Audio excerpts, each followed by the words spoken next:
Ronnie's. I'm not going to say it because I don't want to be mean. Her funhouse mirror. Mm. It's not mean. It's just pointing out. Listen, every existence something that she might just be making up to make us laugh. You know, like she might just be gaslighting us. And the human experience is a varied one.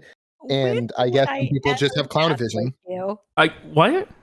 When would I ever gaslight about clown vision? Because you'd think it's funny. You'd think it's really funny that me and William get caught up on clown vision. I never said clown vision. I said you described clown vision. Listen, funhouses are clown adjacent. Do clowns see differently than normal people? Yeah, it looks like a funhouse mirror. You can see like 1,000 different colors, just like mantis shrimp. There, see, Alex. Admittedly, Dave, in Ronnie's case, yes. So, Ronnie, which of your grandparents was a clown? You need to go on to, like, myancestry.dna.com and find out. I'm pretty sure none of my grandparents were clowns. Have you ever tried, like, sending your hair into one of those, like, identify what breed my cat is things? I have not. Okay. I don't mean your cat hair, I mean, like, your hair. See if it comes back, like, clown. See what breed of cat I am? I mean, you're part cat, part clown. Oh. which grandparent was a cat? No. 2019. Oh Alice, look at you. You're such a cute. I understood that reference. It wasn't even a reference. It was just me pointing out a movie, Alex. Yeah, but you only said the year. The only movie I know from 2019 is... Well, never mind. Hey, can we start playing D&D now? Yeah. This is a small version of Ronnie's recap. I want you guys to have it. I'm waiting. I'm laughing at it. I'm waiting. I'm laughing too. It's not funny if you have to actually, like, do the thing. But it was so funny already. No, I just think about it. It makes me laugh. You just get you're more or less it said the idea of a joke and didn't actually make the joke. I'm laughing at it. I'm so lost right now. Robert just wants to smile with his friends. I love smiling with my friends. You know, in this shit show of a world, that's good. I'm just disappointed that one of my friends is part clown and part cat. I'm a human primacist. Primacist? What is it called in RimWorld? Human primacy? Yeah, there you go. I'm a human primate. You can't claim that. It's been my thing for a long time. Well, one of us ran a fantasy game where only humans are allowed. Subscribe to my new service, Only Humans. Listen, when you run 5e, people are going to get mad if you don't allow at least a couple of the funny, wacky options. After... like elves. Your run-in with Captain Wallace and your incredible issue with the Tome of Erudition, you knew that the only way to deal with making sure Wallace wouldn't have it, finding out about the curse, and putting an end to all of it was to deal with Wallace. And not wanting to rely on this tome that was slowly sapping you of your humanity anytime you used it, you went back to the source. Connections to the Black Dawn. This took you to the Vassal Barrier Islands, where you struck up a deal with Captain Strike, the fort commander of Fort Halid. And he agreed he would help you find the last commander of the Black Dawn, the last captain of the Black Dawn, Captain Rayburn. But in doing so, you needed to do a favor for him. Make sure that these smuggling routes would stay open. You were sent back to Alacyr to enact your plan and deal with the agent in charge of well, fucking everything as far as you're concerned. That being the head of customs, Onder Malvado. And after some planning, you enacted an idea to break in. You had a false identity and had a long conversation with him that ended with him seeing seemingly no way out for himself and forced his own death as a way to save his brother, with the hopes that his understudy and best friend, Agent Darren Voss, would be able to cover everything in his stead.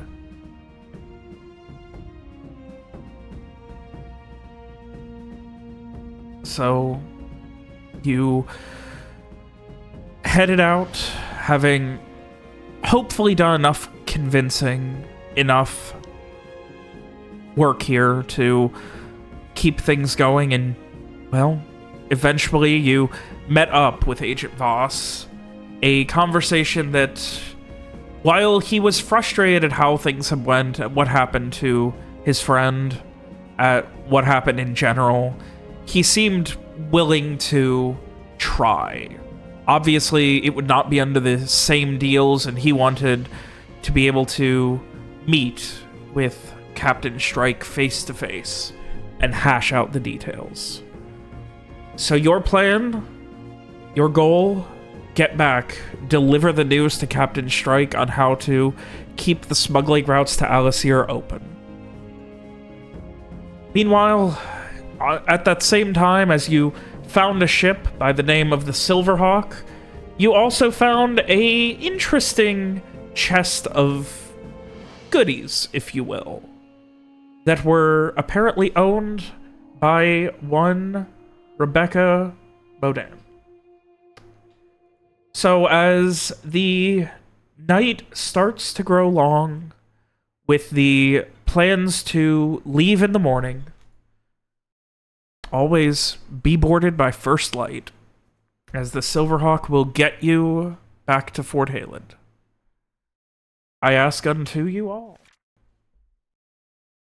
Streak, Frey, Garrett, Lawrence, and Mira. What are you guys doing? I think immediately Lawrence was helping Garrett try to find Bex, right?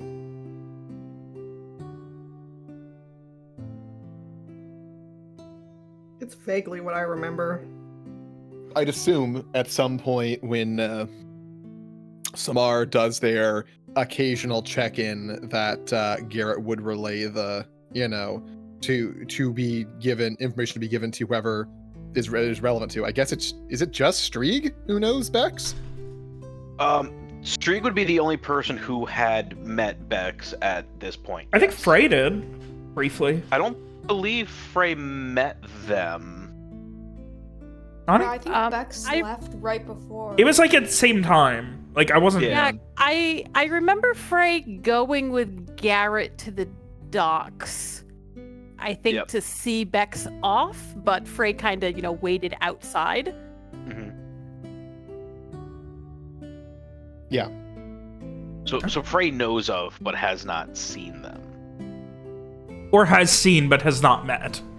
Something like that. I guess, yeah. It is just Strieg and Garrett. So I guess the point of it is that at some point the information could be relayed to Strieg if he wants to join in the search for Bex. Yeah. Through the Samar phone. I'm assuming Strieg's just back at the Aurum Sanctorum. When we ended last session, everyone was back at the Aurum Sanctorum. Wait, everyone, including us? I'm assuming we were still out, weren't we? I was assuming that you guys were heading back to let everyone know what was going on, and after you made the deal and everything for the ship. I think we would have if it weren't for we were trying to look for Bex immediately. Okay. All right. But again, if Samar does a check-in, we can always just relay that leaving at first light. Samar can do a check-in. That's fine. There you go. Right, so that information gets disseminated, and Strieg's told that we're looking for Bex. Yeah, Strieg would come join.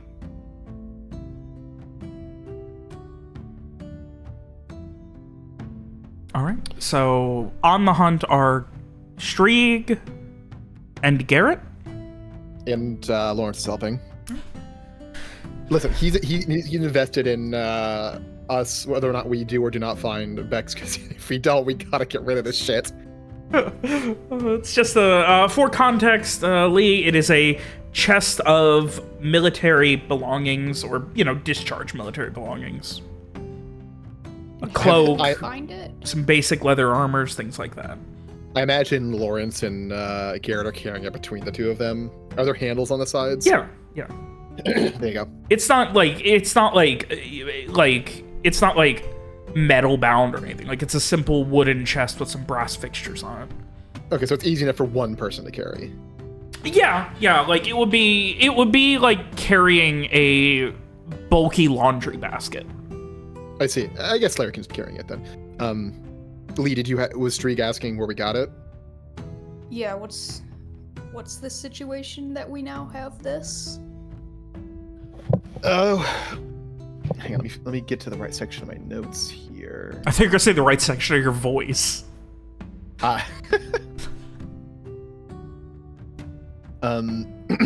We've commissioned the Silver Hawk and its crew to take us back to the fort. We're leaving in the morning. One of their sailors was offering a chest of items left behind by a previous passenger. Lawrence will gesture to Garrett to repeat her name.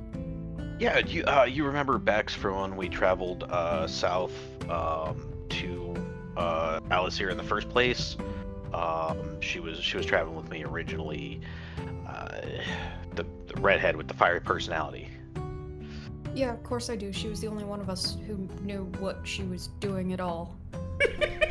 Saved our lives several times. I resent that a little bit. Is that Am I supposed to be wrong? a court? Hey, I know how to wayfind, and so she's not the only one who knew what they were doing. I suppose we'll be disregarding any previous lack of proficiencies, and the point being, the sailor didn't know that name. It's not that kind of boat to be giving out that kind of information. But Mr. Viacourt here did find an insignia on the cloak, or an embroidery. Yeah, their name was embroidered on the cloak. Alrighty then. Off to find Bex. So the last time she was here, she was staying in a dockside way house. So I think that might be a good place to originally start.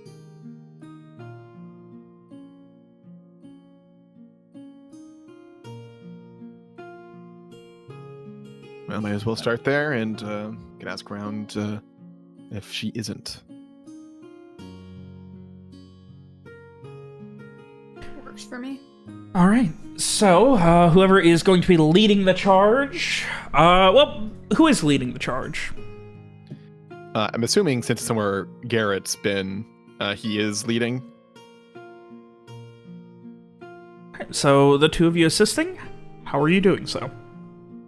Because I assume that we're means checking a Garrett is going to specific be location. doing the asking around and things like that at that Yeah. location.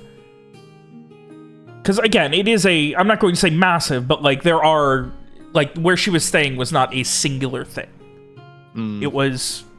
Like, she was holed up at a part of the docks. Like, essentially just, like, living in what amounts to an area of storage.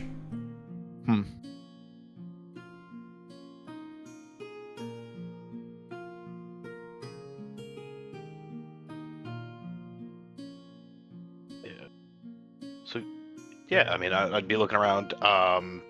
Would you want me to make rolls for, like, connect, or... Yeah, I'm waiting to see if, how they are going to help with this.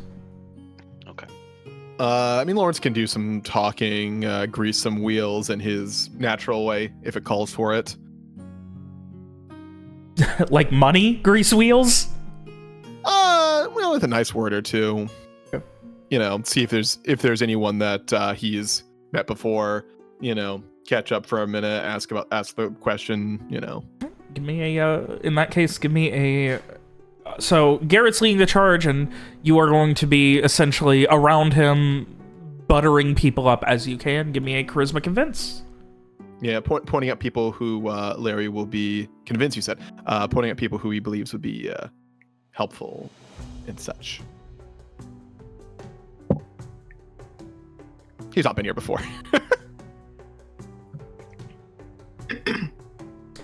Yeah, unfortunately, there's not a ton that you can do. Streak, anything specific you are doing to assist? I guess just, like, keeping an eye out while Garrett's talking to people, seeing if, like, anyone's ears perk up when he mentions Beck's name or anything like that. Seeing if our conversation might be interesting to other people. Okay, give me a int notice. See if you hear anything that might be able to point Garrett in the right direction while he's asking around.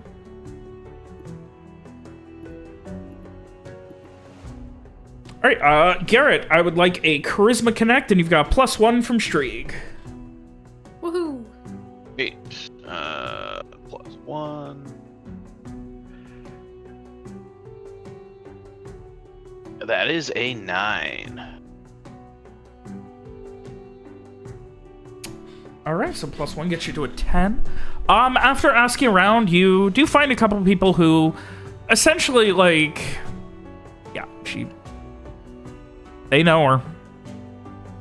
And it seems that she is currently, like, eventually you get somebody who mentions that she was going to be at a bar for the evening. And you are pointed to the Rusty Iron Tankard. Rusty Iron Tankard. Where is that? So here's the Tipsy Troll. The Rusty Iron. Is this up here? Yep. Oh, it doesn't have its thing. Whoops. I thought I fixed all of them. I guess I missed one. I literally fixed every other one except that one. That's so freaking funny. Yeah, so, you eventually, after asking around for a little while, make your way to the Rusty Iron Tankard, where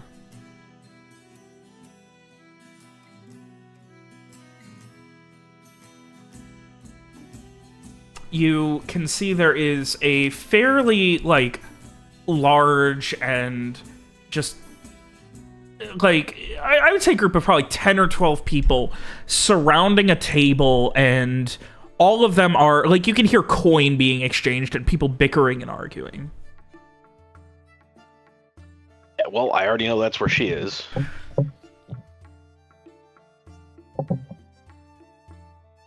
Lawrence will like look to Garrett, raise an eyebrow.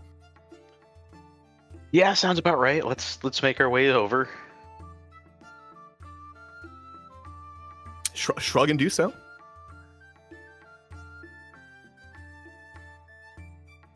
And as you get over there, you can see sitting at the table and currently arm wrestling someone, Becca Lodan.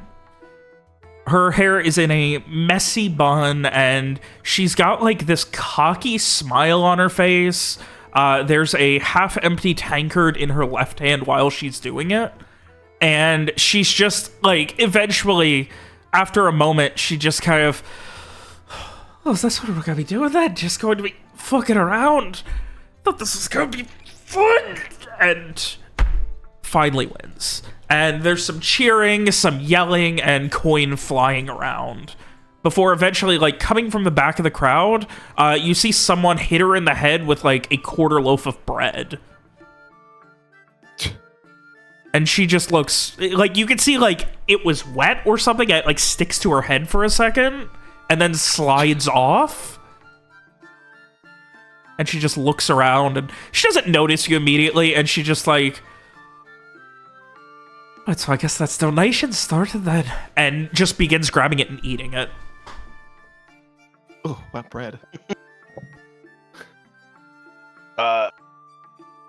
I'll laugh, push my way through the crowd, and make my way up to the table. If there's room, I'll sit down where she can see me.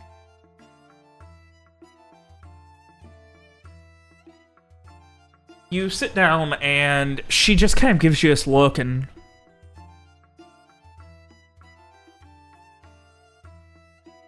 Oh, would you look at that? And she kind of stops everything, and just has this, like, cocks her head to the side, like... She's been drinking at least a little bit, but more importantly, like, she doesn't immediately, like, know how to process that she sees you. Well, there. I thought last time I saw you, I thought you said you weren't coming back this way. Ladies and gentlemen, Lieutenant Downton Gradius, Garrett, Redwood of Acorn. Or take it 5. And she puts a couple of silver coins on the table and stands up and gets over to you and gives you a very big hug, like almost crushing at your shoulders. I will absolutely hug back. It's that whole awkward sitting, standing hug thing. But I will give back a good hug as well. Oh, so what the fuck's going on with you, Garrett? Well, we got some business out this way. These are, and I'll gesture towards, Strieg and Lawrence. I'm sure you remember. Lawrence has found a table like right next to them. Has the box on the table, and if there's been enough time, has already called for some drinks to be brought over. I'm sure you remember Strieg, and this is Lawrence Beckett of Beckett's Finds and Fineries. As you bring up Strieg, she moves over to shake his hand, and Strieg, you look exactly the same. Not one to really change. Thank you to that. I'm used to, and she motions to Garrett. I'm used to these types who, they go a week and they've got the most disgusting beard you've ever seen. And you have to scream at them to shave it, or they just look like they've been living out in the boonies for a couple of years at that point. And after shaking your hand again, nice to him. she kind of like half puts a hand around like your shoulders, and I got something for you. And the off chance that I happen to see you again. And she hands you the chewed up wet bread that she just took a bite out of. It smells of alcohol. Strieg takes it, cheers her, and takes a bite of it. Oh, it tastes like shit, but it tastes better than it's free. I'm Missed sorry. having you around. Oh, what was it? A week or two? It's been too long. Do you mean to miss having me around? Was Garrett not a good enough We babysitter almost here? died. Sorry, Lieutenant Vehicle. Gary. Well, What are you going by you these know. days, exactly? we're back to Garrett for the most part, but It's not like you told me that your wife always got you gotta eat. Is that it? Yeah, it's that accent. But we managed to get back to Viv. She's doing a lot better. Oh shit. Yeah, you know what? We should have known. Getting blown up wouldn't keep her down, of course. Probably riding a whole new high. Always said that woman's far too good for you, and I don't know how that happened. You and me both, but we found those fuckers responsible for blowing up everything, and we blew them up ourselves. That's choice? Aren't you supposed to be the more reserved type? Well, You're blowing Gotta people have up this, don't now. you? Gotta have blowing things up, don't you, Mr. Viacord? At this point, she kind of turns to you and shakes your hand. Rebecca Lodan, but my friends call me Bex, and any friend of Garrett's is a friend of mine. Lawrence Beckett. Finds and fineries. Yes, and Lawrence will smile at the mention of his company's name. My company has recently been in a joint venture with the Fortunes Accord. He gestures to the other two. And a My recent acquisition apologies. of this venture has been... He knocks on the chest and then opens it. Shit. I didn't quite have enough... I was a bit short of coin. I kind of had to leave some things when I left. I was trying to get it back before they ended up selling it to somebody else. Suppose this is Late, good enough. seems. Happens sense. Lawrence will pull the iron dagger from his bag as well and offer it over. She takes it and with a very practiced and speedy, yet at the same time, like, nearly haphazard motion, gets it back in a sheath behind her belt, under her cloak. Well, suppose I owe you for this one. And she turns back to Garrett. Your bankrupting businesses now. I've never heard of Fines and Fineries. That had a business here in Alacyr. Fortuna Soul, actually. But they have... Cyrus, actually, is where my I'm business sorry, is located. Well, we ran into you in Fortuna Soul, so... Mm-hmm. You know, but... yeah. Not a very good businessman who happens to abandon his business be that far away now, is it? Well, obligations have drawn me away, but I have some trusted individuals taking care of things. A good lieutenant here always has a chance to find someone else whose obligations draw them away from things that matter. Well, in this case, it's Mr. Viacourt's obligations to another mutual friend that has brought our companies together. Us back this way. Indeed. What of Rohan? Don't see him here in your merry band. He's gone. You replaced him with a merchant? He's... No.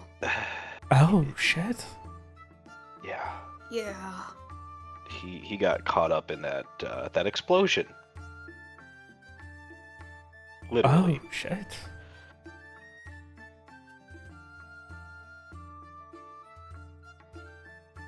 Well, that's about... What is it they would always say in the fourth? Shitload of fuck? Yeah, he he was trying to get the... We ran into a bunch of Reclarians over in outside of Artavishte, and they were responsible for all the shit that was happening. I'm sorry, Reclarians?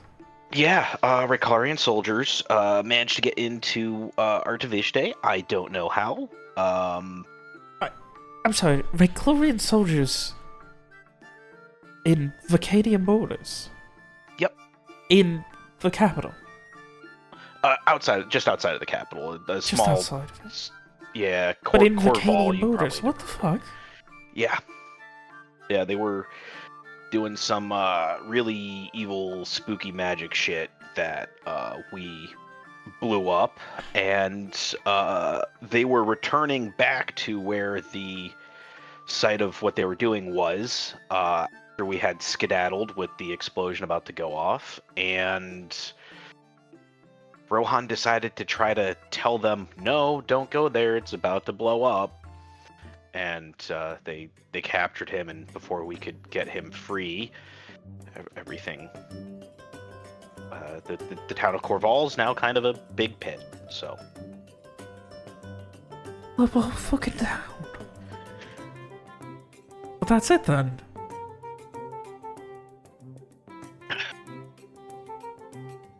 Everything's good. You found what was it? Your uncle? He's safe. No, I never found him either. I think... How the fuck does a wayfinder go missing and no one sees it then? You made it all the way back to Arviche. We did, and Where no the fuck one did they stop had- seeing him? I mean, you take out a map and you draw a line. I mean, Yeah, they the fucking main had- roads are a big sea. There had to be someone who saw something somewhere. Hate to butt in, but just want to throw out there that of all people who might not want to be fined, it'd be a wayfinder you would not be finding. No, the last they had seen him was north of Puentamin. I don't remember. Was it Puentamin they had seen him? Anyways, he never made it to Mailu Harbor. Never went up the coast. And Saying he never even made as far it as, out of... Yeah, it doesn't sound like he made it out of Fortuna Sol, or not Fortuna Sol, out of Vacania. Kenya. Oh, fuck. Oh, I mean... And she kind of stands up and... She has a moment where she, like, not quite, like, shakes herself off, but, like, she tries to get serious for a moment. Oh. I've got to say...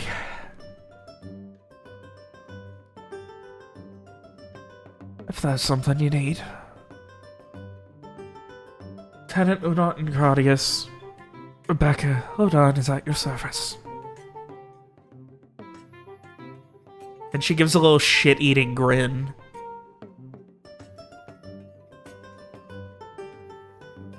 Is that a promotion? That sounds like it was a That's promotion. a fucking promotion. That's a promotion. Garrett, if he's not already standing again, Garrett will get up and give her another big hug. Oh yeah, it's a fucking promotion. Oh, you give me long enough, I'll go back there just to outrank you. Yeah, I guess so. So what are you doing out here then? I needed some time. I'm looking for. There's some.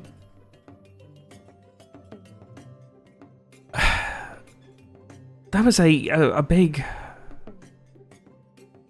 There's been some things, shipments and shit that are supposed to be for the brigade gone missing, and supposed to be doing not quite undercover, but you know, asking around on her own for it. So that's what I've been doing. I see. Well, You've had an entire brigade go missing? No, things for no, the brigade. equipment. Equipment, belongings, things His eyes for... wander over to the died. box of goods. No, not mine. The reason I didn't have the coin is because I lost a bet in Cyrus and didn't quite have enough. You Lawrence raises an eyebrow. lose a bet? What? It's possible. I mean... Don't worry about it. Everything worked. Serendipity. That's what all this is. Just a bit of serendipity. So, I am going to be celebrating all fucking night, and then I'm going back to that shit show of a warehouse at the docks. I'm going to celebrate even longer because of the serendipity of it all. And then when I'm done, I guess I'm going to have to get to work in the morning.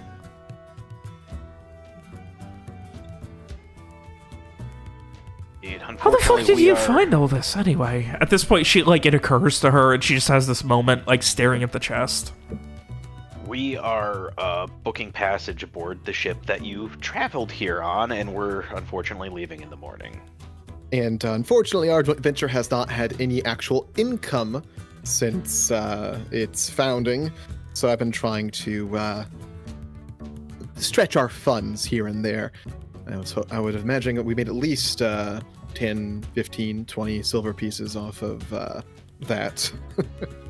Yeah, so much for that. Well, I can, She gets her coin purse out and kind of dumps some of it, like shaking it slowly over the table. I got 10 silver here I can give you for it. It's about 45 to silver too few, but 45 silver. I suppose the dagger's worth something. A bulk of it, but could have gotten far more than that. Regardless, is this really something you should be offering if you lost most of your other coin on a bet? Don't you have a mission to do, or something like that? She gives a shrug. I've got a mission. I know I'm going to get it done. I've got something resembling a team. That'll be out here eventually to help, so I'm just kind of, think of me as the forward scout, the wayfinder of this job. Was that sit your fancy, Lieutenant Deon and Gradius? Well, as I said, we're shipping out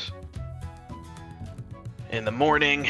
I wish we weren't, otherwise I would have very much liked to help you figure this out.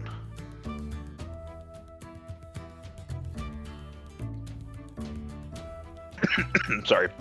That was me choking on my own spit.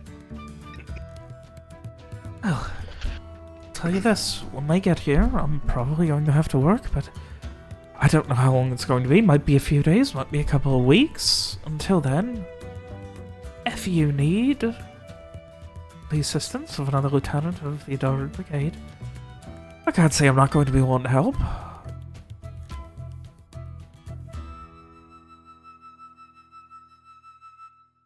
Well, I will certainly keep that in mind, though I'll also keep an eye out for what I can, or ear out, I guess, for what I can hear and see about some of this missing equipment. You never know what you'll run into out on the Ophirian there. Where are you heading out to anyway? How long are you gonna be gone? Let's not worry about that, but actually I'd like to take you up on that offer from before, if you don't mind. Of course, on Mr. Viacort's here behalf. There's a certain business, Aurum Sanctorum. Lawrence will give a general description where it is. Would check in there every now and then, make sure they've not been destroyed in one way or another. You could consider it a favor to us. Or to him. Let's say that, let's say a favor's worth about 45 silver then. I think so. Do it for as much That's time a as I good- can spare.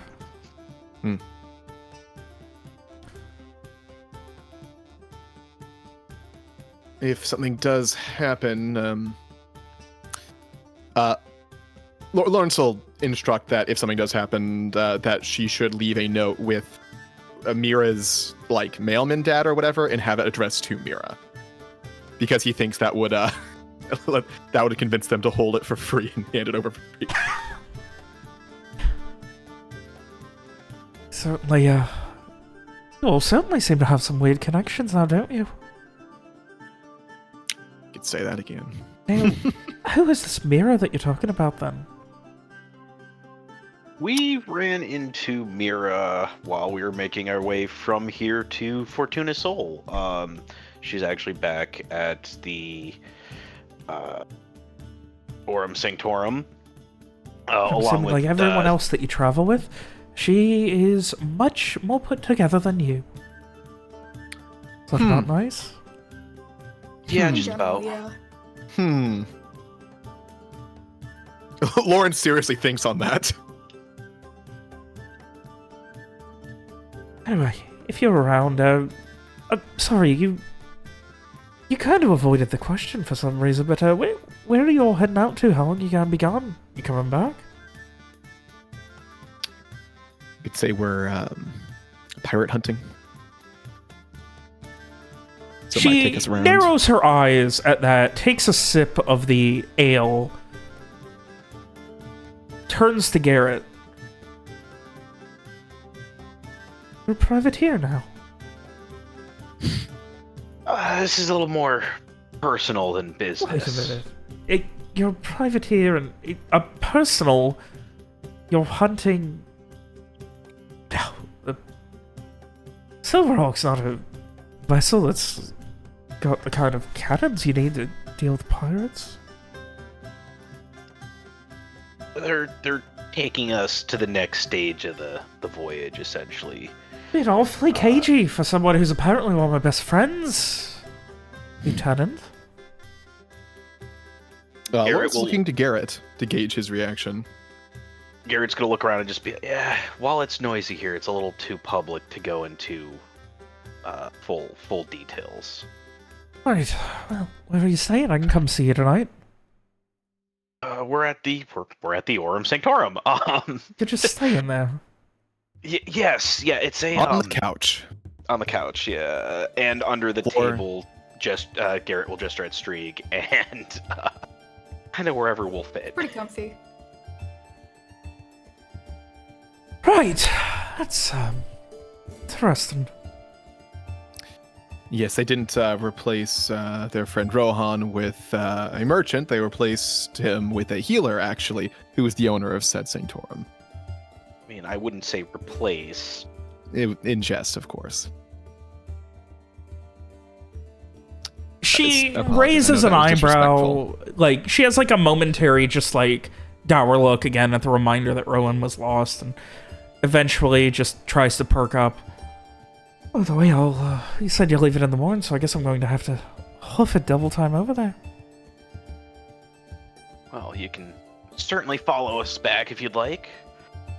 You don't have anything else you're doing for the evening. The rest of the evening was meant to be selling a set of armor and an iron dagger at various locations, finding good prices, but it seems that's been stricken from the schedule. You got a great deal on a brigade lieutenant's personal protection. One of the outstanding soldiers of the 4th Scout Brigade, which... And at this point, she kind of turns with, like, a bit of disappointment to Garrett. I've kind of been broken up. She doesn't say it, there aren't more than 4 Scout Brigades, just... Well, everyone kind of got split up. It's not really the same anymore. Pretty much a whole new unit now. That's what they do. They spread out the more experienced hands through some of the less experienced units. Not quite. I told you. Trust me, I told you. Remember, I got people coming here. People working under me. Fair. Alcott and Benny are coming. Yeah? I got fucking Alcott and Benny.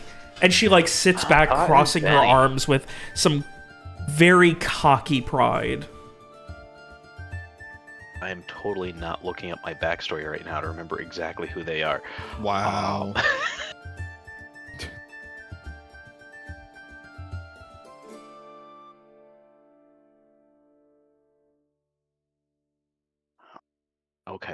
Okay.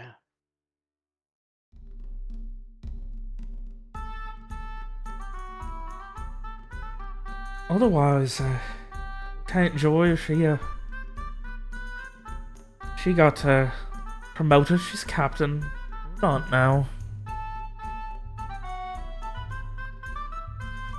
Captain now? Hey, and she's gonna be in charge of training, which who would have fucking been surprised? Those recruits are in trouble.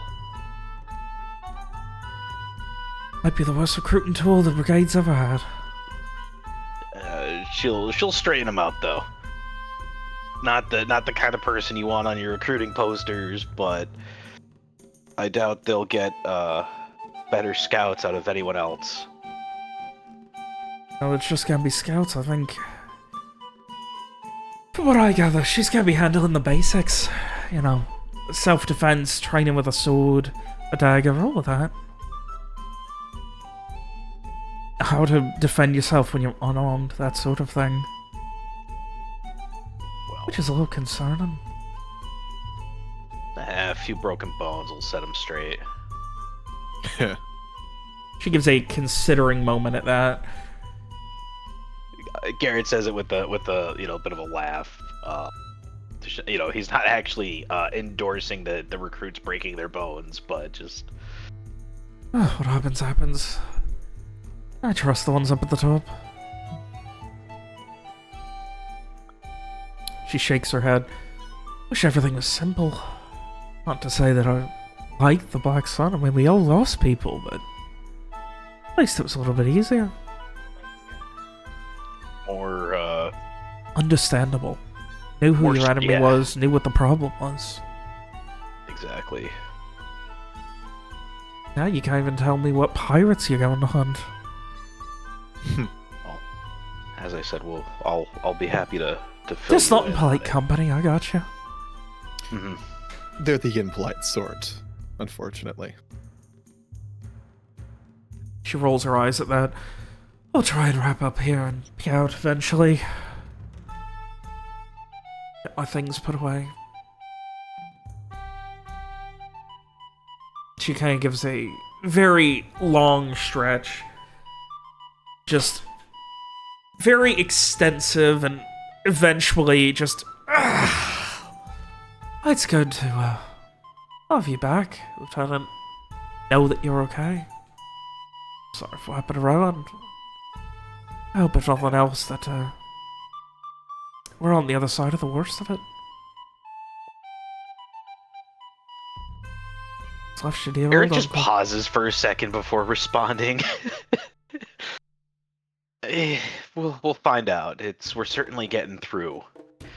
Oh. Some days it feels like you solve one problem only to stumble into 3 more. Peaks and valleys, Lieutenant. I assume this is going to be one of those valleys. Yeah. Very much so. She shakes her head. Not wasting your time here. I'll cover the round that you all ordered. It's the least I can do, given... And she, at this point, just like elbows the chest on the table. Works for me.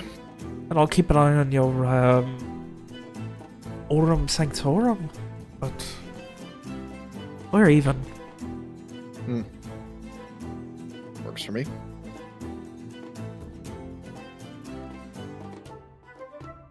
I'll get out of here. You've got things to go do. I'll try and make my way. It's... good to know that you're keeping things going. Bad to know that, you abandoned your poor wife again, but... she knows what she signed up for at this point. At least I hope so. And worst case scenario, she'll haunt me when I die. She'll haunt you when you die. Oh yes. She scratches her chin, pondering what that means. The living haunting the dead. That's how. I'll see you tonight. Indeed. And he'll give her just quick directions on how to get there.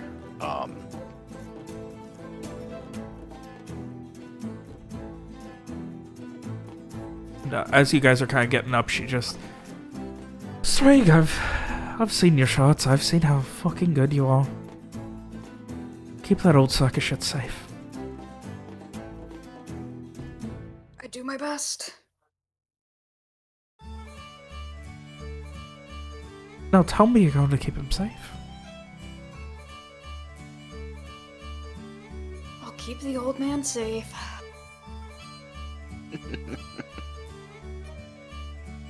She has this deadly serious glare at you for about 5 more seconds before it breaks in a smile. She takes another big chug, finishing her current tankard, slamming it to the table. That's all I wanted to hear. Now get the fuck out. Go enjoy the rest of your evening before I come back to ruin it. Lawrence will lean in and whisper to Garrett, "She makes you sound downright feeble."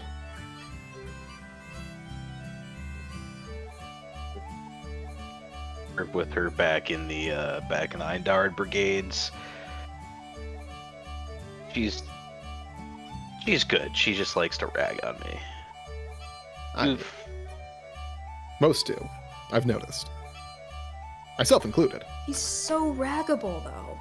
He is very raggable. Yeah, well, hey, as they say, if you can't dish it, or I don't know, never mind. We're just gonna move on. Ooh, now he's going senile See, too. he does it to himself. aging before our very eyes. Better keep an eye on him. Hmm. It just shakes his head and heads off, expecting them to follow. Lawrence begins on a minor tangent about how a watched pot never boils, so if Street keeps watching him, maybe he'll stop aging. That's all. Can we just get back to the He place? just nods along knowingly as he follows. Oh, and over the course of the next little while, you guys don't quite meander, but have a casual, I assume at least moderately positive, walk back to the Aurum Sanctorum. Yeah, not too crazy. We probably end up picking up some, refreshing on rations. Did Garrett already refresh the donkey stay? Or I think that happened. I just want to double check. Dave? I don't remember if we did that. I think we did as soon as we came yes, back. Yes, you guys have another, you have, you guys do have the time pile.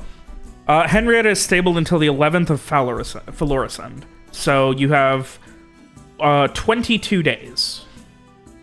Yeah, you might want to put another week or two on that just to be safe. Maybe more. How much is that going to cost? Oh, poor Henrietta! She can't go on a fucking boat?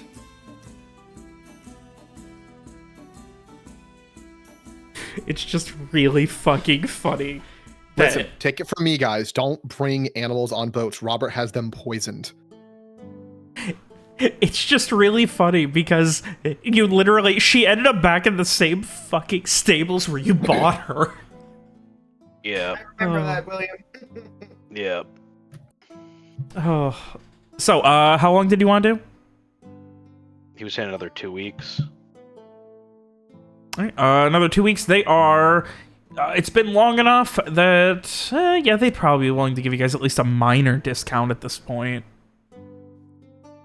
Gonna be another 28 silver. 2 silver a day. Well, I've got 18 silver. Lawrence will throw 2 gold at the problem. Oh, the tip is to keep her happy, huh? Yeah. Okay. Wait, is that not... That's only 20. Oh, I'm sorry. I brain farted. For some reason, I was thinking it was 18 all of a sudden. Yeah, 2 weeks is 28. So you're throwing 2 gold, and then Garrett's covering the last 8 silver? I would assume. Yeah.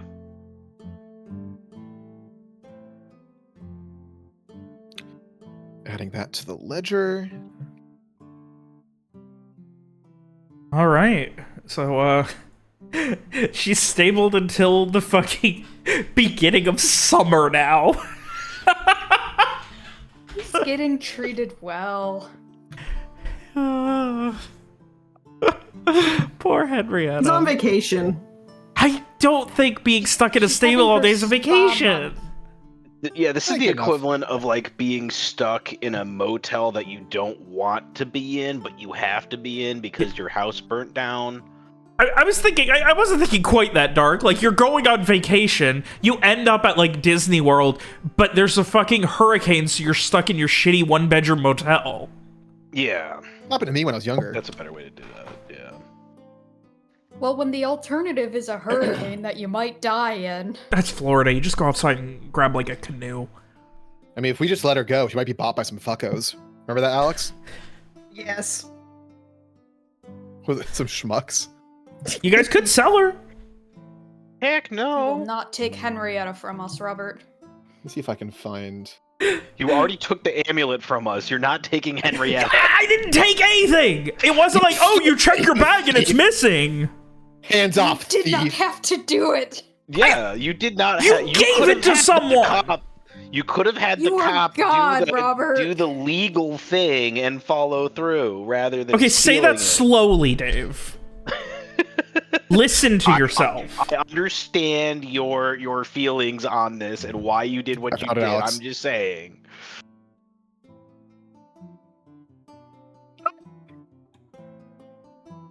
Anyway, so you guys finish your payoff. It's, you know, past sundown. You all are back at the Aurum Sanctorum.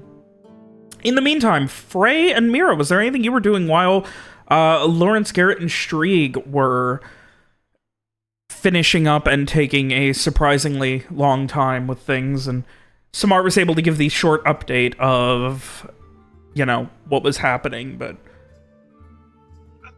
otherwise, Samar's also busy because there's an attempt right now to get things more organized because Samar's leaving again and make sure that Ollie's going to be able to handle shit on his own once they're gone. I don't remember if I did it last time. Mira was going to get like some street urchin or something to someone to take the note that, hey, actually, I have to leave again. I'm not gonna be in town anymore. Drop it off at mailman Papa's dad workplace or house. Okay. How much are you gonna pay street urchin for that? Let me look at my money.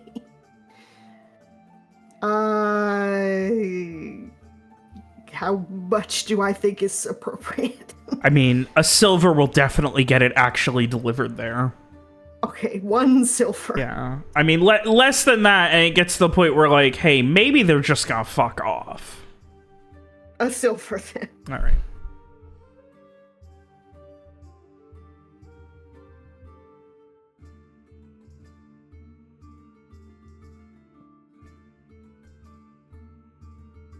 Other than that,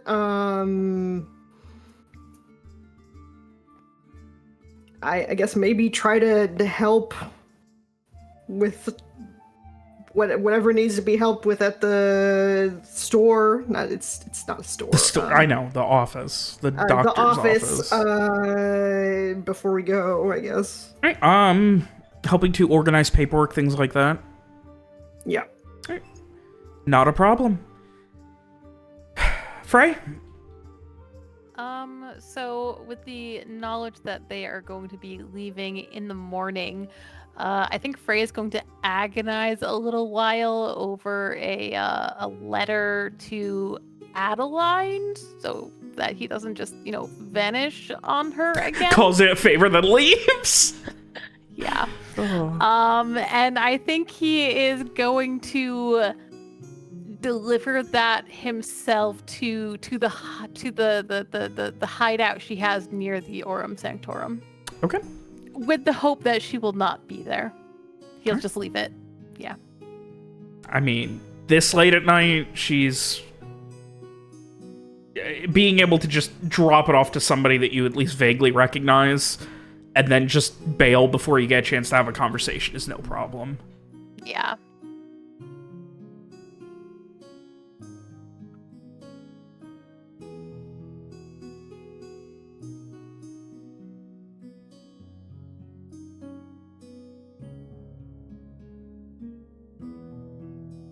So, not a problem.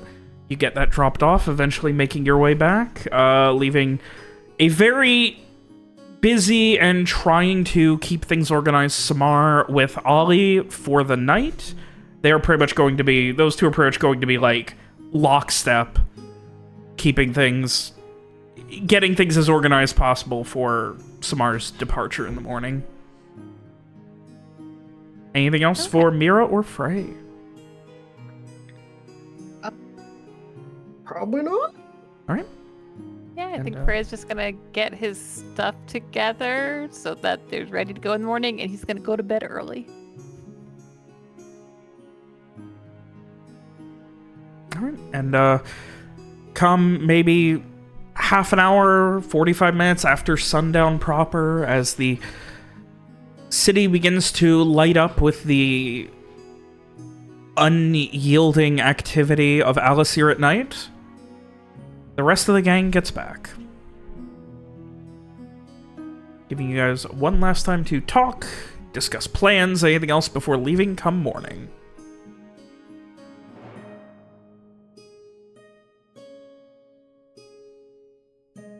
Do we have anything we need to talk about?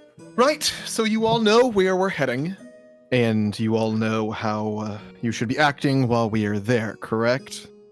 You'll look at Frey, specifically. Yes, I'll try not to draw any attention to myself. I'll try not to socialize. Really, you're taking the fun out of everything. Listen, as much as I love a good time, I also don't want to have to defend ourselves from a group of pirates that has been offended during our stay there. It sounds like we've already had at least one offense last time.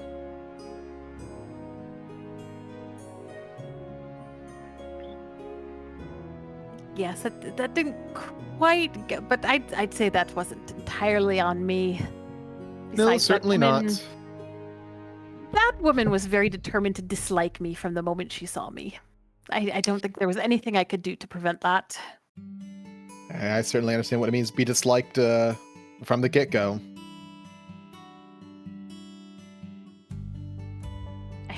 I must admit, I'm not used to that. Lawrence shrugs. It's an unfortunate fact of life. Some people just won't like you.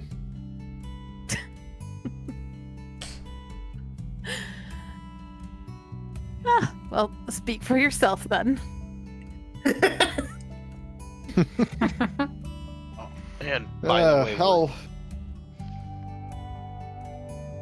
Go ahead, Dave. Oh, you go first. No, it wasn't important. Go ahead. I was just gonna. No, wait. So we are gonna have a visitor in a little bit.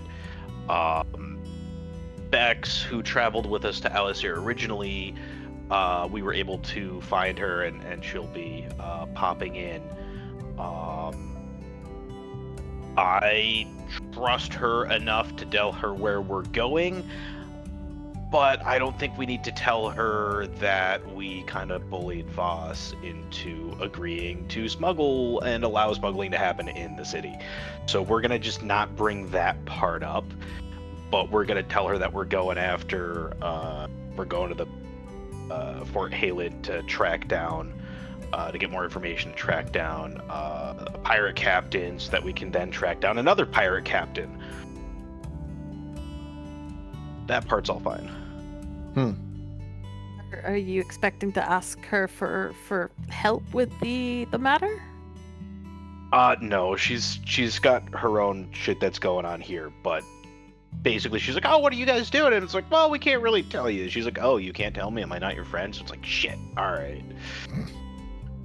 Friendship's hard, isn't it? Keep an eye on Yeah. the Orm Sanctorum too. Yes, and she's also gonna keep an eye while we're gone. I did There's make gonna be that a whole, request. So hopefully things will be a little safer for Ollie. Yes? There's gonna be a whole undercover detachment from the Iron Dard Brigade that she's going to be in charge of. That's good, isn't it? Yes. Likely. It's very good. You know how we came up with that whole, Grey Chalice had stuff kind of diverted from them, and we tracked it down to the NSO and everything. That's actually happening, at least to some degree, in Indarit. So there is some supplies and stuff that are being stolen and disappearing out this way. So that's what they're looking into. So I was going to say, while we're at Fort Halid, if we just keep our eyes and ears open, maybe we'll run into a little something that would be able to help them or not. Be extremely cautious if that's what you're looking for, Mr. Oh, Viercourt. absolutely. It's more of a, Even a wayward question will be enough to cast suspicion. Yes, that's fully understand. It's enough to get ourselves all killed for asking the wrong question. So it's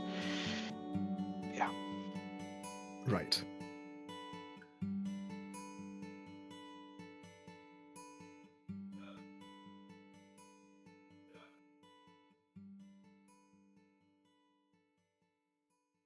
But otherwise, I don't mind you sharing information with someone you trust.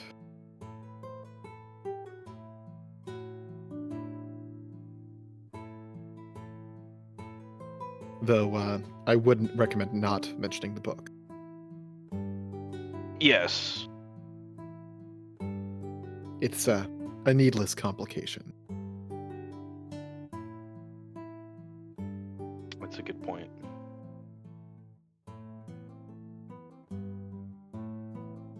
It's really good to have someone. I'm sure it'll be a comfort to Samar to know that there'll be someone reliable looking in on this place. Mhm. And I don't believe I had the pleasure of properly meeting Bex, the last time that she was around, which was in fact the same day I first met you all, I think.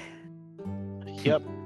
Yeah, Samar's really gonna love this, getting to meet her. I think they'll get on really good. Oh, good, good.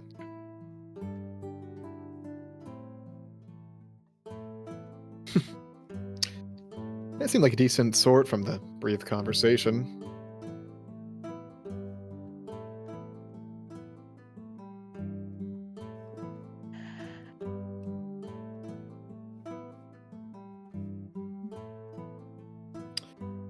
So, a question if you don't mind. Your dearly departed friend, Rohan. Why is it exactly that he wanted to warn the Rayclarians? Bit of conscience, one might say. We knew that the explosion was going to happen, and he just didn't want anyone to get killed by it. He wanted the destruction of all the evil dark magic stuff, but he didn't want the Rayclarians to die. Weren't these the culprits? These were the people who were in charge of the evil magic stuff, yes. Who also tortured Miss Tyrell's father. Yeah. Admittedly, was most of them were worried. just soldiers who were just doing soldier Yeah. stuff, but He thought that most of them wouldn't be involved so evilly and were probably just there doing their job. So he felt But- bad not giving them a fair warning, is what he said.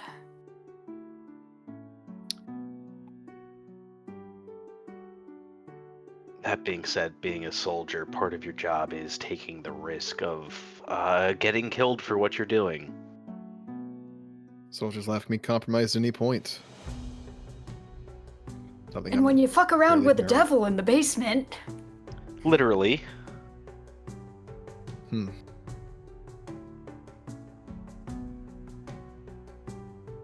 That all still doesn't sit well with me. The summoning part.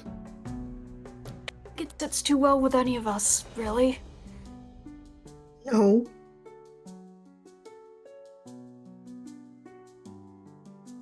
Blew it up. Well, that's really why we let Mira's dad blow it up, but yeah.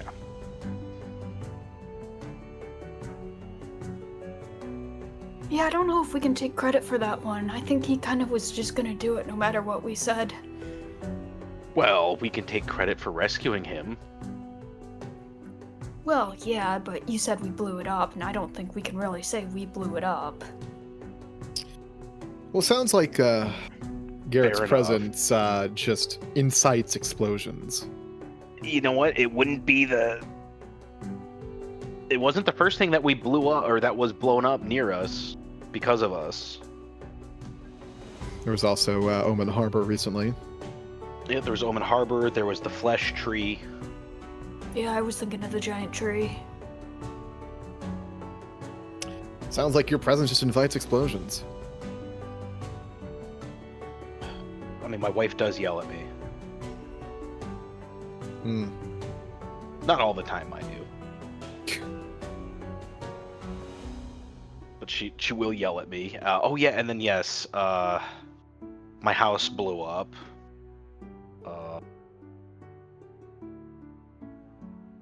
These are exciting, explosive times, it seems.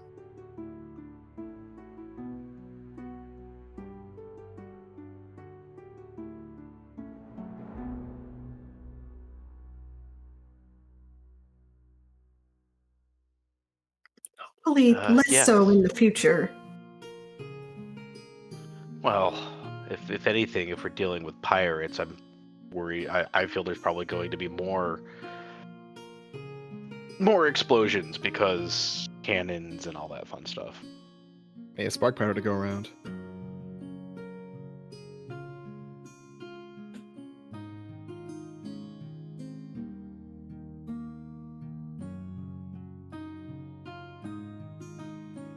You were the first in your family, Mr. Viacord, right? To be a soldier? Yeah. Hmm. And the only in my family to be a soldier.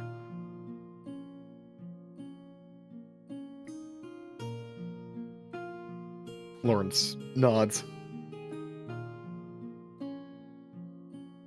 Admittedly, I wasn't given much of an option.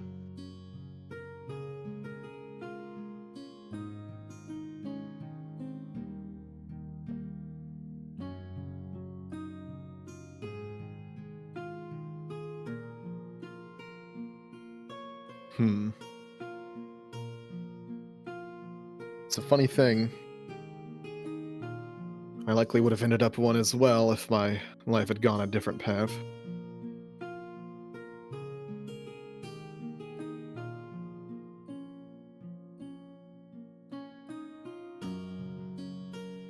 True, that is one of the big...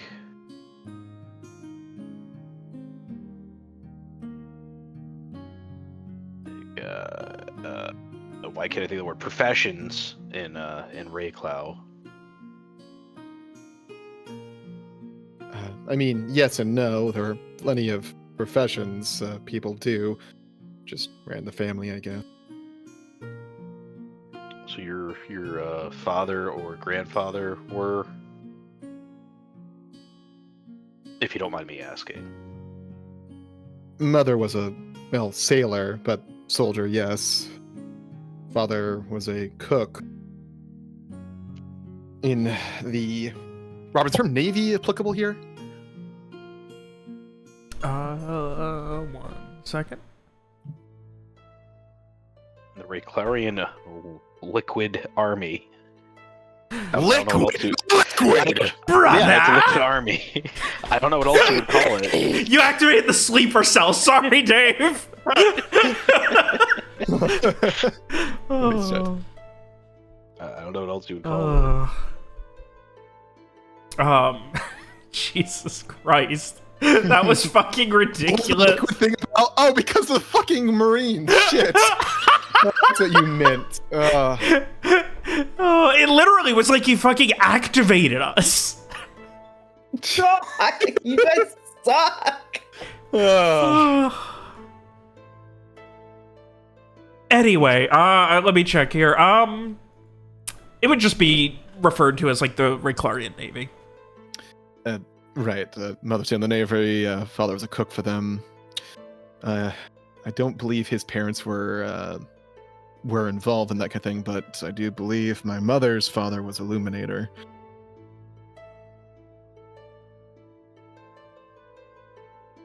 Illuminator. That's the like priest? Lawrence explained previously that the illuminators were like the holy leaders of their armies, like they're members of the church. Essentially the soldiers. military arm of the church. Yeah. Okay. So are illuminators just like a priest general, or is it any soldier who works for the church is an illuminator? They're big deals, right, Robert? Yeah. So essentially, yeah, the Luminaires they're a big deal in the sense that they are outside of like the rank and file Rayclarian military, and they generally rank pretty fucking high and can kind of subvert a lot of the military structure. Think of them like... Is that like a bright versus a regular guard? Yeah, Without the or, magic? I would say think of, like, in the Dart Brigade, like, a marshal versus, like, a captain. Okay. Like, marshals technically outrank captains, but... They're beyond simple soldiers. They're not exactly priests, but they are part of the church. Most leaders are. If one shows up to any kind of military affair, they assume control. Right.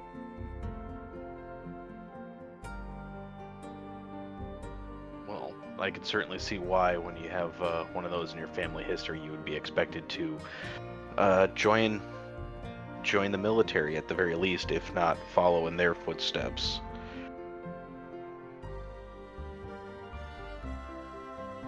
I know my brother certainly did, but yeah, life took me another direction.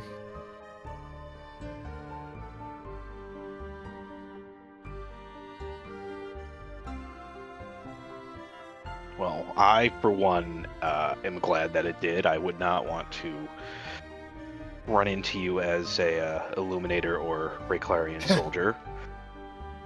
I doubt I would have ever gotten that far. Pretty much my entire life, my mother was shooting to be one, and, well...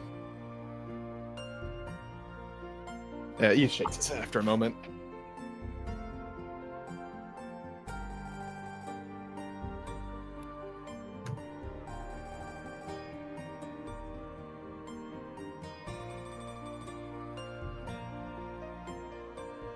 You mentioned your brother?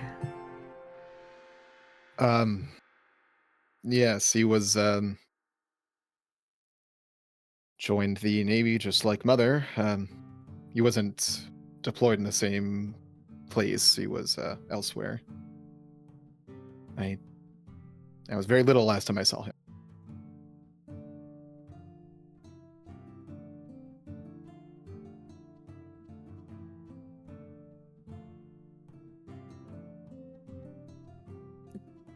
Do you think you'd want to see him again? I don't even remember his face, Frey.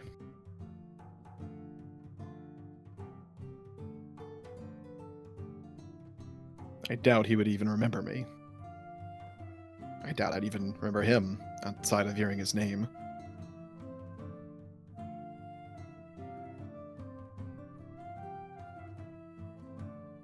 I suppose it would be strange to cross paths now after all these years.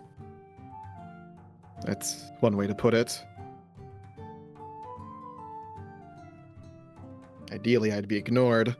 Worst case, I'd probably be burned at the stake.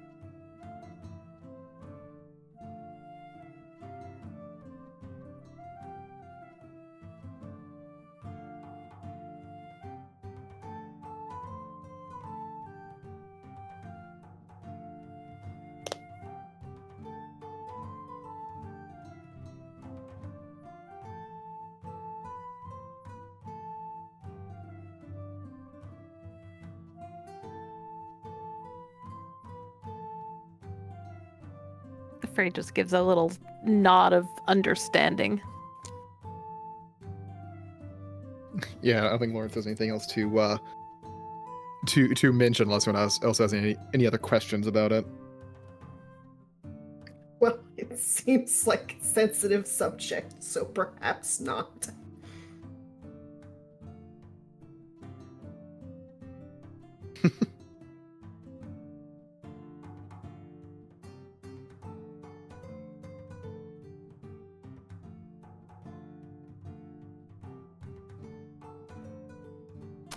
Alright. So, with that... Does Beck show up at some point? She does not. Rip. Well, sleep. Got an early morning. Yep, Frey is going to bed.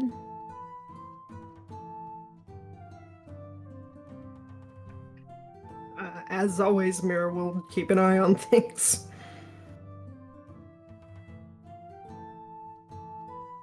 All right.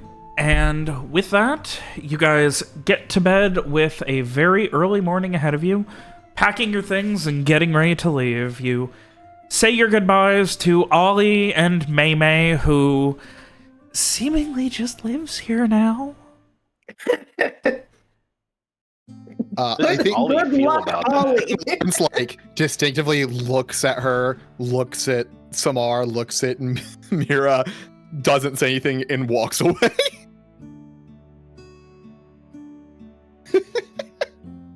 uh.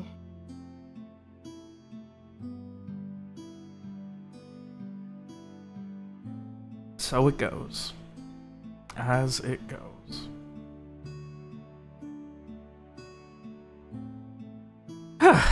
So yeah. You guys all prepare and make your way all the way over to the docks where the Silverhawk is waiting.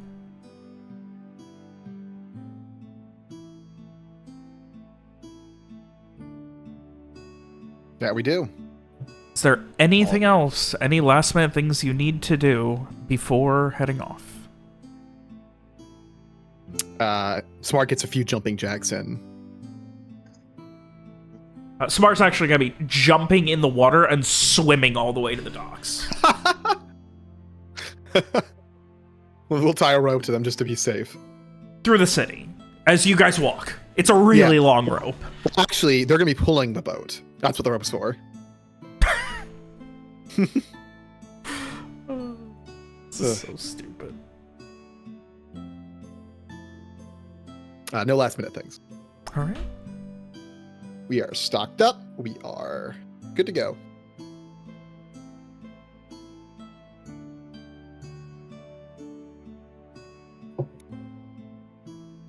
Alrighty, so you guys board, handle, I believe payment was already handled. Correct. So with that, you have a quiet few days at sea ahead of you.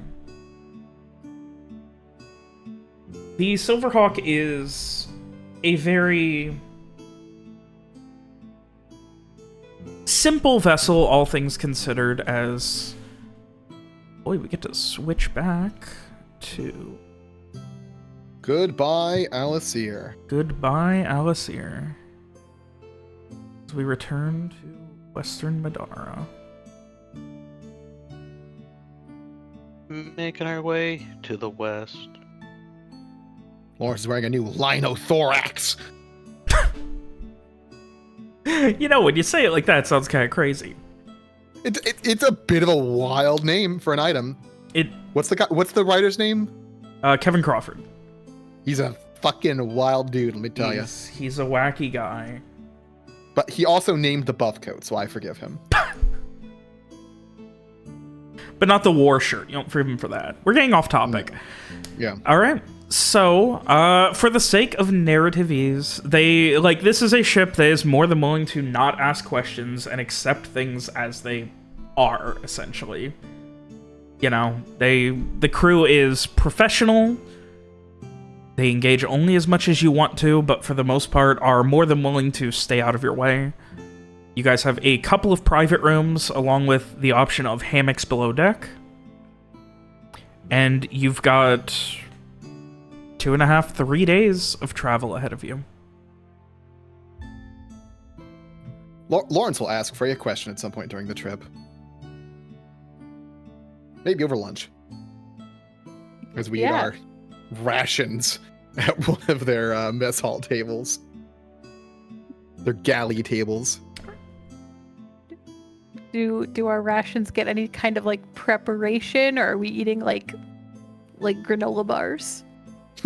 do they let Lawrence? I mean, yeah. If you wanna, you can fancy them up. They just aren't gonna spend any money on it. Is all. Yeah, they'll be at least warmed. Okay. You know. The bread Warm softens. granola bars. The jerky is not cold. You know, got something. Also, it's the first day of a new trip. If they allow it, Lawrence will make the biscuits he's known for.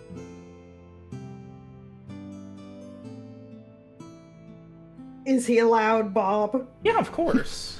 There you go. Lawrence will give one to their chef as well, their cook. He is, of course, appreciative. They are as not relaxed, but like as again,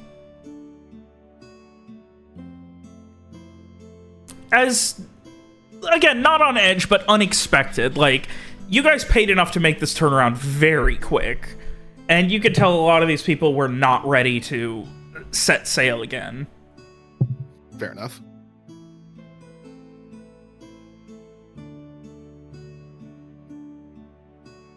So I imagine we are...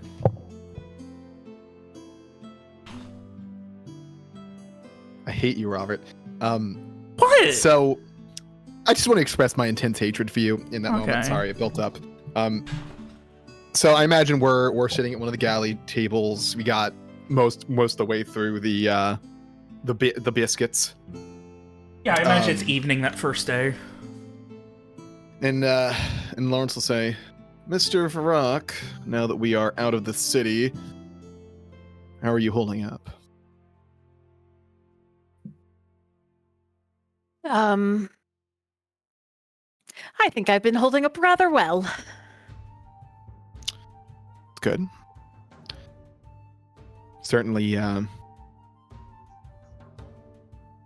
went through some things while we were there. Frey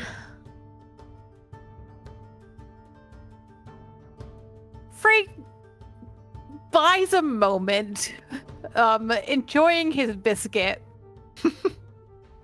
while he considers that.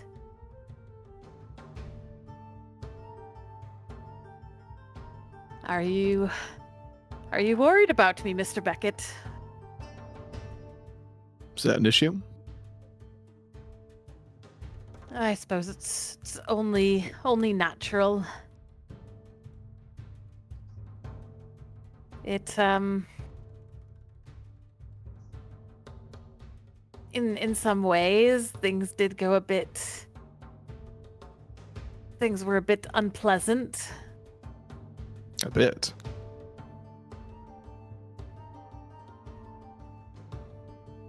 But we're out here now. Who knows when we'll be back in Alacyr? Is your secret safe?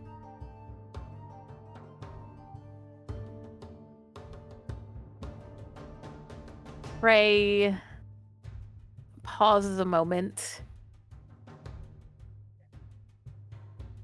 If you mean if she is not aware of what it is I can do, I'd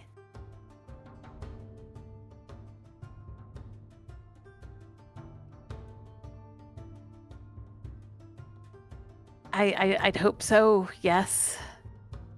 But if she was watching us from the moment we arrived in the city... But no, she would... I'm sure she would have said something if that were the case, so...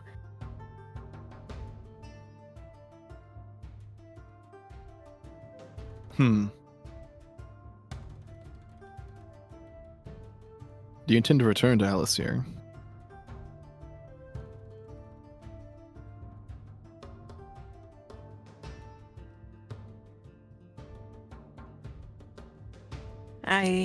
I feel I'll have to eventually. I mean, maybe once all this is over and done with. And do you intend to return to that life?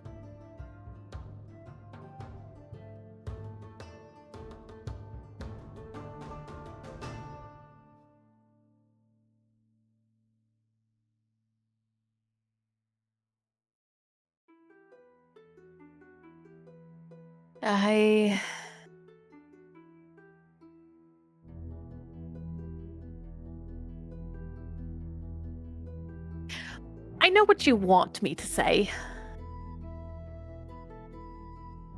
What do I want you to say? You want me to say no, that I won't, that I'll break away, that I'll find something else to do, something better to do. What do you want to say? What do you want to do?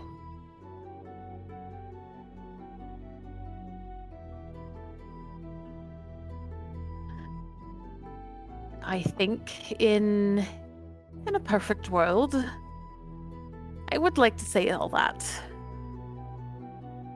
I don't know what I would do. I don't know what I could possibly do that isn't what I always have done.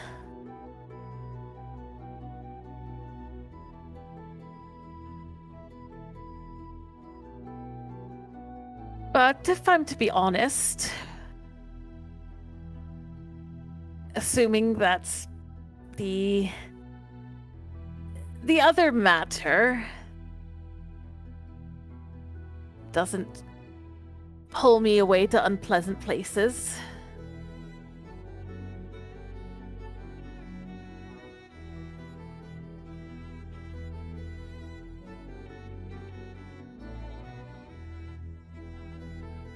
at least things there would be familiar. Is that what you want? Familiarity?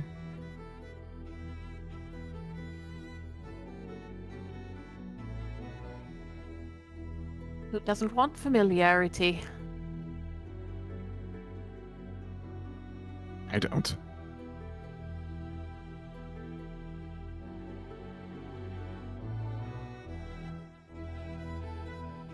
I chose to make my life about trying to find new things. The finds, if you will. To make the most of them. To profit from them. To be traveling. To go to new places and meet new people. Of course, I'm not you. But you did make it sound like the primary thing that separates this from a perfect world is that you don't know what else to do.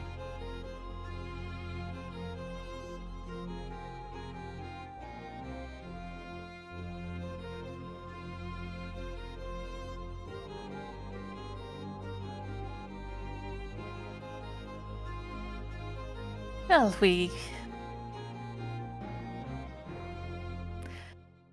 all know that there is a particular area that I excel in.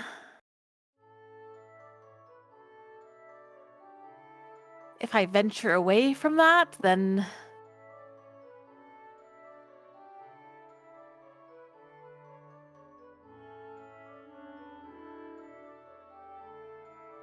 I don't know.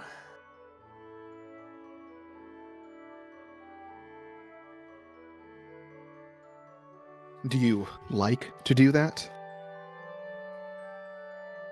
Sometimes. It's not...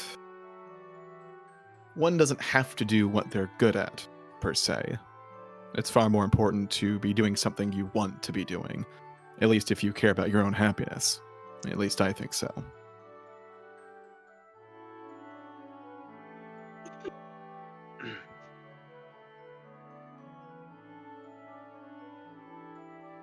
I think it's nice to think of possibilities, to imagine other ways that life might go.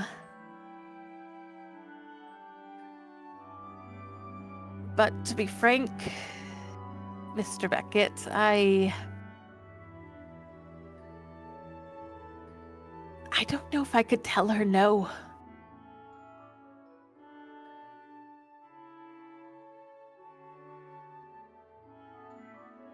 She holds such power over you?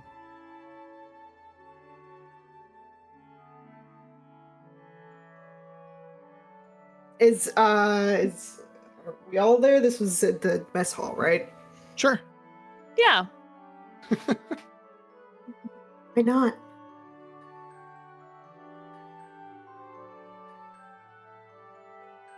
That was to the I can't tell her no Oh. thing. Because it's...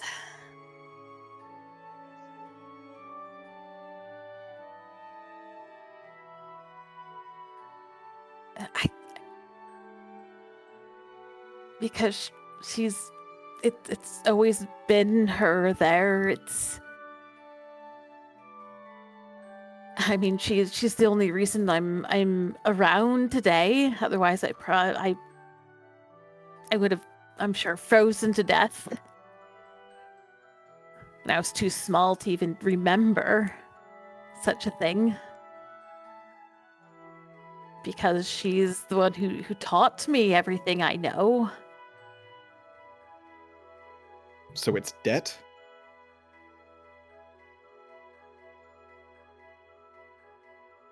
That obligation.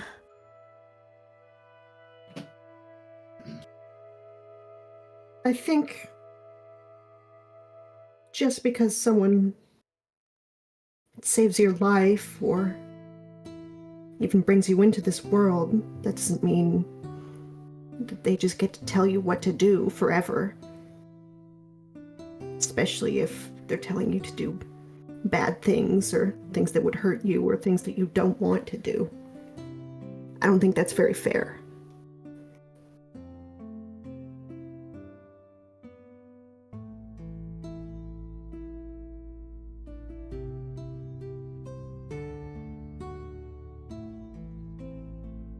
Even if my father asked me to do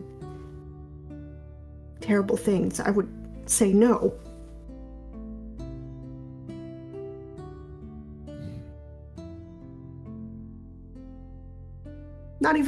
Not even terrible things, just things that I don't want to do.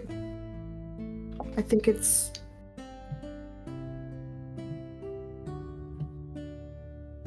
better to be able to say no to someone and know that they will respect you for that.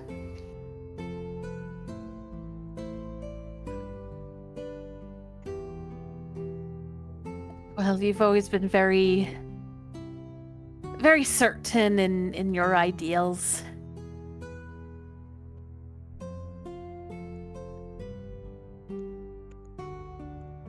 I don't know, I've never...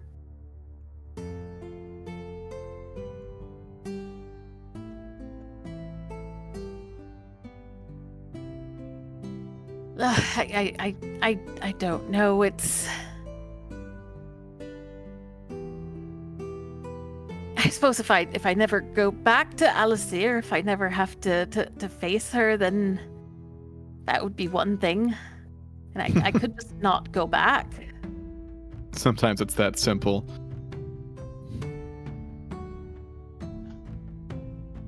Do you know how many times I have been on Reclarian land since?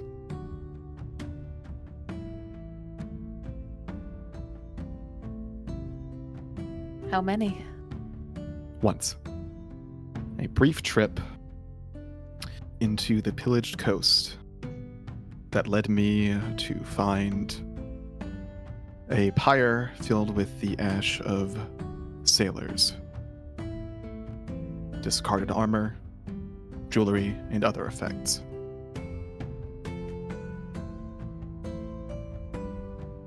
Frey gives a nod. He remembers this story. And not again since.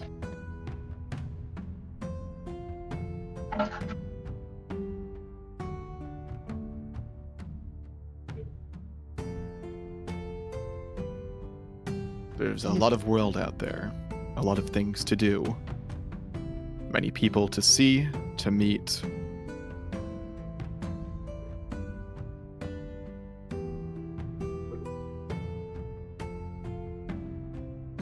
As far as I go, the idea of being tied down doesn't sit completely right with me.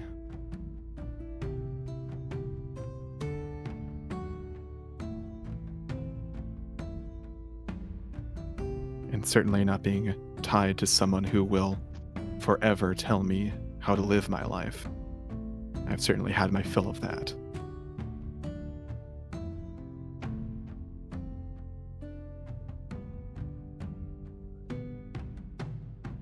And I certainly let that happen to me for far too long.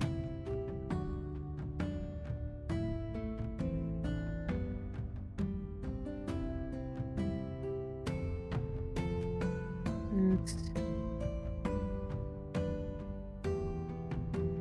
what drove you to finally break away?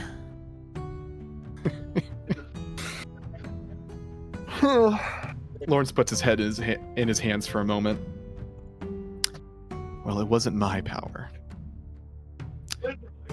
It took the deaths of those who held that sway upon me. And the burning and sinking of the place I was tied to before I really set out to find who I was. Who I could be on my own.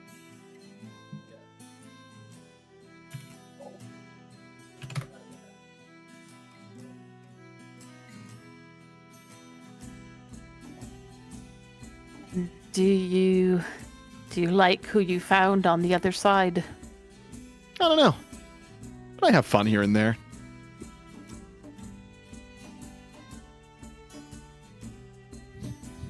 Lawrence kind of smiles at that.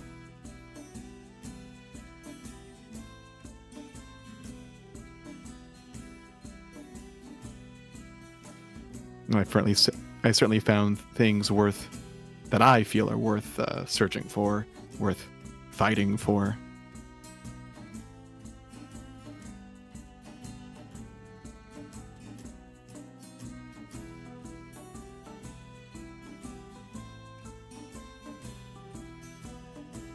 From my point of view,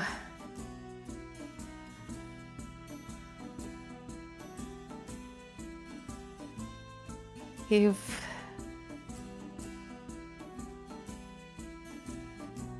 certainly someone who feels like we can rely on. And I mean for more than just your pockets. Though that is appreciated as well. Coin only goes so far.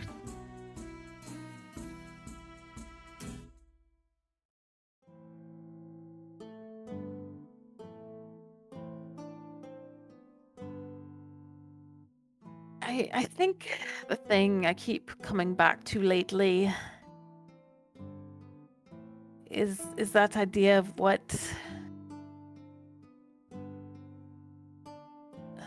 I would do, what I would have to offer, because it feels like, I mean, after what happened, and he kind of, lowers his voice a bit, after what happened with Malvado,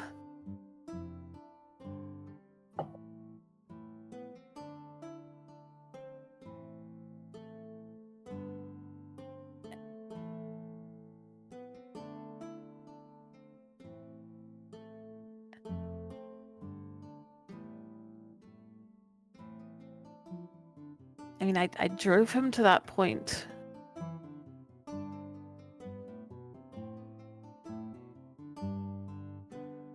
Did you miss the part where he was going to turn himself in before long?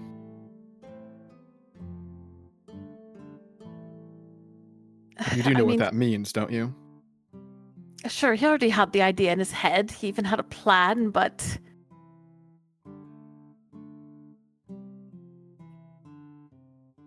before we walked into that room, he had not planned to end his life in that particular manner.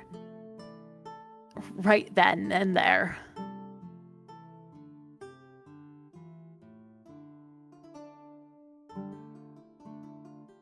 And you feel responsible?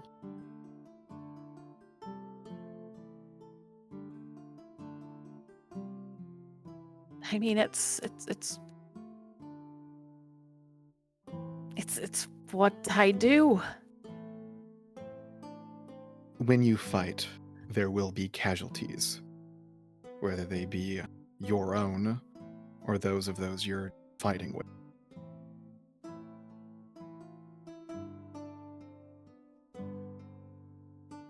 why are you doing all of this? You want to be free of the curse, free of Wallace's threat? Is it survival? Is that the sole reason?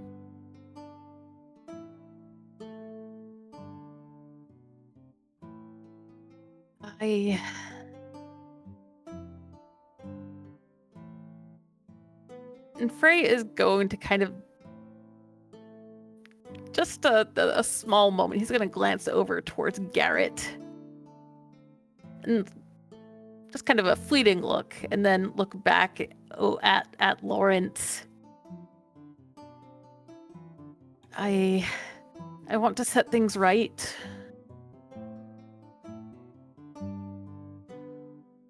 I want to make up for mistakes I've made. I want to be able to help, to honestly help people, to make a good difference in someone's life, instead of breaking a family apart.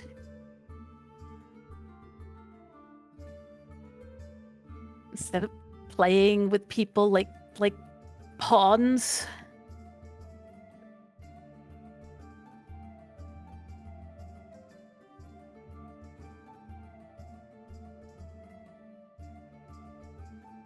Well,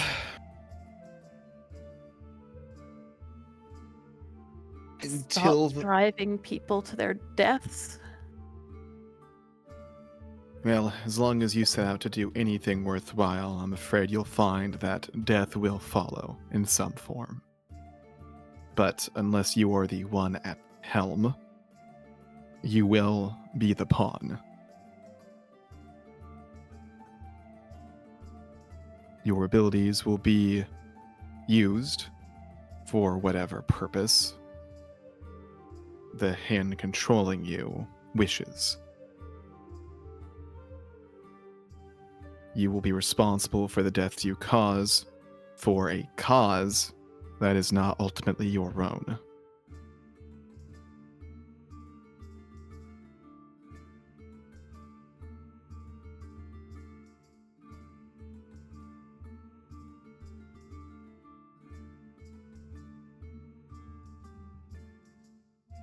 Some people are okay with that. That man, what was his name? That torturer. He's a fine example of that. But I think it's important to aspire to something more than that. To make your life your own. To own your mistakes and actions and the consequences of them. While this world is a terrible and chaotic place, we don't need to let our lives be that way. And there's a certain nobleness in wresting control from that chaos.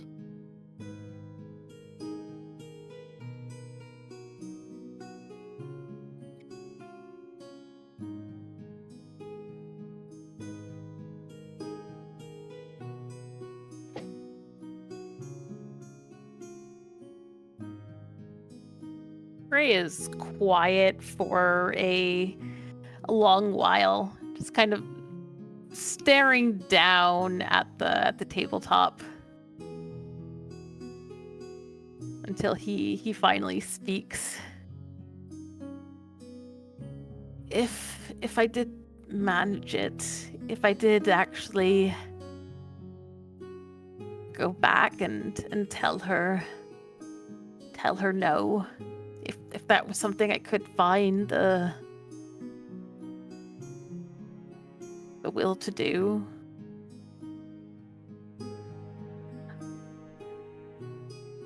All hell would break loose. Probably. She didn't seem like the type who takes no very easily. But, as long as you have a few reliable sorts at your back, it's usually easier to say those kinds of things. Or to do something that will, cause all hell to break loose.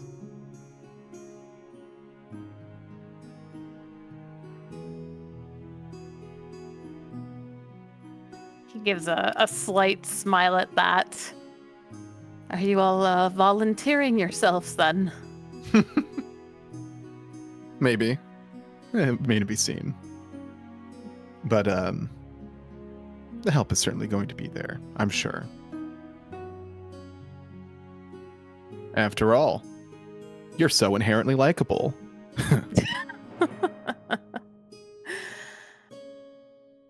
Well, I suppose in the end I can't make any promises, but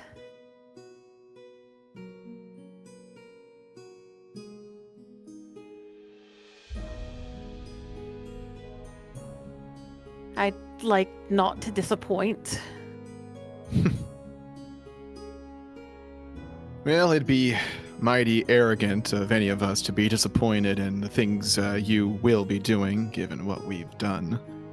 But, well, I hope whatever you do, you'll be happy with it. The decision, at least.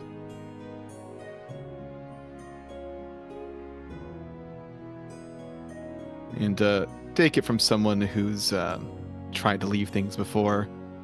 Don't dip your toes back in there. Don't, keep one foot in that boat. It'll have has a way of getting back to you.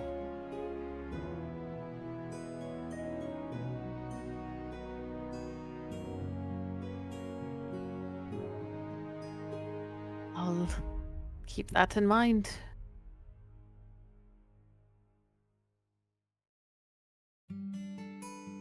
I think Lawrence will make to stand, clear his throat. I think I'm going to get some fresh air. Just nod to the group and head up top.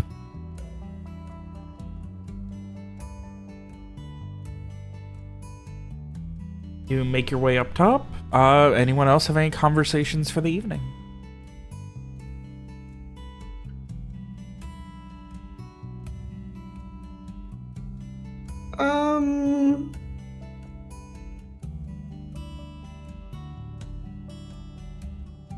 Not specifically on my end. Alex ponders. I'm having a hard time organizing my brain right now. You don't want to wait for me, so just go ahead. All right. Otherwise, the night comes quickly.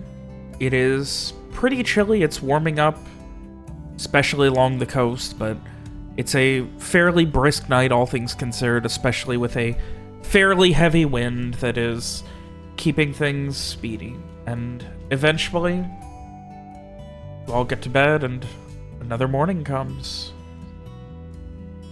The time continues.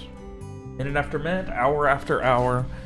You are guests on this ship. You are not bothered, not annoyed, not inconvenienced. You are in control of pretty much everything going on the ship. It's a change from the past few times you have gotten passage, and I imagine a lot more relaxing. Eventually there is around mess call in the evening when everyone is up and the shifts are changing from day to night. There is an announcement to switch out the flags and that they are officially expected to be in pirate waters.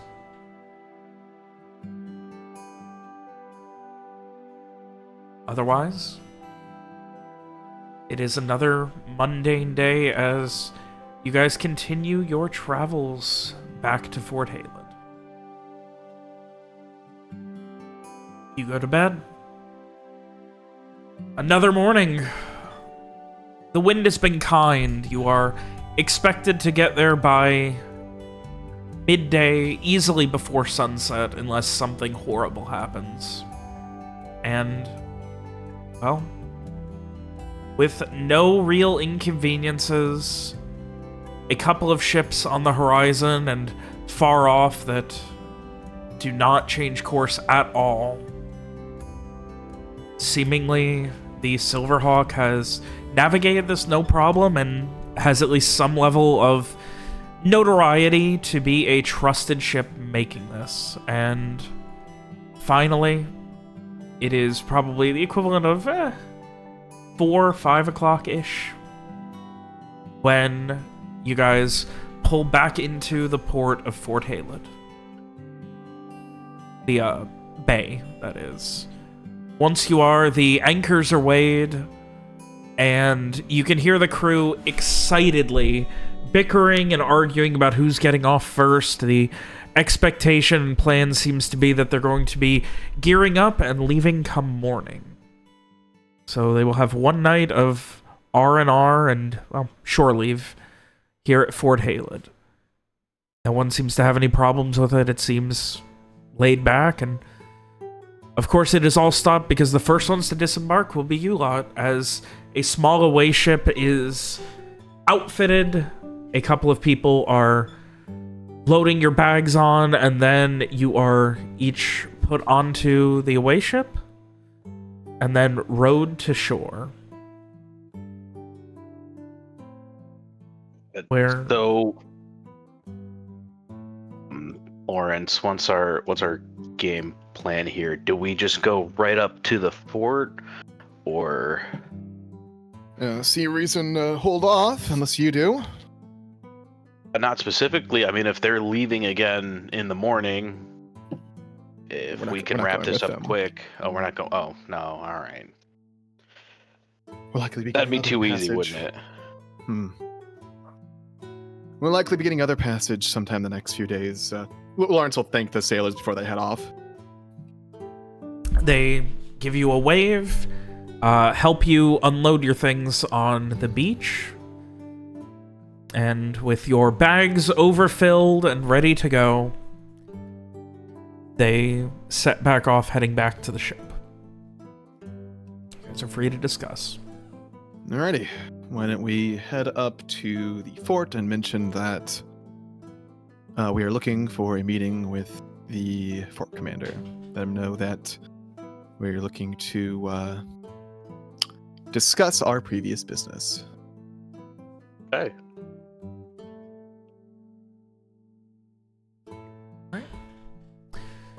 So with your things in tow, fresh off the boat, quite literally, you guys make your way up the winding path back to the titular Fort Halid that the settlement has been named after. And as you continue up the winding path, it is getting close to sunset. People are beginning to light torches, especially up the path that is on the...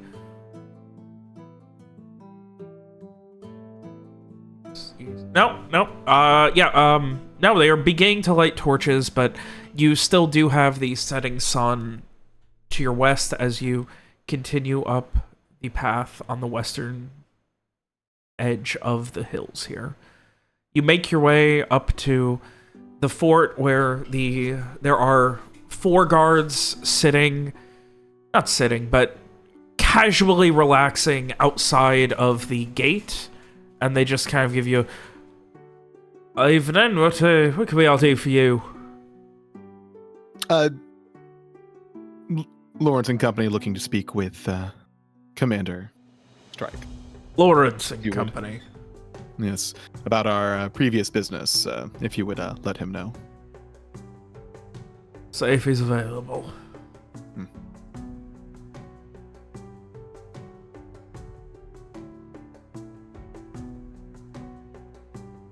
And he gives a cursory nod and then heads out. I imagine we did discuss on the way how we were going to broach this, right? I mean, Yeah, I figure can we... say that makes sense. We just, tell him that Malvado's dead, but his assistant is looking to strike up a new deal. And then the details of that. Yeah. to continue.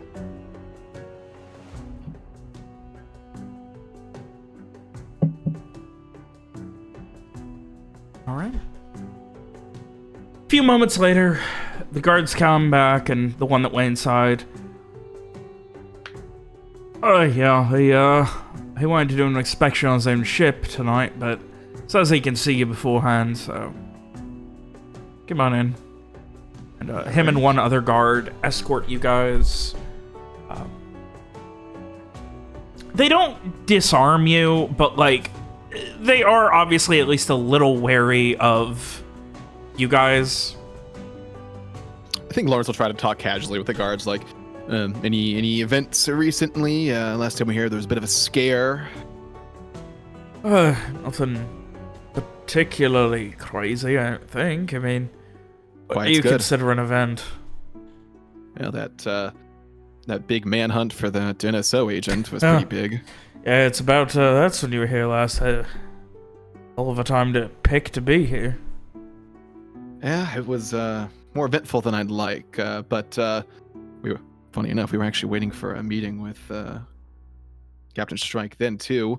We were sitting just outside the fort there, kind of leaning over on the wall, and we saw that agent you were looking for trying to climb up the elevator on the rope. Well, you heard about that, right? Did. I was about 3 days into an 8-day shitfest at that point, so... Mira blinks, not knowing what that fucking means. Shit-faced.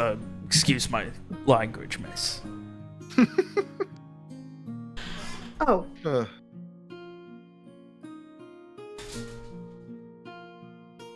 Yeah, I imagine the conversation remains like that until we get where we're going.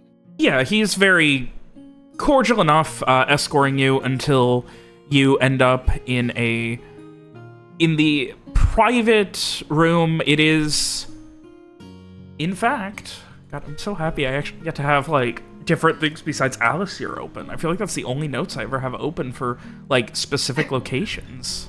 Holy shit. We're not in Alacyr anymore, guys. Can you believe it? Oh, I can't. And you are guided through a set of very heavy bronze-barred double doors. And on the other side, the table, as it is known.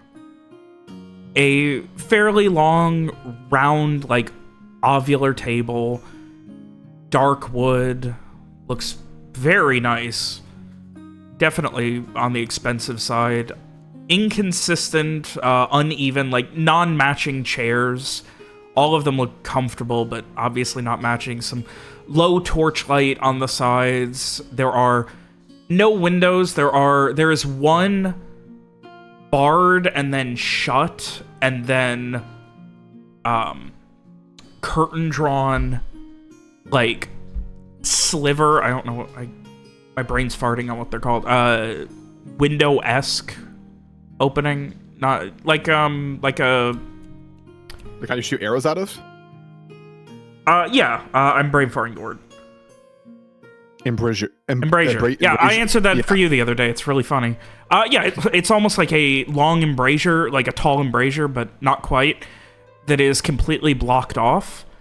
Other than that, there is only torchlight and lantern light and some lit candles in here.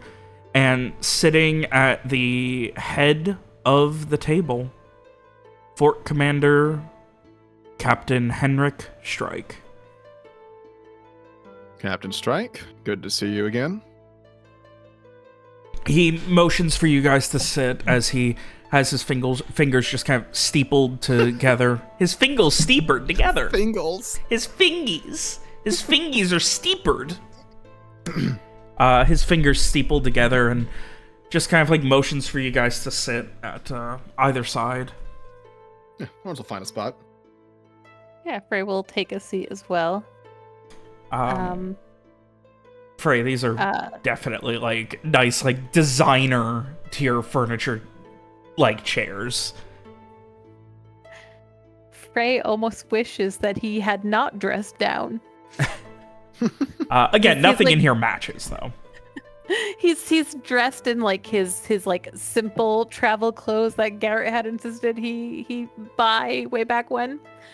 None of his jewelry is on. He didn't even like do his, normal bit of makeup around his eyes. He's just like He's trying to look like a pirate.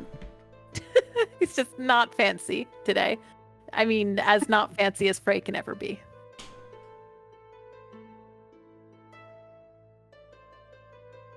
So, you will bring me good news, I hope. Bad and better news. Bad and better. Mm-hmm. The long short of it is that Malvado is dead. However, his assistant is looking to make a deal in his place. I'm sorry. I sent you to make sure he understood that our deal wasn't changing and you killed him. Oh no, we didn't kill him. He killed himself, actually. He was never going to accept things as they were if we had not shown up. In fact, he was going to turn himself in. He kind of narrows his eyes, leans in, scratches at his beard a bit. But after some convincing, he assured us that his assistant was trustworthy. And then, next thing we hear is that his assistant killed him, though it sounds more like he threw himself upon his assistant. William needs to find the notes. Something Voss, what was it? What was his first name? I just got finished saying I don't have the fucking notes for Alacyr open anymore. All I have is Voss. I'm an asshole. I'm sorry. I also only have Voss. Darren Voss. Darren? Yeah. R-R-I-N. Darren. His assistant, a Darren Voss, who is now taken his position. We, of course, followed through, spoke to the assistant, who is looking to meet and go over the terms of the deal. He scratches at his temple and rubs his forehead and spends a moment just kind of like processing, rubbing his head over his rubbing his hand over his head a couple of times. While he was completely bald before, he has a very thin layer of hair, and he obviously looks like he has not had a lot of time to take care of himself lately. He kind of turns to everyone else to just not quite in disbelief, but this is a fucking turn for what happened. And he just looks for any confirmation, emphasis, anything from anyone else. Garrett just kind of shrugs, it's like, yeah, this is a whole thing. Facial expression. It was not the outcome that we had expected, but Voss does seem willing to hear you out, to foster a deal, an arrangement.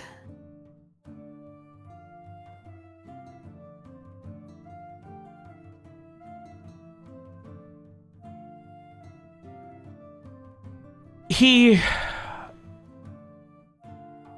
stares for a moment in almost disbelief. Again, so much trouble processing.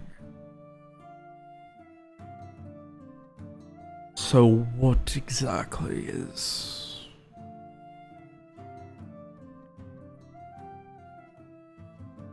We are good.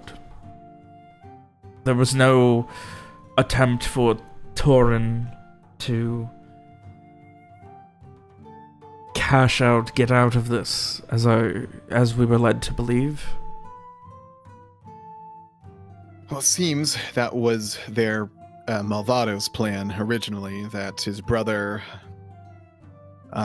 return and he turn himself in once the leverage is no longer there.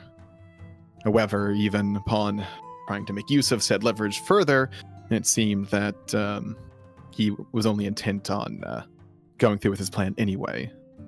It was upon mention of your shared concern regarding the potential Reclarian threat that he changed his mind. And when the negotiations moved to his assistant, who as well shares that concern. So, what is changing now? Cannot make any agreements on behalf of myself, the table, Fort Halid, the islands in general. Voss wishes. Go on. Voss wishes to meet with you.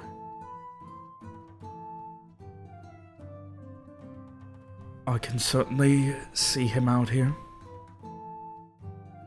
And it's not how he wishes to do the meeting. At that, he narrows his eyes, and for the first time, you get a glimpse of just, like, the way he almost, like, sits up. He seems immediately a lot more threatening. What is it this Voss wants, then? Lawrence will relay the specifics regarding the at sea on his ship. And he wants multiple options for dates. And alone on his ship. That was the other Unarmed. stipulation. Alone and unarmed. And releasing Torrent anyways.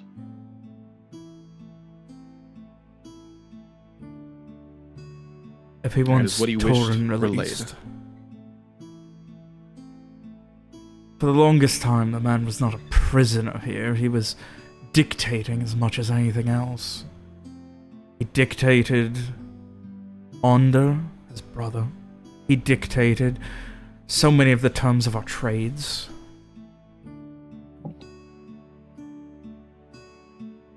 Well, he certainly has no position to do so now. It seems that Voss doesn't necessarily care for Torrent himself, but feels it's owed to his former associate Movado that he be released, that his brother be released. You all spoke with this Voss? Yes. Do you think there is any leverage Torrent Movado can hold over him? Any leverage I hold using Torrent? Not that can be used successfully. If I were to say we continue things as they are, or I put Torrent to the rope, that wouldn't change this Voss's opinions. I think that would cause negotiations to collapse, frankly.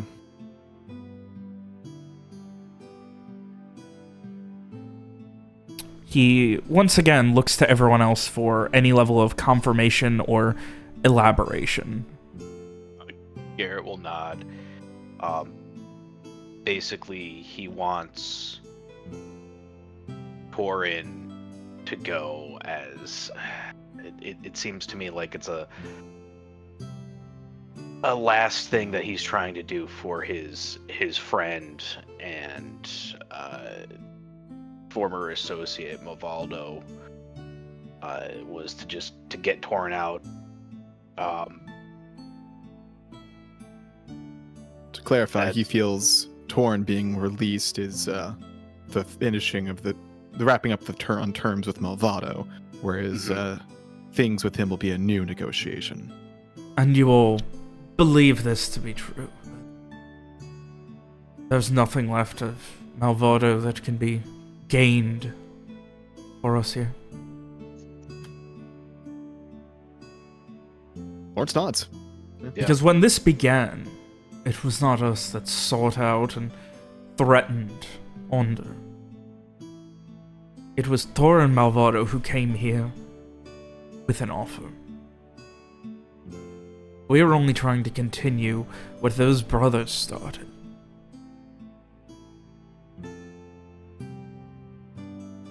It seems those brothers are not as relevant as they used to be. So what assurances are there?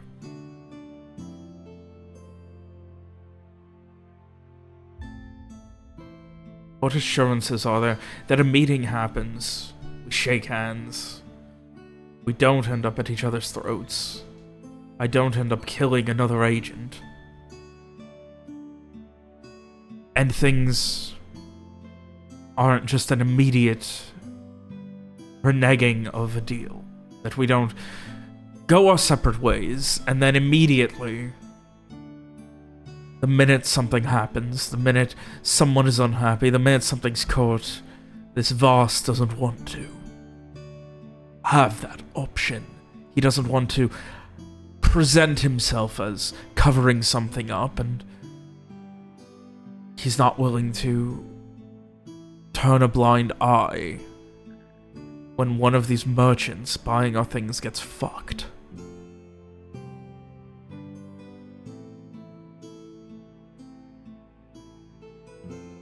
Malvado seemed insistent that Voss could be trusted, at least as much as you could have trusted Malvado.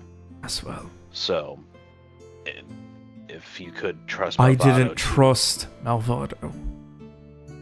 I trusted Torin Malvado, and in the last few years I've not trusted him at all. He has fucked around harder and harder, screwed with every deal we had, increased his rates.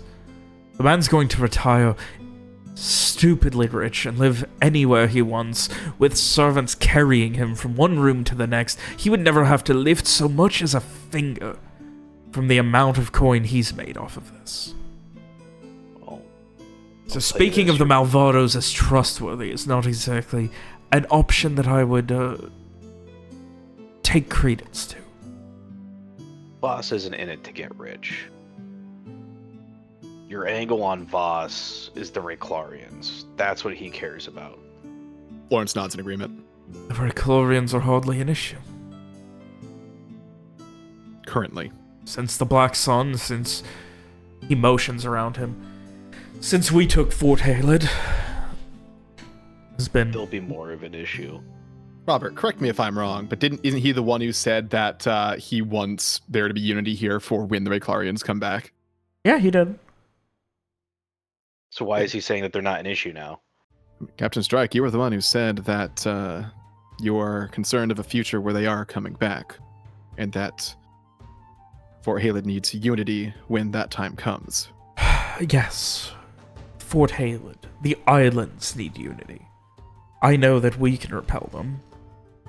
It feels only appropriate that they'll end up using the naval forces to support the land ones for what, another invasion of Alacyr? Frankly, it's all the free kingdoms that are at risk. While we were here last, did we tell you what we saw in Fortuny Soul? In Vicania? The Rayclarians active in Vicania? It's not possible. Well, Not a rumor. Rayclarians in Vicania, sure, but you're speaking of Rayclaw as a nation? I'd be shocked if the Order of the Blue, now Fortuny Soul's standing military, being owned and commanded by a Rayclarian man, did not mean something more. He has this skeptical look. I intend to keep everything out here united. They are not going to have a navy able to deal with anything happening out here. The And that's what journey, Voss- the support, all of it. They can't deal with us. And that's what Voss wishes, for when that day does come, that you're able to keep them from this front. That you have the strength to do so. That is the angle. At your this point, he negotiations. stands up. And he always comes across as, you know, he's tall, he's got broad shoulders, he's got that look of someone who has sailed and fought, but as he stands up, there is a almost palpable rage to the way he bends over and leans onto the table, standing up. You're to say that Voss wishes us to fight alongside Alacyr, to fight alongside what, the Free Kingdoms, the very ones that shunned us.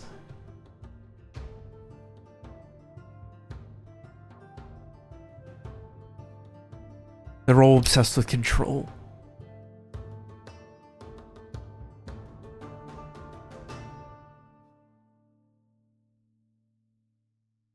At that point, why are we not just declaring ourselves a country? Because no one here wants to fight under a banner.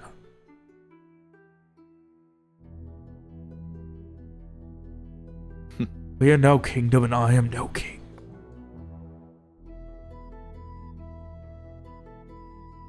True enough, but Voss doesn't necessarily need to understand or know that. The threat that they will pose is the angle for negotiation. The strength that the fort will gain from the continuation of the deal previous. That will allow this deterrent out here against the Reclarians. That is the angle. I can sell my men. I can sell many a crew. An open season hunting Reclarian vessels. But we can take the ships. Take them out. If they fight back. If they so much as lift a finger. There's no blood lost. No bad blood lost between Rayclow and anyone else. So anything we do, I tell them, sure. You capture it if you want them dead. If this is military, you want them dead, so be it. If you want to set them to sea on an away ship, on a dinghy, 500 people to a ship, so be it. Take their entire fleet, let them swim, so be it. We can put a fear in those Reclarian vessels.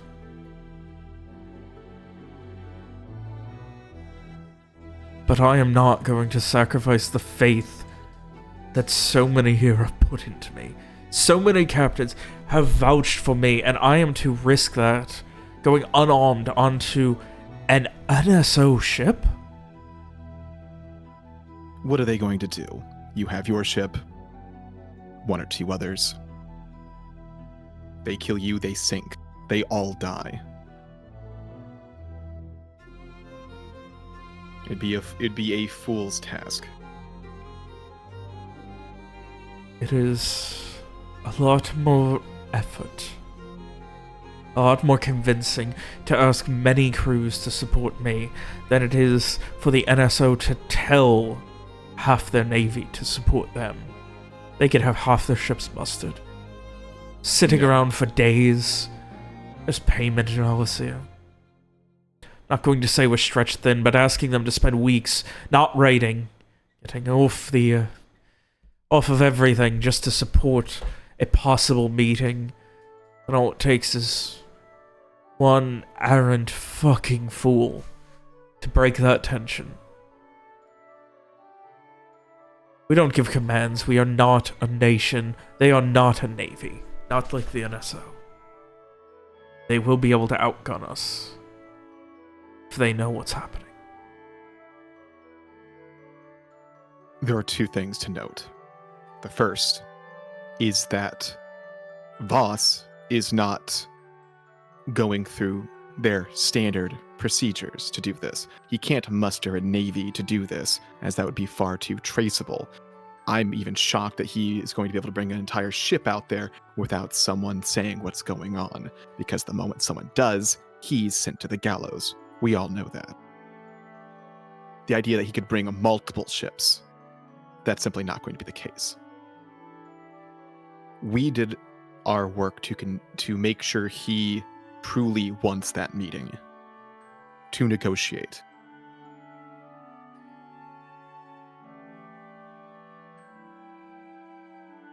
He'll do so on the terms he set.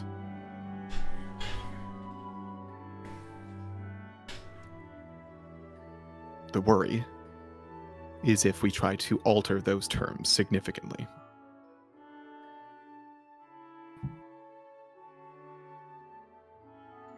He shakes his head and finally sits back down.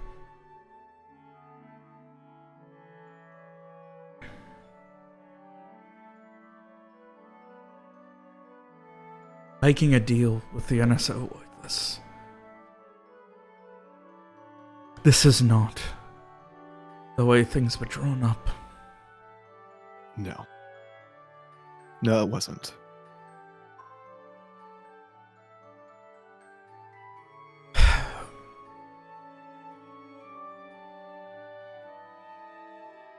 Going to go through my schedule. I'll find times. Let me make clear. I'm going to keep this very secretive, very careful. And He'll not get out through us. nonetheless, this will be wax sealed. If it is broken, if it is damaged, if it looks like anything has been affected,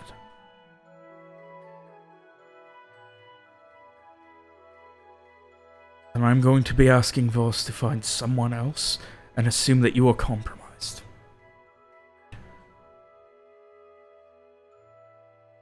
To summarize what I intend to write, he brings one ship.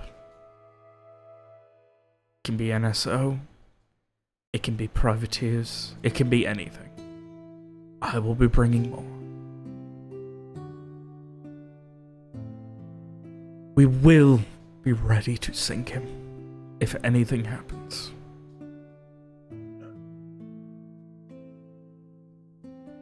I'll give him dates. I'll give him locations.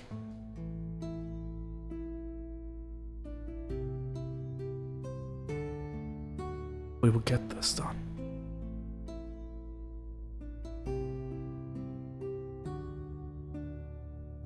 But if anything seems off, if there are any sails on the horizon, I don't care if they're NSO, privateer, or even a fucking merchant vessel, there will be blood. I don't want any surprises. I'm putting many a captain's faith in me at risk doing this.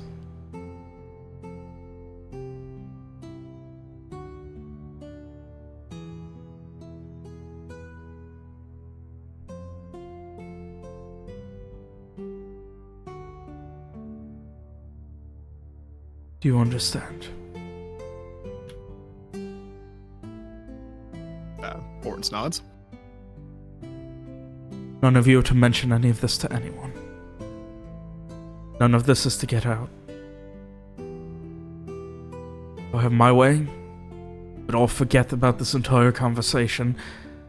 But in lieu of that, it does not leave this room. Not again. He looks for clarification from everyone else. Frey also nods his agreement. Yes, a big nod. Yeah.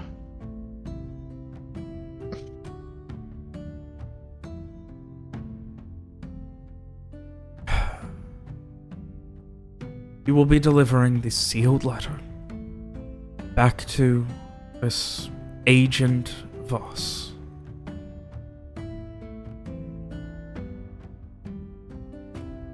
And then our contract is over. Your discretion will be paramount. No one else but myself and Voss will know where this is taking place.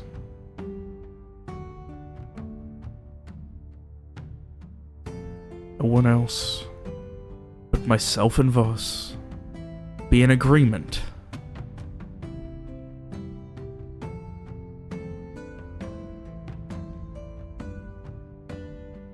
He'll have multiple locations. I expect him to reach all of them on all of the dates.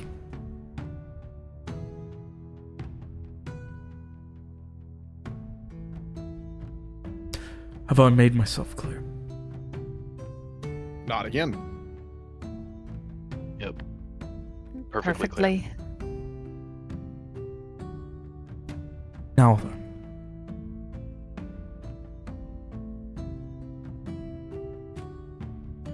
To discuss more casual, less intimate matters.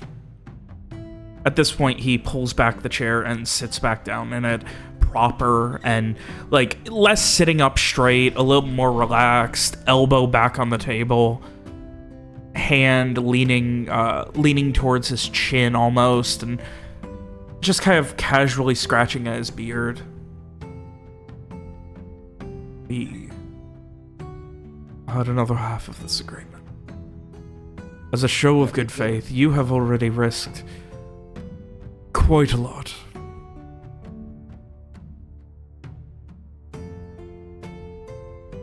Didn't go quite the way I would like, but I suppose that may be for the better. You wanted something.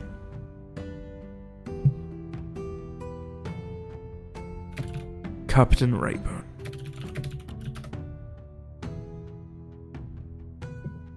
Right. Right. We got some minor information there that she was spotted in Omen Harbor heading towards Kyogle prison, but we don't know when that was.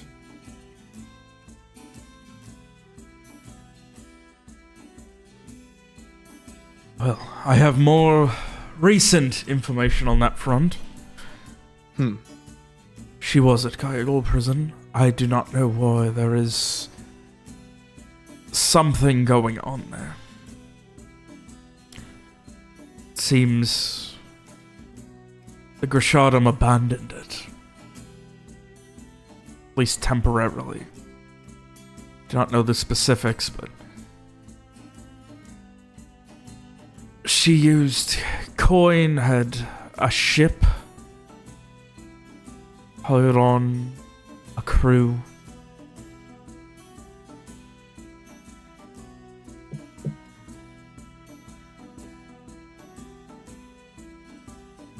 The last I heard, she had escaped. There was a battle. She was chased by another ship. There have been multiple reports on who.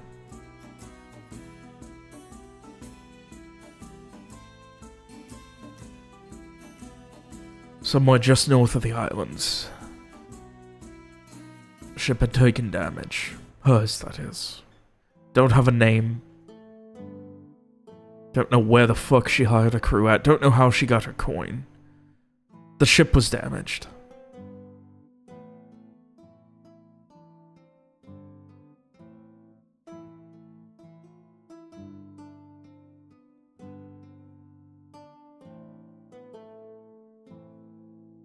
Is there any information about this other ship?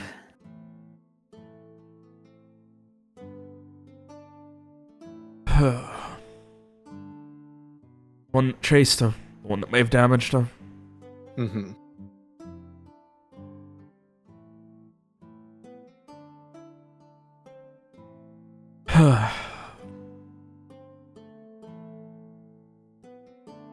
Mr. Beckett.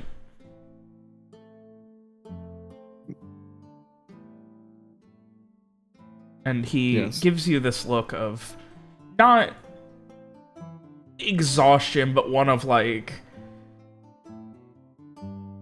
you ready? Like, that's the best way I can describe it. Lawrence nods, waiting.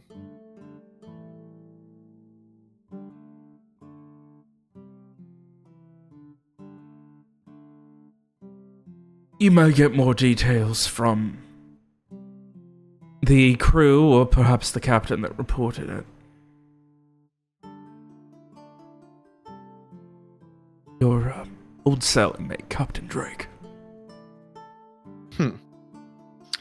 Is he at port? The ship is a few miles south. They're cleaning it, moving the barnacles. They've beached it. He's overseeing that. Interesting. It's good information.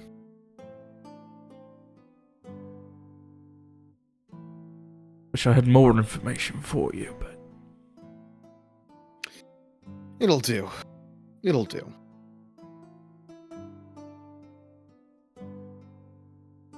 Hope you find Of what you're course. looking for. Thank you. And of course, your letter will be delivered without issue. He begins writing it, scrawling notes, seemingly. On another more casual topic, you're familiar with the Iron Wolves, aren't you? He narrows his eyes in a mixture of like almost instinct, and then there's also like a cocking his head to the side of like concern. Oh, just it's nothing too serious, but we did run into them in Omen Harbor. Apparently the locals weren't too fond of them squatting one of their buildings. Their mayor asked us to help in getting rid of them, and so we blew them up. Found a fourth full barrel of spark powder. Blew them up. One of the residents was floating around on it. Weird place, don't visit. Yes, and the vast majority of them are gone. However, no idea what happened to their captain or anyone else in leadership. That deals with my next question.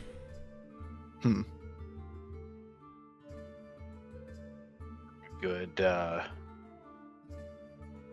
many were in there? 24 Yeah, I was gonna say ish. 20. Yeah. Around 25. Had to be half Had the the quartermaster there. existing crew then. And before Just you thought you blew might it like up, to did hear you have that. information on where they may have their captain or their ship or Oh anything no, else? we made our way in to confirm, see if they might. We didn't know it was them at the time. Leave Voluntarily peacefully, leave, and they told yeah. us to fuck off. At gunpoint, of course. Yeah, they And wouldn't so give us any we further. chose a less direct route of resolving their squatting. He gives a So no. half smile at that. So no, unfortunately, no clues on their captain. I appreciate your having dealt with this. Not to say that piracy is a game of public relations, but they certainly did gave help. us worse than we would like.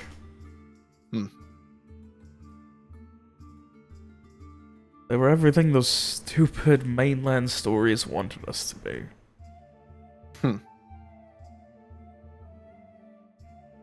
Shakes his head.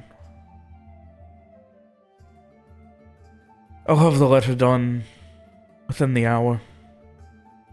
Where are you staying? I'll have my first mate bring it to you. Yeah, probably make use of the same place. William will find the name here in just a second. It was the...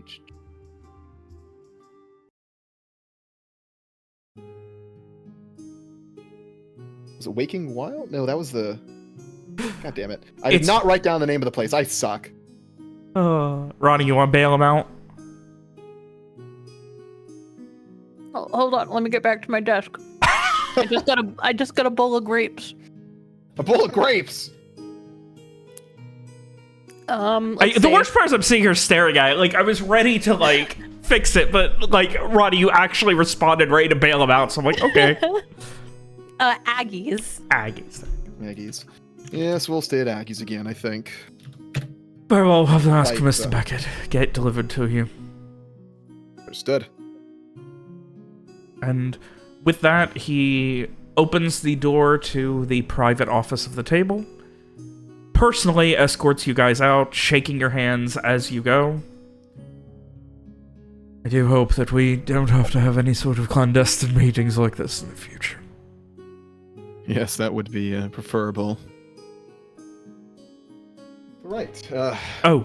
Well, He pulls out a coin purse and counts out 19 gold pieces for your stay and any other inconvenience of reason. It's appreciated, and we'll, as I said before, we'll deliver the letter, and at that point, we'll wish you the best of luck with negotiations. He gives a nod, and to be clear, this is not from the coffers, this is personal. Thank you.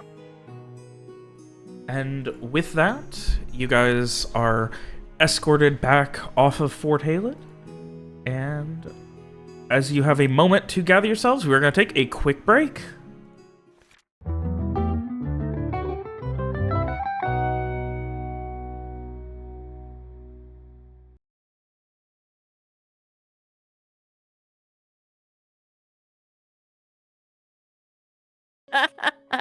We're trying to genericize D&D, remember? anyone who doesn't agree is shilling for wizards. Da, na, na, na, na, na, na. Alrighty, so you guys make your way to Aggie's to get some rooms with your newfound wealth and one last delivery under your proverbial belts.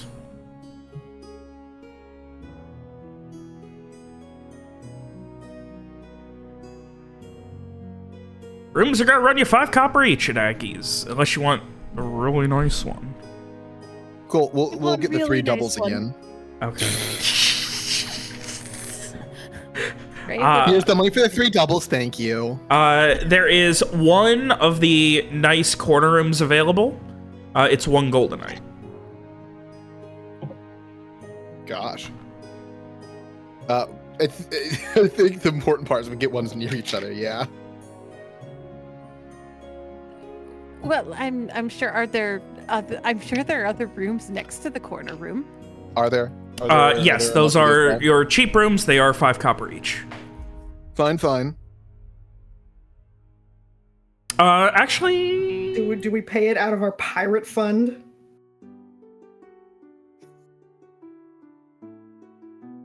Yes. Lawrence has the wallet. Dad pays for it. Don't worry, kids. We have money. We're okay. For Frey now. is much appreciated. We'll not have to work the streets Appreciative. anytime soon.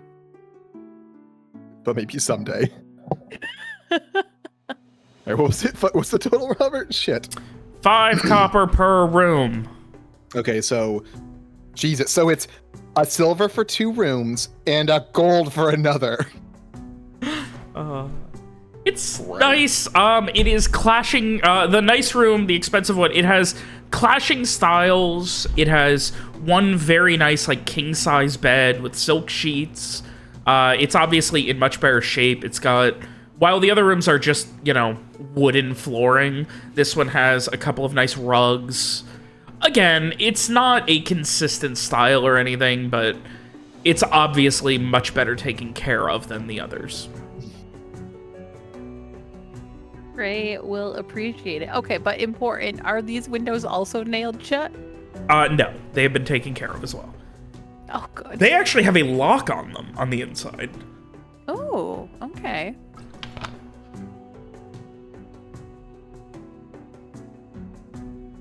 So yeah. Well, I suppose that will be paying a visit to your old captain tomorrow then. Well, he wasn't my captain, but I actually was hoping to head out that way. Robert, based on what was said, would tomorrow be fine to visit, or is it one of those things where we need to head out there soon? Tomorrow would probably be fine. Like, you didn't ask how long they've been at it. No. Normally it is a few days' work. Can I ask, like, could I have asked around on the way out to get that information? Yeah, it'll still be around tomorrow. Okay. Yeah, I was hoping to head up there sometime early tomorrow, say hi, get some information, meet and greet. Do you want some company? Wouldn't mind it terribly, as long as no one intends to have any sudden outbursts. But shouldn't be anywhere near as what's the word? Dire conversations. That's what we've had with Captain Strike. So.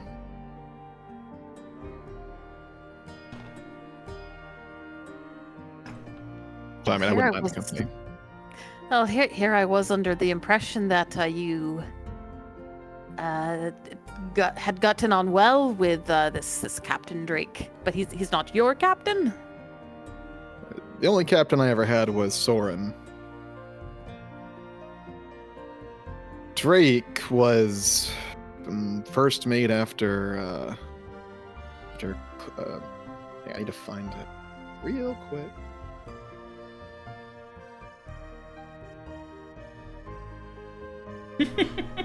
I can't. Where is? Was Maurice? Okay.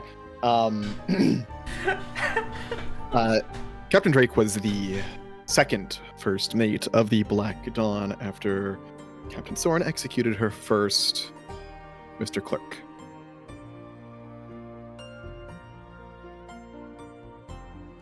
He was decent, all things considered. Did his job well, likable enough. Eventually, once Captain Soren took the ship of a certain NSO officer, he was gifted to Captain Drake, and he formed a crew with some of Soren's to assist Captain Soren. So he still answered to her, but was his own captain.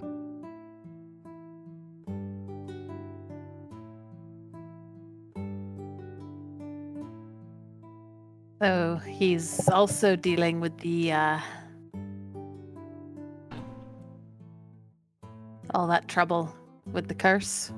From what I've heard, it was only those who were part of Soren's crew at the time of the incident.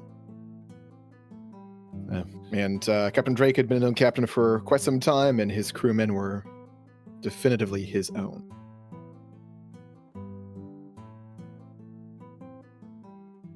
Now, so that was all after he had his own vessel. Quite a while after, in fact. But Captain Drake and his ship are, well, respected. I don't know if you recall that the ship, the prize ship that was in the bay, that was his capture, their capture. I do remember that being mentioned. He must be formidable then. Of all of the crews I know of, his would be the most impressive that are still on the account.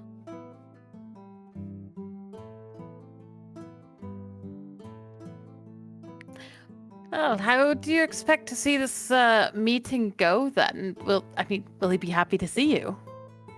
Don't think he'd be unhappy. I recall him commenting that the food was a lot better after I became the cook, so sure there'll be some, at least some minor fondness.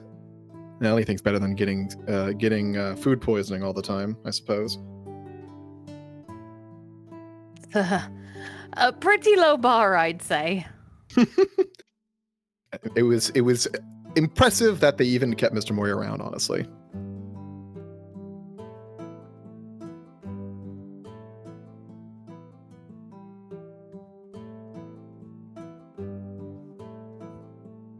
But the Wraithwind, it's a ship to behold. It's quite the sight. I imagine that's the one they're cleaning.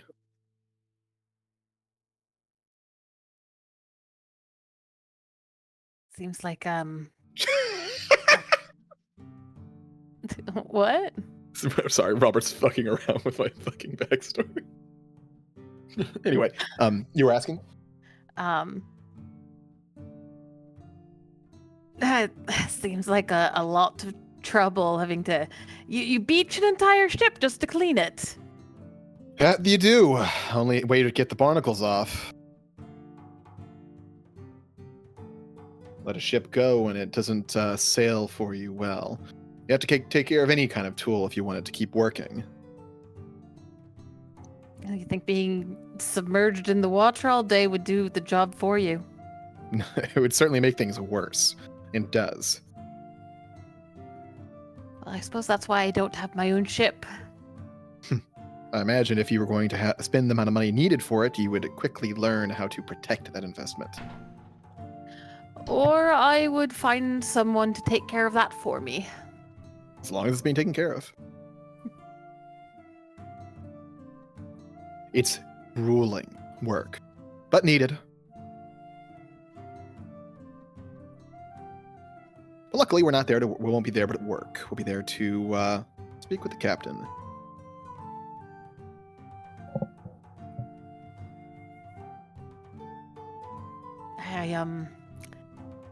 I certainly won't be scraping any barnacles. I can promise you that.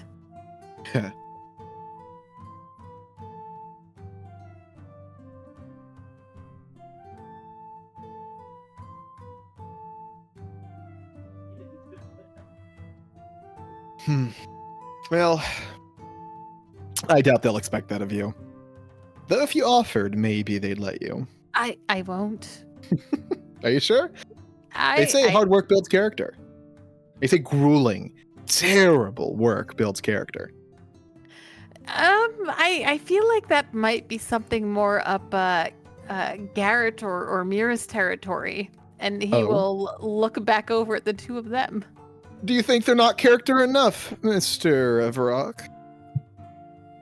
Oh, I just mean the hard, grueling work. And it's fair enough. As far as their character goes, they do work with terrible sorts like us.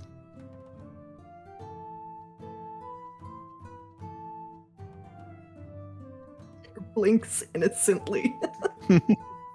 Lawrence is smiling. Enjoying the conversation. I like to think that I'm very pleasant to work for. Pleasant, terrible. It's not that far off, is it?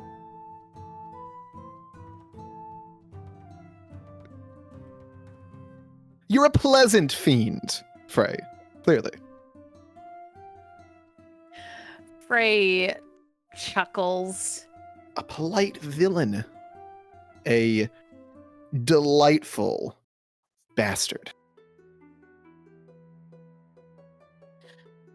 How would you put it, Mira? I certainly wouldn't use that word.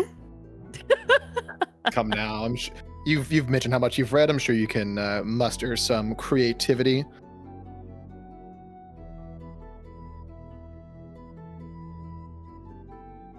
She looks like she's like she's considering it seriously for a moment. Dig deep.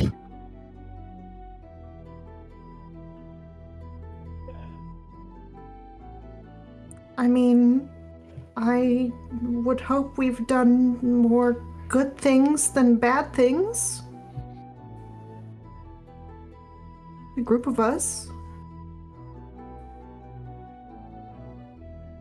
Do you think that's true? Times it's hard to quantify.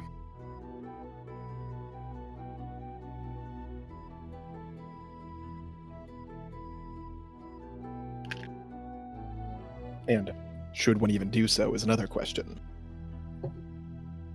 Is the world really so simple as do more good than bad? No. I don't think so either.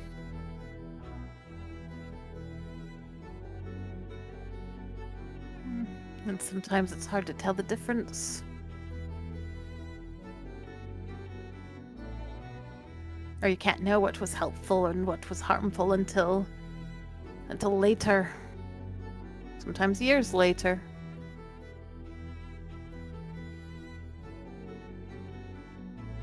Have you really been around long enough to see something like that, Mr. Farrak?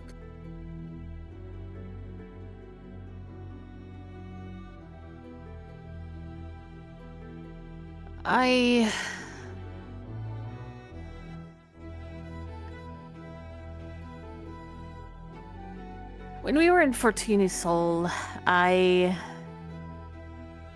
what was his name?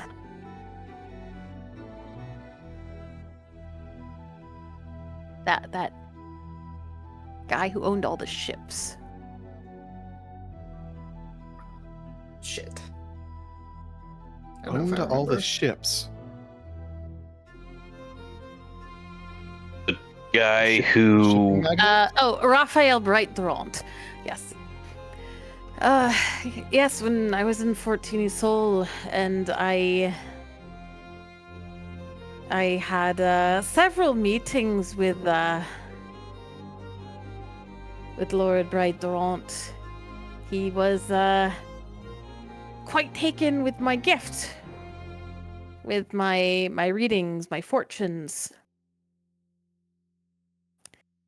And I gave him a true one.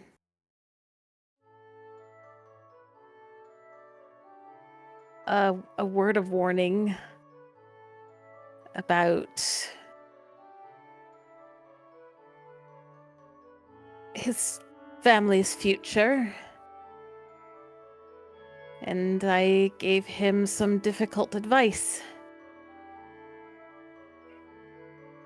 Lawrence adopts a more serious expression and listens.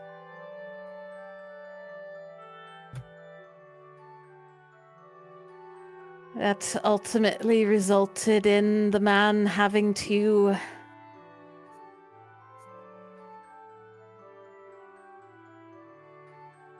send his child away. To break that father-son bond. To prevent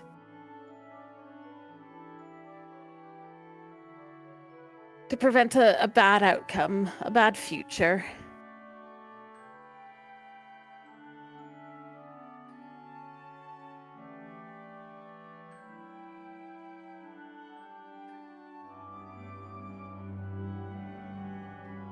And this is something you are certain of? I was, yes, but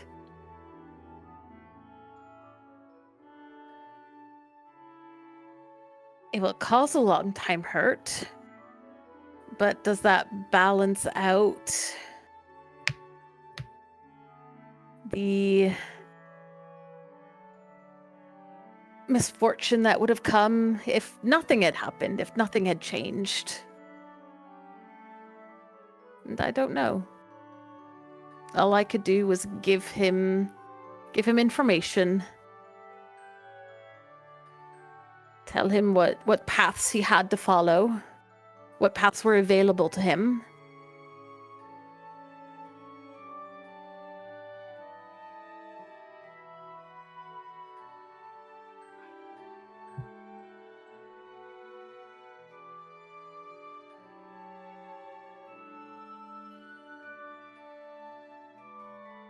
Did it feel like the right thing?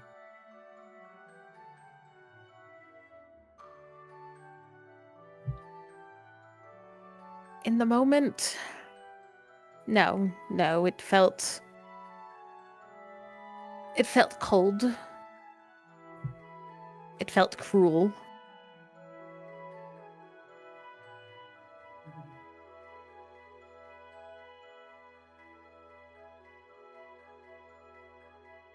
But I suppose it's this idea of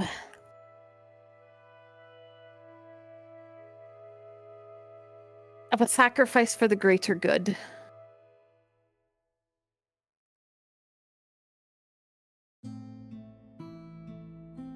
Hmm.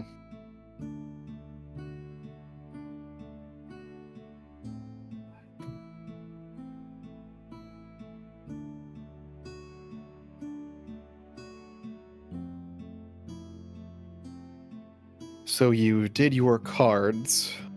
They told you that if he didn't send his kid away, something terrible would happen.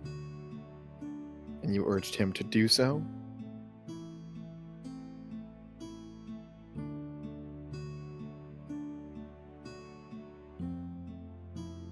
It was the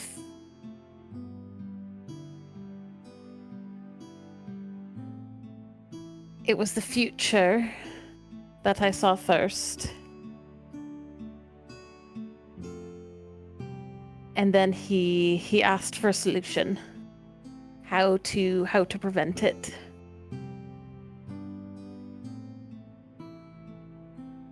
So I looked and I told him what I saw. And what I saw was the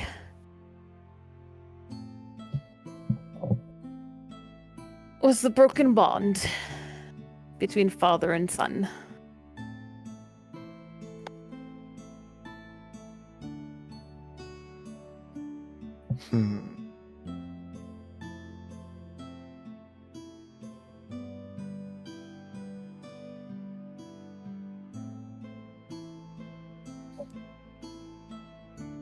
It's an odd thing to hear of, frankly. I'm not really certain what to say about it, given the oddity. But I suppose if it felt like the right thing to do, that's all we can really try. Some things ultimately simply won't work out, even if you do all the right things. But you said this was in 14 Soul. This was recent? It was fairly recent. It sounds like you'll not have the results of such for a very long time. No, I won't. The child is but an infant still.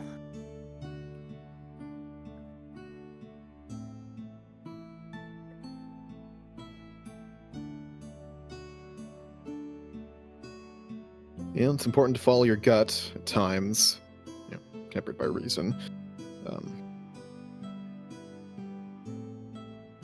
As long as you adhered to both, I suppose you did all you could.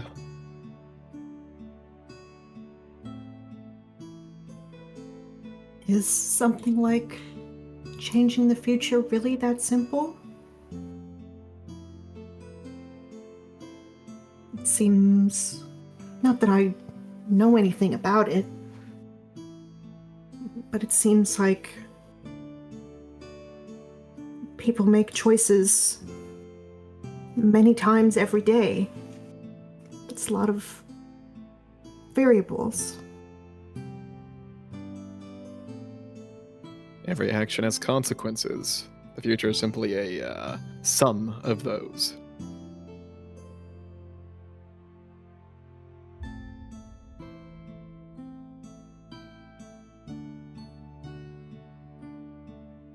But that's what I'm trying to say, that the equation isn't simple. If you change one small thing, then the entire thing changes. At least that would be how it would work in math. Not that it's the same thing. I don't know if people say math in this era, they would probably say arithmetic. Yeah, I've heard some scholarly types say that is what the world is. Whether that's true or not, it's another question. All I can really say, and this is still something I'm still trying to work out myself, is that I felt that the things that I saw were true. That it was the current path, the current possibility.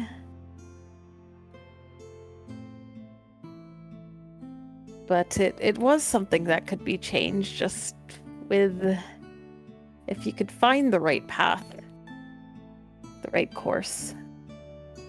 I don't know, maybe there would have been other options, but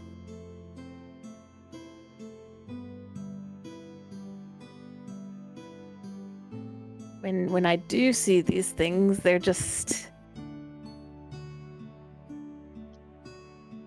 ideas, they're symbols, they're feelings, fleeting glimpses. It's not anything as clear cut as your arithmetic. That makes So- sense. Does that imply you're guessing at symbols, or?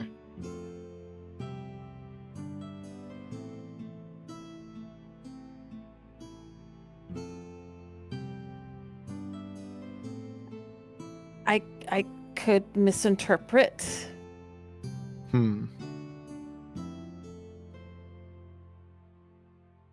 It does make sense to me. Some things are more about concrete knowledge, like what you can see and know, and some things are more about feelings. Like a sense that you can't really explain. Not easily, at least. I'm trying to think of an example. Alex is trying to think of an example. I feel like that's most of the things I experience these days, at least with this. And Frey kind of like waves a hand airily. Not magic. I still insist it's different, though I know that some might argue otherwise. Lawrence giggles to himself. The strange thing though is that before that particular reading, I did just do what I normally did with Mr. Bright Durant. I made a show of it. I put down a performance. I crafted something that, was based on what he wanted to hear. But this time, on a whim almost, I decided to give him a true one, and that was what I saw. Of all the things there are to see, of all the possible, of all the possibilities, of all the futures, of all the different areas of his life, it was that one that would bring about, I guess, the more personal hurt.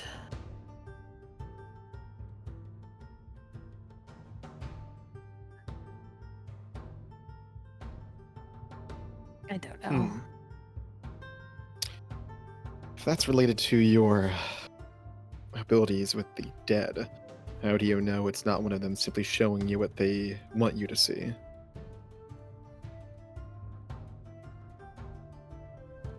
Frey goes very quiet at that. Like he had not really considered that possibility before, because the way he's always talked about things, he's talked about this as like kind of two separate abilities. He is at a loss for words. Looking suddenly very uneasy. Suppose it's something worth considering. What exactly did Lauren say? I'd cut out a tiny bit. Maybe it's a ghost showing you these things, since your abilities are ghosty, is what Lauren said. I see. Showing you what they want you to see. The phrase "your abilities are ghosty" made me laugh so fucking Ghosty much. fuck. Something worth considering, Mr. Frog. Ultimately, you certainly know more about it than I do, given that you're experiencing it. I mean,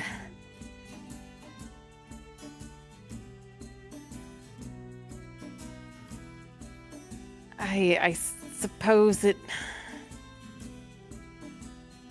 can sometimes feel similar in that sort of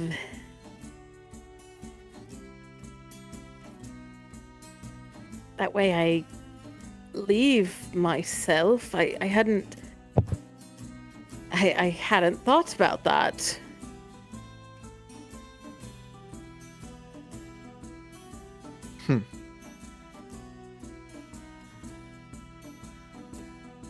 But if that is a possibility, then that would mean that some of the things I've seen, some of the things I've acted on, could just be lies, fabrications. Is that really so different from any other action any of us have taken?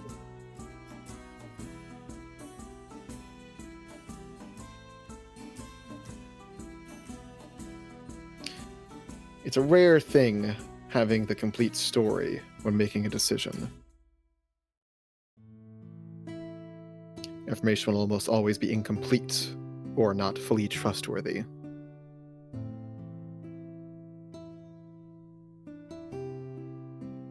I think I've told Mr. Tyrell this, but it's important to always ask why someone's doing something, saying something. What the intention is. Suppose the same can be said for your ability.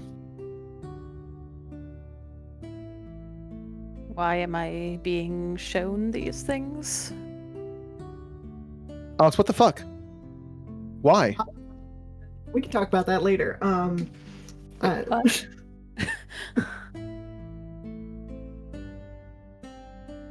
Anyway, Lawrence says take things with a grain of salt. Or whatever.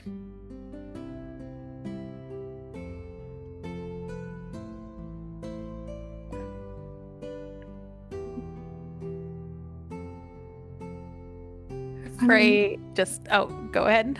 Yeah, I think that's true. Knowing the context for why you're being told certain information can, or why you're seeing something can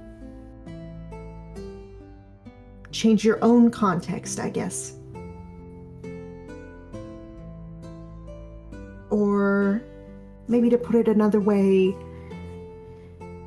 provide a bigger picture of everything.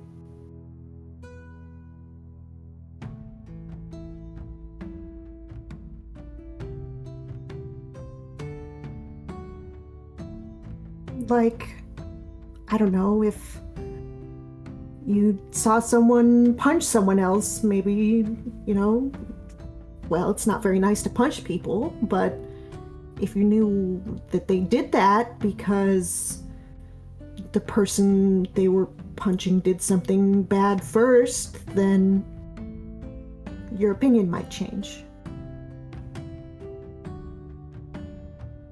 It's a very simple example. That's a clear one.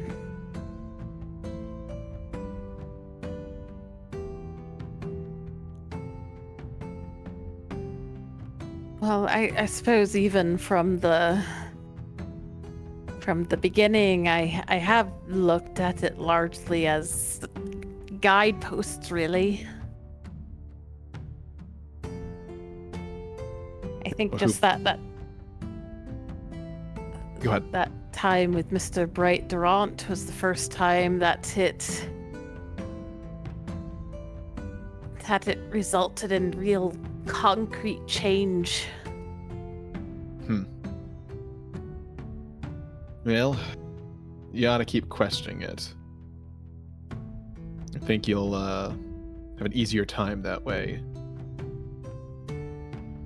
Or at least a better understanding of things.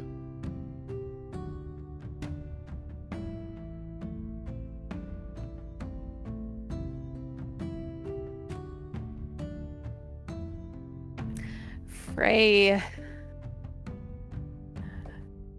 chuckles a bit, and then he looks over at Streak.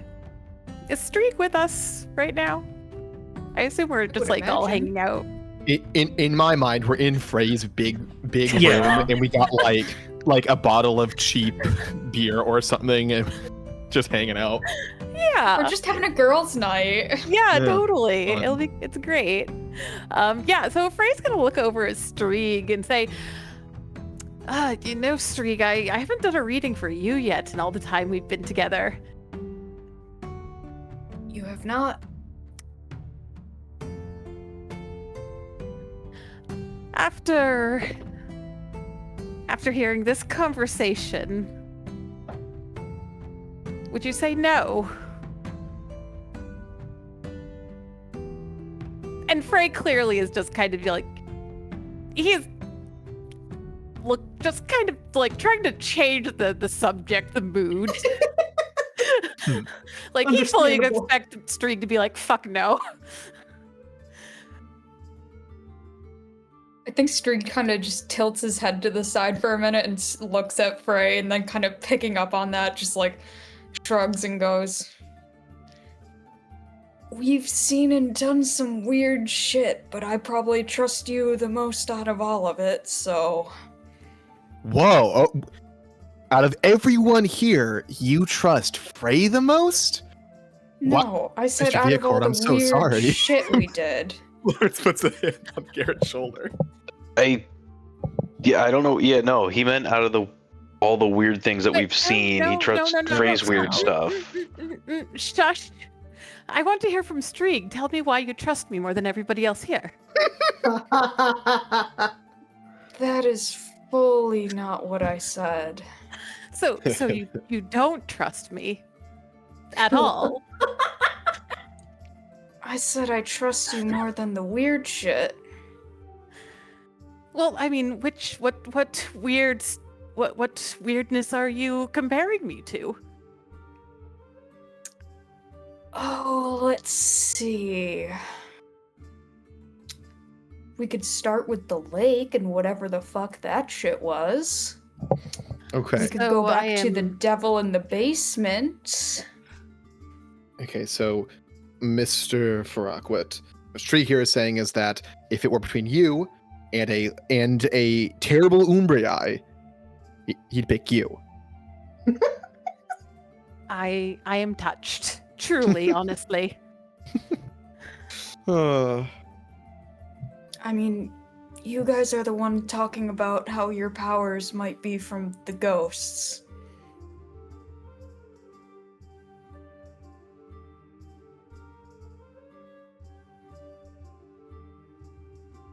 That's I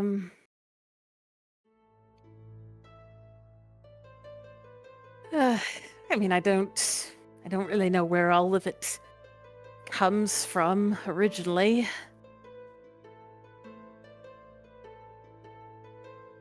is magic generally a passed down trait, or more random? It is, like, there's not any sort of conclusive evidence that it's hereditary. Like, there are some people that believe it, but it's not something that is common enough that, like, there are people funding studies on it or anything like that. Okay, so there's not a clear pattern. No. Okay.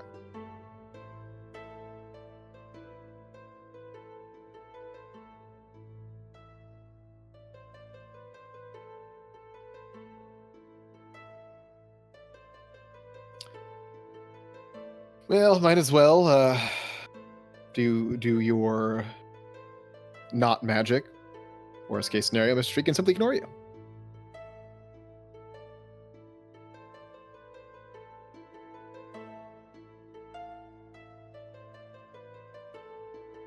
I suppose that's certainly a possibility. But none of you here could bear to ignore me. It's a very good point. That would be far too cruel. I couldn't bear it.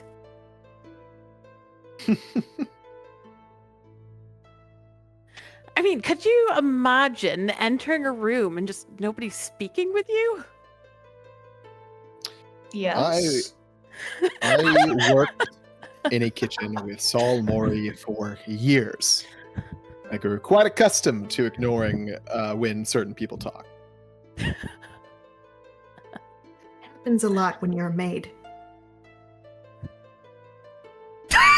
Everyone's someone gonna wants- be- Unless someone wants something from you. Frey gives this just like pat on Mira's shoulder, like, I'm so sorry.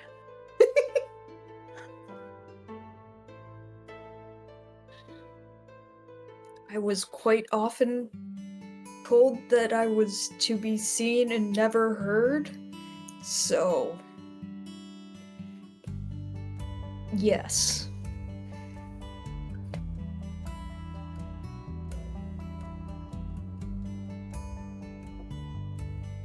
At least when you're delivering mail, sometimes people will say thank you. Not that I was never told thank you for the work I did as a maid, but it's a little different.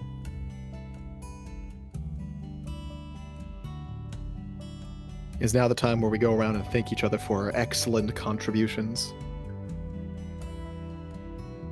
Be nice. No, that's far too sappy. Start the show, Mr. Farrak. Oh, Mira does all. Thanks. Oh, well, I can certainly start that. I suppose if I had to start with anyone, I'd start with you, Strieg. I do have to say,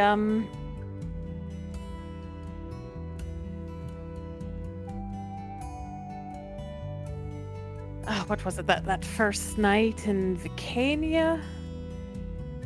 After the farmhouse incident? Thank you for keeping me company that night. It was a difficult one.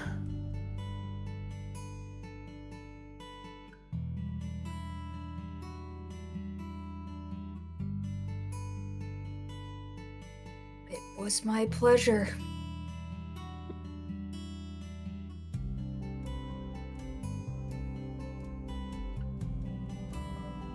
Frey just smiles and then looks at Streak expectantly.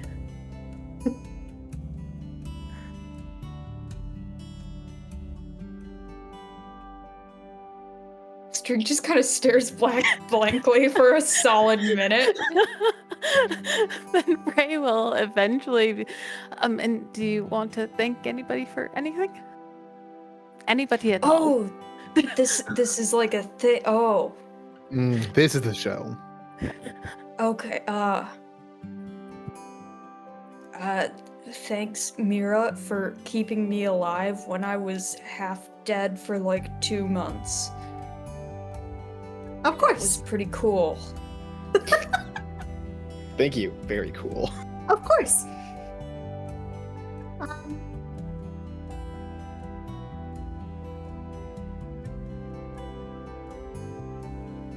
I guess.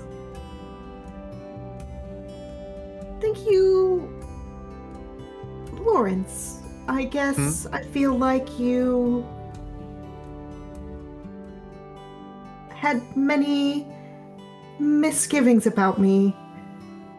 And maybe you still do, but you're still nice to me and treat me like a person. So I appreciate that.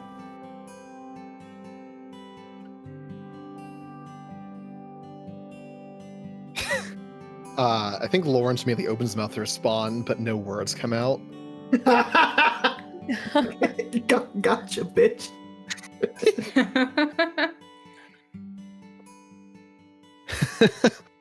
I think he almost he laughs nervously.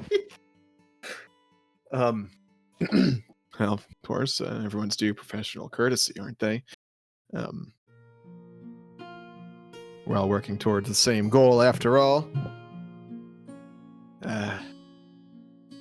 Suppose I ought to thank you all for the continued support and the eventual immaculate payday that will come from the sword and the book. Once those are taken care of and everything else is resolved, we'll all be the better for it, of course. Combat answer. You should say it. Say it in character, asshole. No, Mira wouldn't. Someone call Lawrence out, please. I mean, you didn't really thank anyone in particular, like the rest of us did.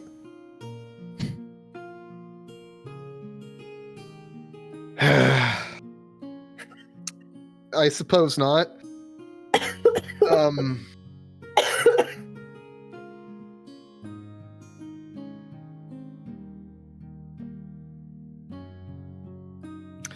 Is thanking you individually for not being racist an option, or not? Not what we're. I appreciate you, Mr. Viacor, for being good sports. During our conversations. Garrett laughs and will gesture that he'll take over to spare Lawrence any further embarrassment or struggle. Being genuine, oh no! What will I do? So, Strieg, Mira, and Frey, you guys have been with me the longest here, and I am very thankful that you helped me help my wife, and that we were able to save as many of those people from I literally said the name of the city earlier and I can't remember now. Kuvar, which is not the correct pronunciation because why would I do that right? Corval. And also for bearing with me when I thought you were doing evil dark magic shit while we were deep in the forest. And Larry, I'd like to thank you for not just your stellar cooking, but also your unequaled wit. You always seem to know just the right thing to say, just like Frey, though not quite at the same polish.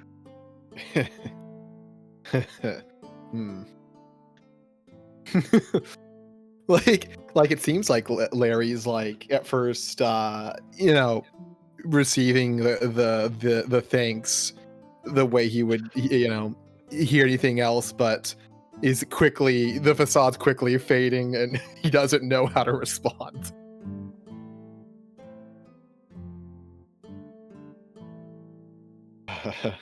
Right. Would Larry like Frey to come to his rescue? He's certainly not going to say no. Yeah, so Frey, seeing this awkward moment, grins a bit and says, and I think I would like to thank Mr. Beckett for this wonderful room for the night. Another gold well spent.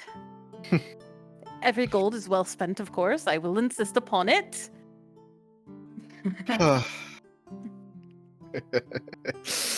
Larry shakes his head in mock, but also real disapproval. You complain so very often, but I have noticed you have not yet said no to me.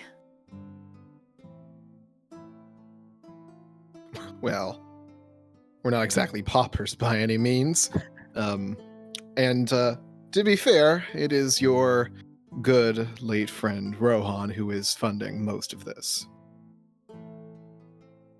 So if you want to offer your thanks, I would say offer it there.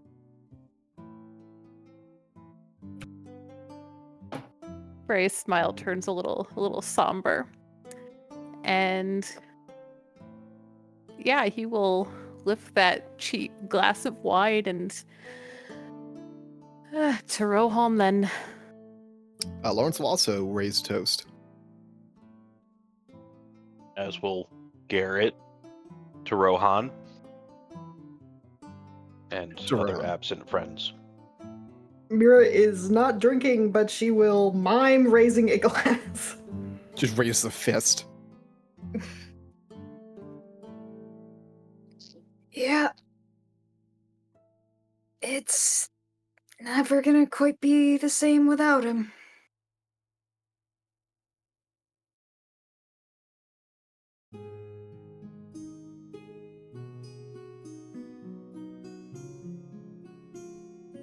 And with that, you guys drink, reminisce, discuss, And grow closer. and eventually, presumably, head to bed. Yes. Intent on another day, some more work out here in Fort Halid. On Pirate Island. Yes. So you all Pirate Island. head to bed, and eventually the sounds of the night's festivities and relaxation give way to the morning's work and the sounds of what was celebratory and is now people on the sides of the streets hawking their junk. Familiar no matter the civilization, no matter the location.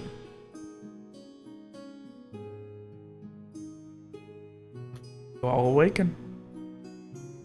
The day is yours. So who wants to come meet a fun pirate captain? Frey wants Sure, I'll to meet a come fun pirate captain. Yeah, there's not much else for us to do here, really, is there? Yeah. Not All really. right. I mean, there are other imagine. fun pirates you could meet, I'm sure. Yeah. The other ones who might say mean things to you or spit on you in Larry's But you case. see, Larry gave us very strict instructions of sit still, be quiet, and follow his lead. Uh, listen, to clarify, it's not don't do anything, it's don't start things. Like, obviously, we're all players, we all have agency. If you want your character to do something, you should be doing it. Yeah. Oh yeah, no, I know. I just think it's Okay. very funny that, like, we cannot be trusted, and I fully agree with that. So I imagine we all get up, get ready, grab some street food, and go for a walk down the coast. Sure.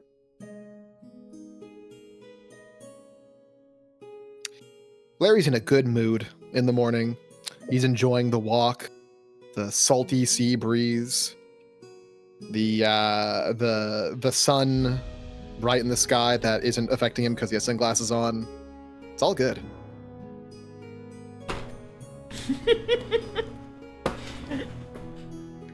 You do seem chipper this morning.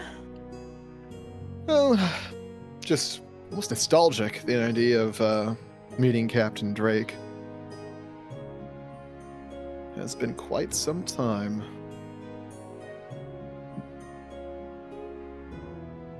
This is where William tries to figure out how long exactly.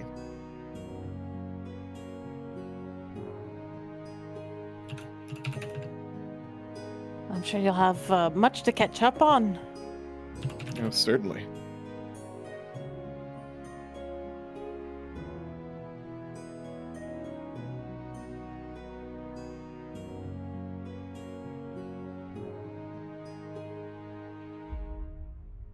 So, you guys make your way through the winding roads past the very large warehouse and further down onto the coast. You eventually get to the point where you are not off the beaten path, but like what was complete dirt turns into more of a casual desire path, and you are walking through occasional thickets of trees around you where you can see, like, from a machete, like, lots of this has been chopped away.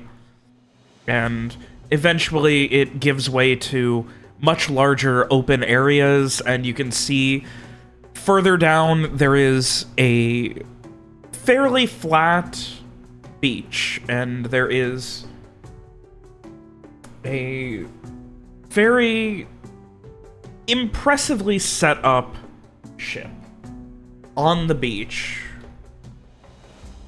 You can see a number of ropes tying it off, and then a bunch of 2x4s and other sort of just other various logs and things that they had keeping it up, and a few people already complaining even this early in the morning, along with a number of huts set up nearby, and you can see there are people arguing, bickering, and also chiseling. Getting as many barnacles and other bits of marine growth off of the bottom of the hull as possible. And this is indeed the Wraithwind. That is the Wraithwind. From wherever we are, Lawrence will just gesture to the ship. This here is the Wraithwind. The very ship won by Captain Soren so long ago.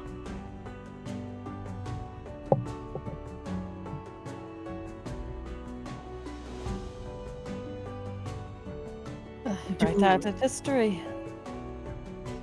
Did we know how it changed hands, or was that something that was not explained? Larry yesterday mentioned this was a ship that Soren won off of a certain NSO officer. To put two and two together, it's the one that hated Larry's guts for poisoning the entire crew, which is how the ship was won. And no, but I said how it changed hands. When I said that, I meant from her to Drake. Larry explained the day before that it was given to him so he could be the captain of it to support Soren's endeavors. Oh, okay, maybe I missed that. Sorry. Yeah. No worries.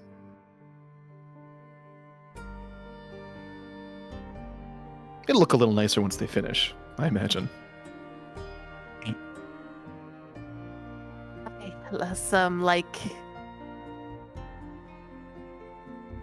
Well, I suppose I'd want to say a beached whale. Hmm. Do we have whales in this universe? Yeah. Yeah. Okay. Like whale hunting, whaling's a thing. Where do you think all the oil for these freaking lanterns are I don't going? know. They could be like weird, like fantasy whales. Right. You mean like a Lawrence narwhal? Lawrence's comment it could go for some whale right now. Are they whale like our whales, or are they whales like well, they're fantasy. They're not real, like narwhals. Yeah, whales aren't real. Whales aren't fancy creatures. What are you talking about? Suppose Larry will begin the trek a little closer and see if there's someone who's willing to spend a moment and chat. As you guys are getting close,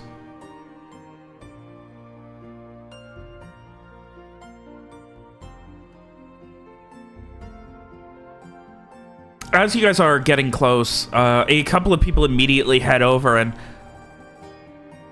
Hey, Morning. you're running late. Not. Are we? Hey, you're running late. For what exactly? We're not part of your crew. At this... Oh, that. I mean... But you were still nonetheless, you fuckers. If you want a full day's pay, you get to work. And they start handing you guys chisels. I think we'll be good. Not quite. We're here to... Ignoring you, the guy starts handing the others chisels. Frey tries to hand his back and says, "Oh no, this is not what I'm here for. It's what you're getting paid for. I'm No. not What'd you getting think? paid." Wait, Not are you one of the ones for the tent? What? No. No, Oh. he is not. Mere blinks. Good sir. My name is Lawrence. I'm here to speak with your captain. You can let him know that Mr. Lawrence, formerly of the Black Dawn, would like to speak. If at all possible. Oh, shit. Okay, y'all looking for pay? We'll be Captain on did it. say, if we pay someone to replace us, we can have the shore leave, so, you know. I'm sure you'll get plenty How once much you're you finished. want? Could do 2 silver a day. I was thinking like a Lawrence gold. laughs at the man. Lawrence laughs at the man. Trying to get out of work. I mean, Garrett, if you'll. I'm just saying, if you want to pay like a gold a day, They still got like 2 more days here.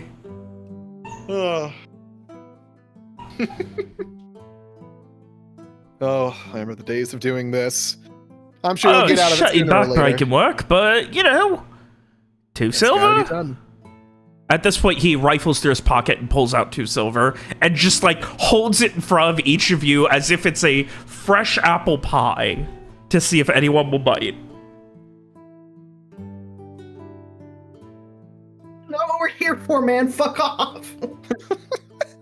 He's still laughing to himself. All right, look, about this. I'll do 6 if you stick next 2 days. Please. Say, tell you what, pal. I'll throw you another 2 silver if you deliver that message. Put it towards your funds on getting out of this. He holds his hand out excitedly. Lawrence will toss him the 2 silver. Oh, these fucking people up for the crew are all fucking suckers. Oh, did I say that out loud? He gives a little shit-eating grin. Yeah. I'll go follow the captain. Lawrence waves him off. Just continues chuckling to himself. For context, like, basic manual labor for, like, a 8-hour workday, normally about 1 silver.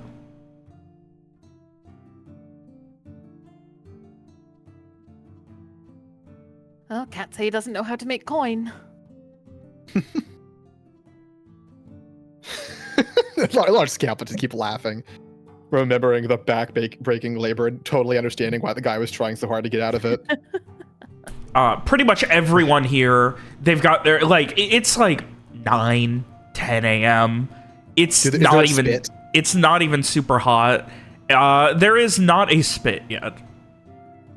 Like, thankfully they're close enough that hopefully they can get their food taken care of. Like, they have a couple of fires going, but they don't have a full spit or anything for a full pig. But, they, like, it's, like, still early. Almost everyone's got their shirts off, like, tied around their head to keep it, like, you can already see, like, sunburn from, like, a day of work. People arguing about who's getting the tent when are breaks happening. And, a moment later, you see emerging from one of the tents a gentleman wearing a very long, kind of thick, flowing coat, heavy leather.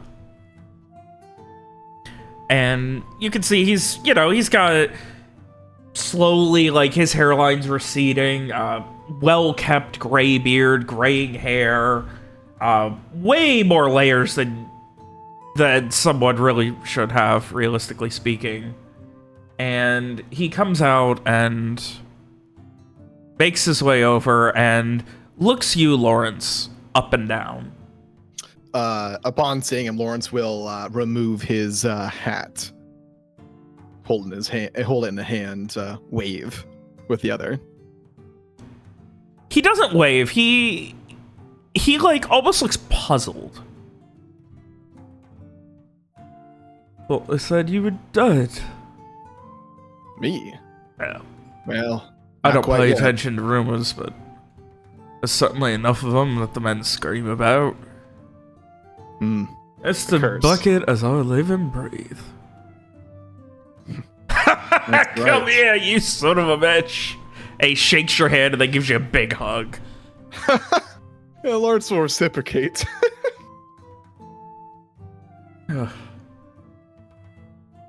He kind of like pauses for a second. Oh, that's a bit,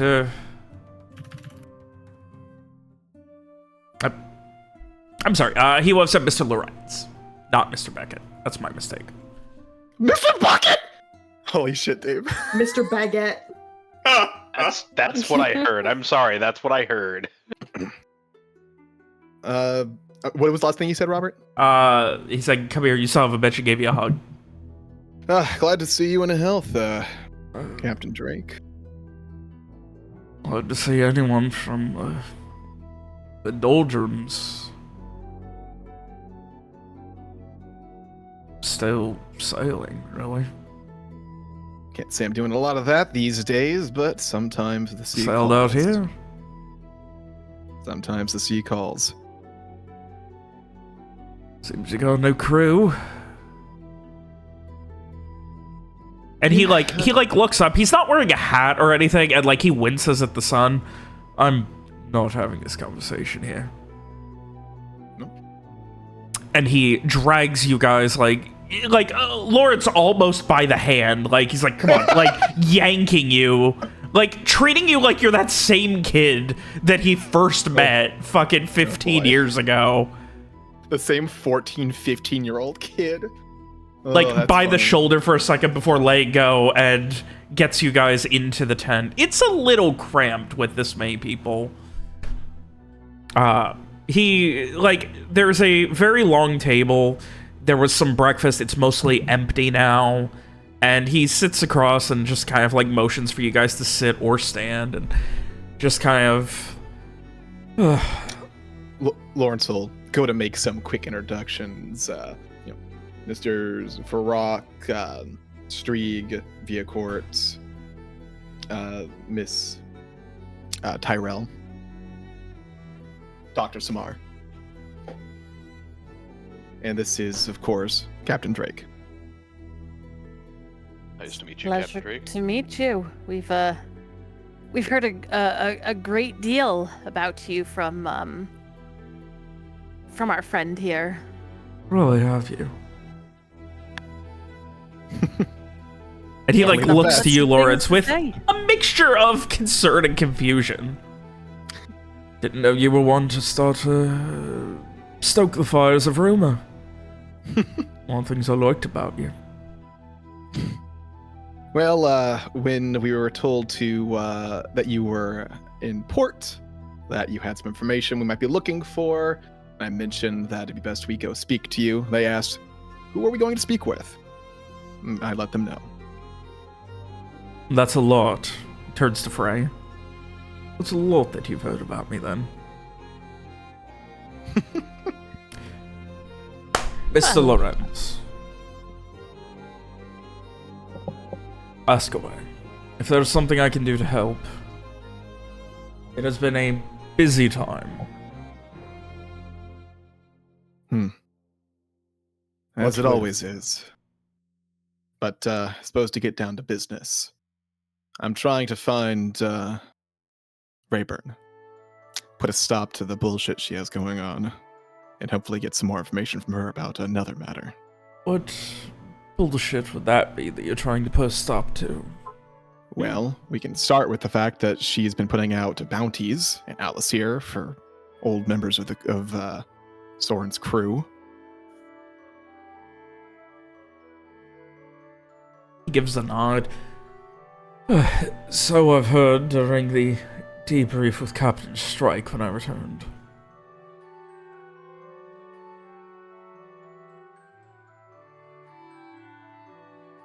He gives another kind of idle nod.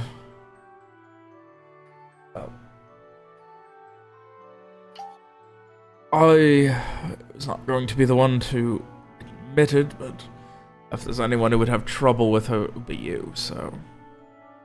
Have trouble with her? Have a problem with her. Hmm. Who would not use information about her to stoke other problems. We've built a delicate harmony here, Captain Strike and the rest of the table, and hopefully things don't change anytime soon. Hmm. And he kind of leans forward and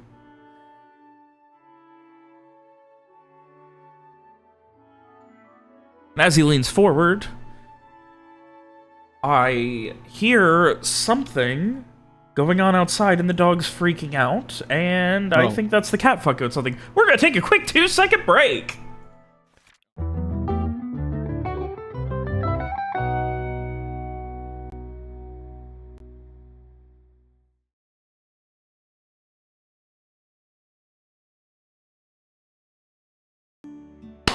Alrighty, so I'm sorry about that. Now that all the cat problems are hopefully solved for the rest of the evening, we continue. Yeah, so Captain Strike, Where the fuck were we? I lost my place. He leaned in after we vaguely talked about how Lawrence was put a stop to Rayburn's bullshit. Okay, I'm back on track. He leans in and just kind of... I know that nothing that happens here is going to... You're not going to use the Rayburn issues to stoke your own gain or anything. My own gain? No, not necessarily. You're not going But to be there is using more- it to play pirate politics. He gives a little No, condescending smile at that. I have no fucking interest in that. Not quite a smile, but he has a face that looks like it hasn't literally smiled in decades. No politics for this one. Preferably. I just want to make clear that I don't know what happened at Cairo Prison. But something occurred that forced the Grishadam to abandon it. They were already operating at a bit of a deficit. Skeleton crew. I'd heard that you set out that way some time ago. I've lost some good friends to the Grishadam. Just trying to get them back. And if I might ask, what happened? Well, it's no Fort Halid. Certainly couldn't siege it with a single ship. Especially not Earthwind. So, when it came out that the Grishadam were abandoning it, apparently there was a takeover or something. Guy shakes his head. Guards were killed, and the inmates quite literally were in charge of the island. They just had no way off. I don't know how, but Captain Rayburn was one of the first to hear about it, from what I've gathered anyway. The information out there is questionable at best. So we got everything and went to see for myself if we could rescue any friends, allies, things like that. She already made her way out there. Took every fucking coin that she had from the Black Dawn left. Had hired a crew. Hired a ship.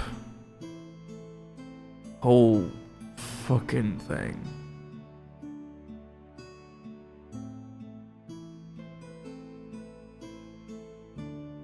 Not gonna say she was living it up out there or anything, but she seemed to be building something when I arrived. Made a quick exit, which was curious.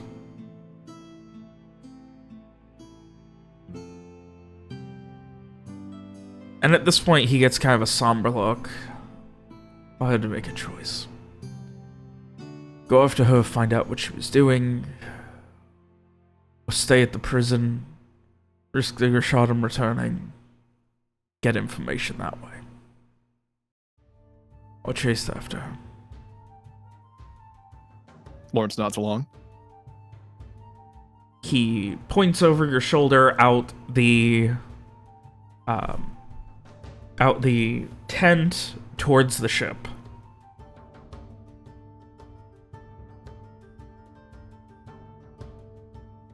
I'd wager we got a couple of good hits in after chasing her for...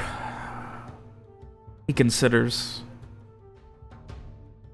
4 or 5 days.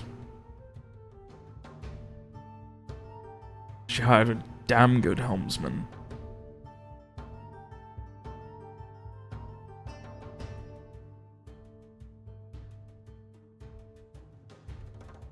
That ship can't be seaworthy anymore. It had to have been taking on water. I don't know how long it could have lasted, but she ended up at the reefs north of the islands. We weren't going to follow. They knew they'd lose us that way, and frankly, we were already running low on food.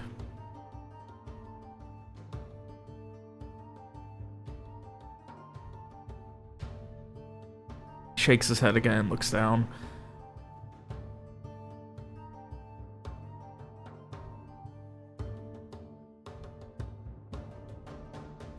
One of the islands, and he kind of like thinks for a moment, and he pulls out parchment and does a very No, he wouldn't know any parchment on here. He walks out to the, like, right outside the tent, grabs a nearby stick from the edge of the beach, and draws in the sand, first tracing the island that has silver stock and red sand on it, and then the larger, more abandoned island with Scarmine and Aranau at its southern tip. And then after that, he emphasizes a circle somewhere out there. Which, Lawrence, give me a int sail. Will do. Somewhere out there, like, you wouldn't know the specifics, but there are a lot of reefs and rocky outcroppings. Like, you would know that, like, there's some that come off of here, there's some in this area, but there's also just a big fucking reef that's a bitch to navigate that kind of, like, cuts off part of the island like that. You don't know the specifics, but yeah, he just kind of circles a couple of times in this area. I'd wager they found somewhere. They wouldn't go to one of the main islands where they could be boarded or taken, but they're gonna be there for a while. We got some good hits on the hull. When was this? He considers about a week ago.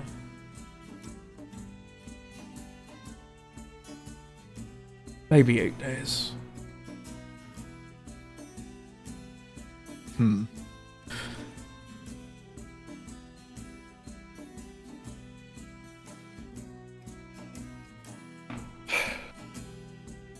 Thank You're you. looking for her. She's out there. There's only so many islands. I wouldn't take a large ship, though. So if the large is gone, you know. Get ruined. Sink. Unless you know every single... Just kind of shrugs. Reefs are a bitch. Yeah, they are. Is that what you're looking for? Mr. Lorenz? Yes. I'd say it is. It's going to take time for her to do those repairs, even temporary enough to get her to a port. She has to find one that's going to take her. Lawrence nods. I don't know how many people she has with her, but I'd wager a lot, and they're not sticking pickpockets on Kayagol Prison. Saris. Don't know how she got so many of them on board, but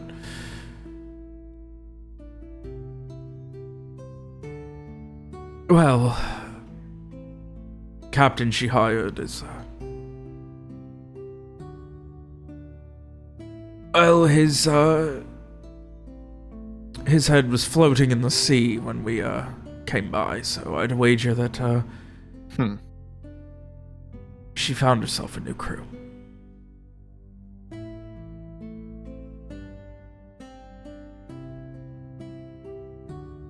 No idea what she's after, I'd assume. He shakes his head. It's insane.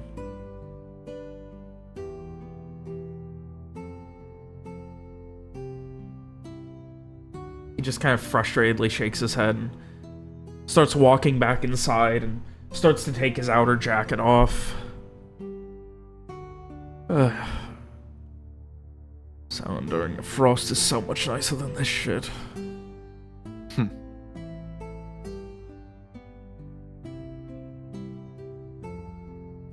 Well, Captain Drake, I've heard you've been doing well for yourself. You and your crew. Got a seat at the table. My crew's trusted. I believe in what Captain Drake is doing. Done everything I can to support him. He turns to the rest of you. What of you, Lord? Why are you following Mr. Lawrence?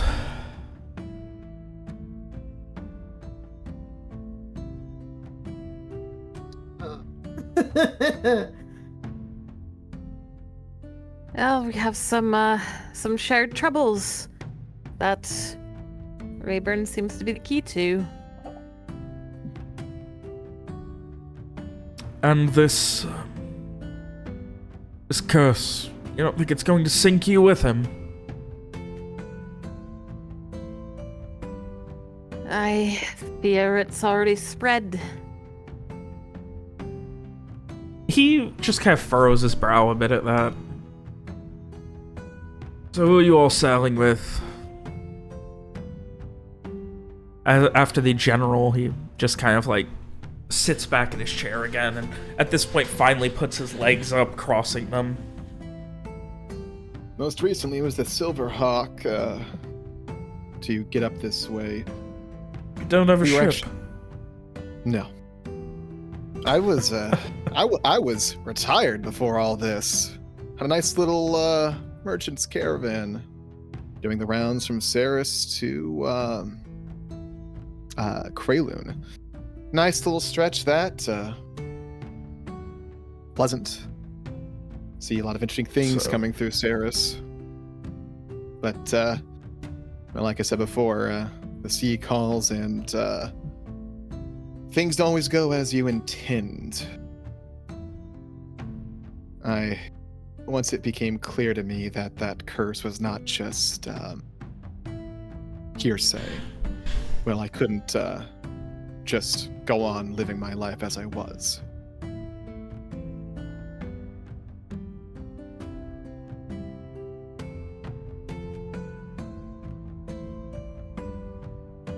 He kind of like narrows a bit and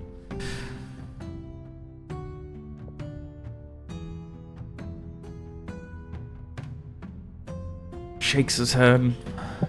So you don't have a ship? How are you going to get to him? Well, leverage some coin, favors. You've got coin. Likely. What was that? You've got coin. Some. Our little joint venture hasn't made a lot of profit, but we've had some startup that's helped.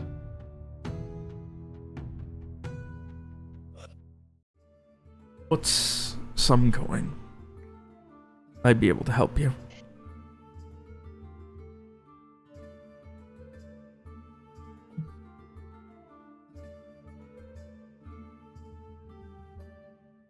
Lawrence pulls out his ledger.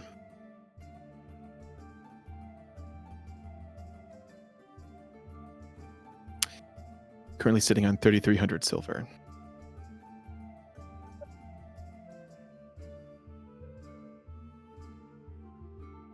Little extra with a few items that still need to be sold, but liquid.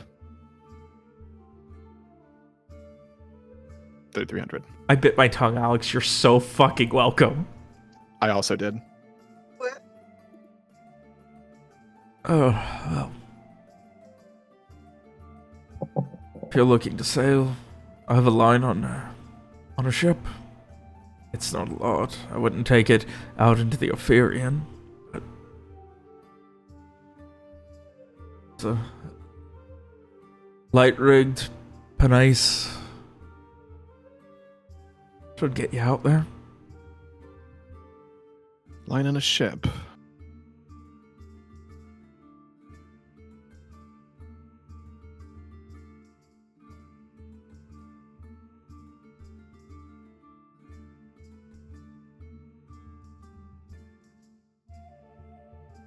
Probably run you.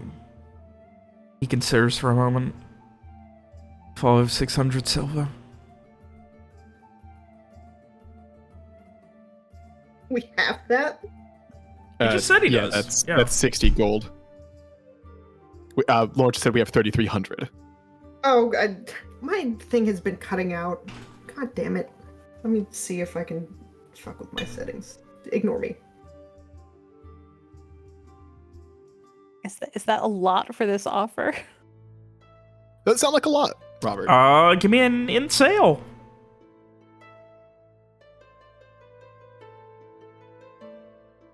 I mean, 500 thereabouts is probably about going rate for one that's, you know, seaworthy. But I mean, this is also a case of you can't really go up to a used boat lot in the Vassal Barrier Islands and get one like you would be able to on the mainland. So there'd probably be a markup on that front. So, depends on how badly you want to go out for her. Are we talking about buying a boat? That was what he said. He had a line on one. Okay. Orange scratches his beard. He doesn't have one. The makings of one. He's shaved soon. The sad makings of one. He scratches his stubble. There we go. That's the word I was looking for.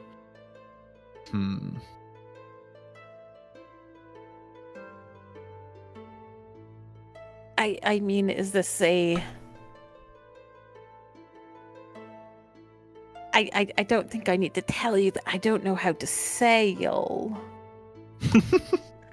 A light-rigged pinnace can be sailed by one person who is trained. Mr. Faraka, that kind of ship could be sailed by one person. Who knows how? That said, we probably want to bring someone who's familiar with the reefs, just to be safe.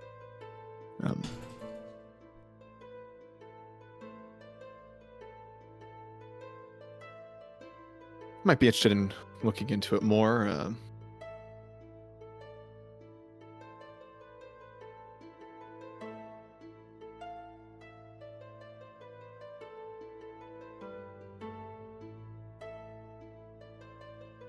The captain Robert? just... sorry? Sorry, you. I thought you were going to continue. You kind of like trailed off. I thought you had more you were going to say. Sorry, no. He kind of... I mean... Gentleman's name is Urbeck. I can get you in contact this evening if you'd like. I'd appreciate it.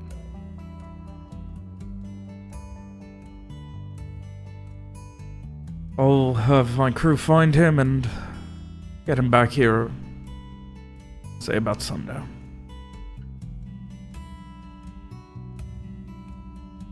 Bring wine. Sure. He's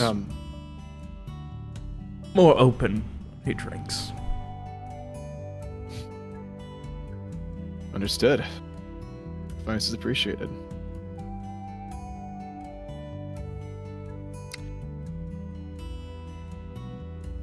Mr. Lawrence? Crew? Allies, whatever you are. Wish there was more I could do to help you. Wish there was more that could be done. I hope that you end up... He kind of pauses. There was one other thing I did want to discuss with you. He holds a hand open, by all means. There's someone else we sailed with once that has been, well, causing trouble, so to speak. To a different degree than what Rayburn's doing.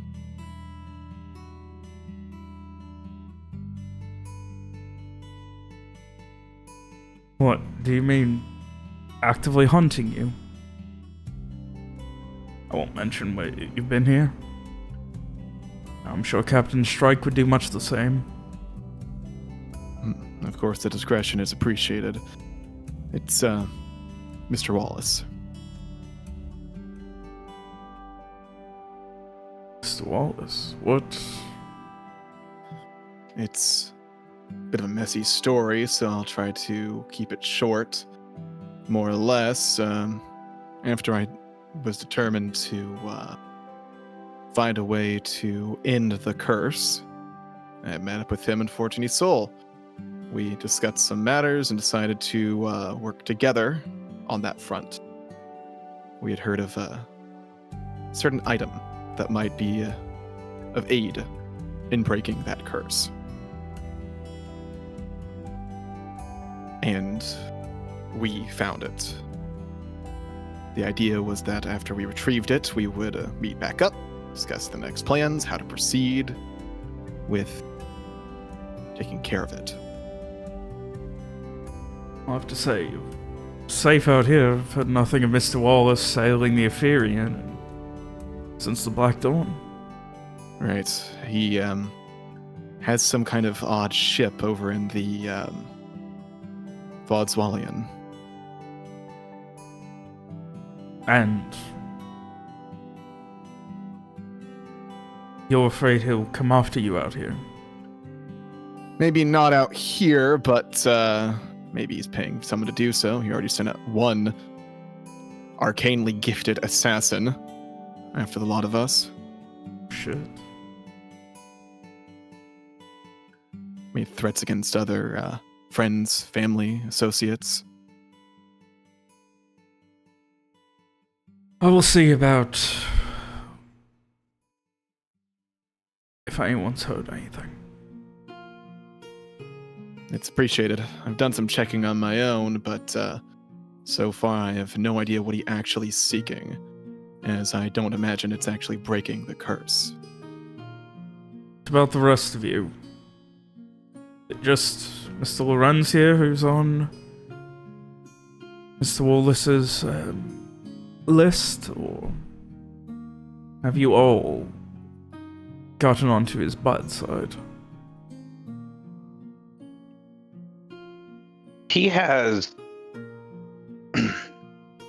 insinuated his way into each of our lives in his own way. I do believe this is the same man that quietly sailed and led the vanguard of the Black Dawn. A heyday of, well, everything. From the stories I've heard, it seems he's changed a great deal since then. He and Madeline and Captain Soren were... I don't want to use the word friends, but perhaps it is apt.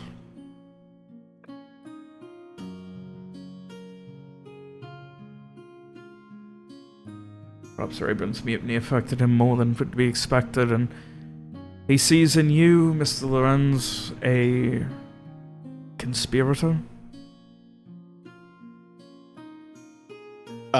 Robert, clarify. He's saying that Wallace sees Lawrence as a conspirator against Soren? Yeah, he's thinking out loud.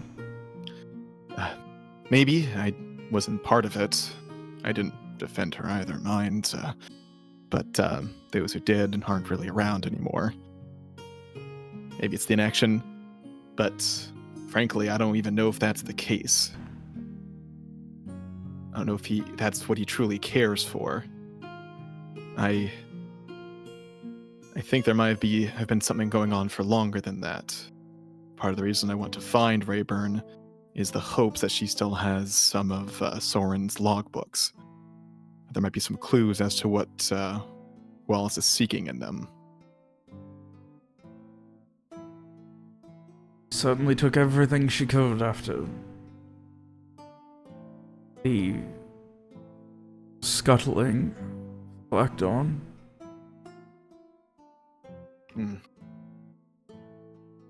I never did get a clear answer on whose idea that was. Do you happen to know, Mr. Lawrence? You're curious?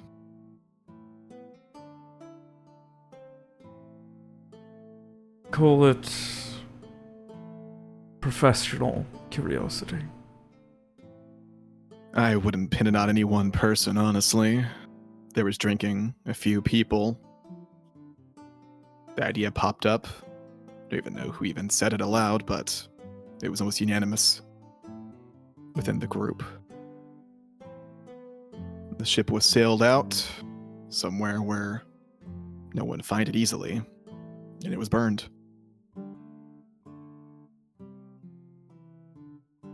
I recall the words being thrown around that the curse ends with the ship, with the crew.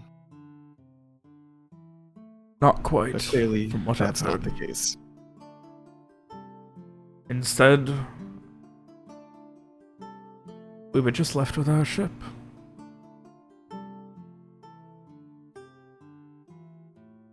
Maybe the biggest argument for sobriety I've ever heard.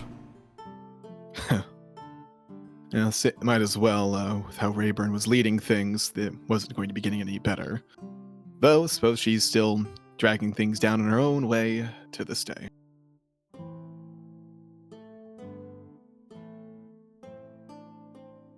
We'll keep an ear on anything about Mr. Wallace, but Alacyr is like a curtain of blockade. What happens in the Vatway, and we cannot interact, interface, intermingle with at all. Mm-hmm.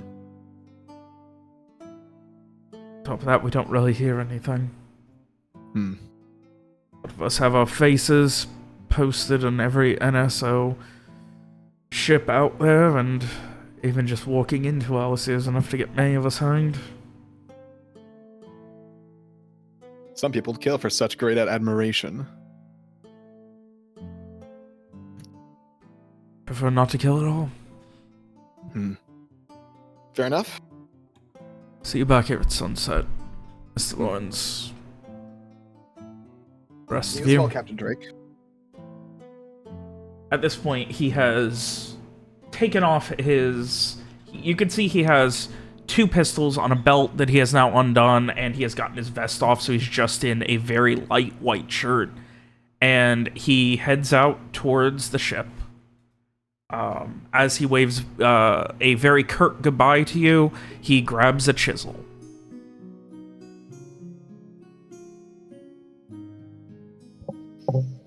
Lawrence looked to the others.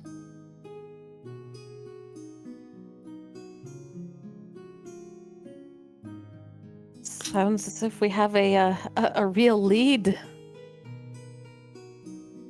That it does. I guess it's good that we paid for a lot more days for Henrietta. Smart.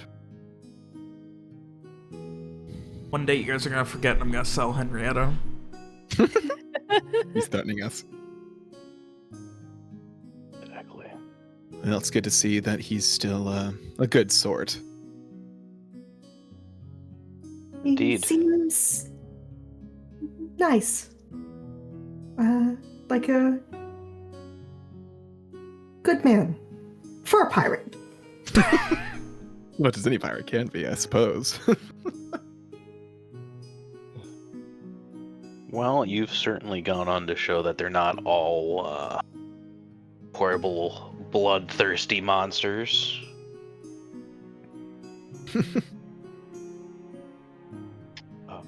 But it definitely seems like we're making some progress here. My concern is, I think it's fairly obvious how she was able to get such a large crew out of Kyogle prison. Being a small island with a prison on it, I'm sure they imported all their food from Ceres directly. So if they're gonna cut them loose, they got no food, even if they are running the island themselves. So they're gonna want to get off and get food, but they're gonna be a whole bunch of nasty people that we're gonna have to deal with. The other thing is, we're waiting on that letter from Captain Strike. I do also want to add that while Kyogle Prison is directly associated with Grishalis and specifically Ceres, it is occasionally also a thing where, like, Eindarid will have, like, horrible criminals that, like, they might want to interrogate later, but also they definitely want as far away from everything as possible, so occasionally some Eindarid criminals will end up there as well. Neat. Oh, I'm sure. I was just going with the fact that it's basically right offshore from Ceres. Yes, So that's yes. where I was just getting giving all you the food additional from. context that Garrett would know. Yeah. Like, that is something that Garrett would know. Yeah. She'll have bloodthirsty killers with her. But most of them ought to be busy fixing the ship. My other concern was we're waiting on that letter, which even though they're working on rebuilding the ship right now, we're waiting on that letter from Captain Strike, which is going to have specific dates in it. We don't know when those dates are, which means that we have to get back. That letter will have been dropped off last night, like before you guys went to bed. Okay, yeah, so we have that letter. We've got to get that back to Alacyr because we don't know when those dates are. He could have something set for literally the shortest amount of turnaround time, leaving this morning from Fort Halid to Alacyr. Wasn't part of the stipulations that it was starting a month from now from Voss, Robert? Yes.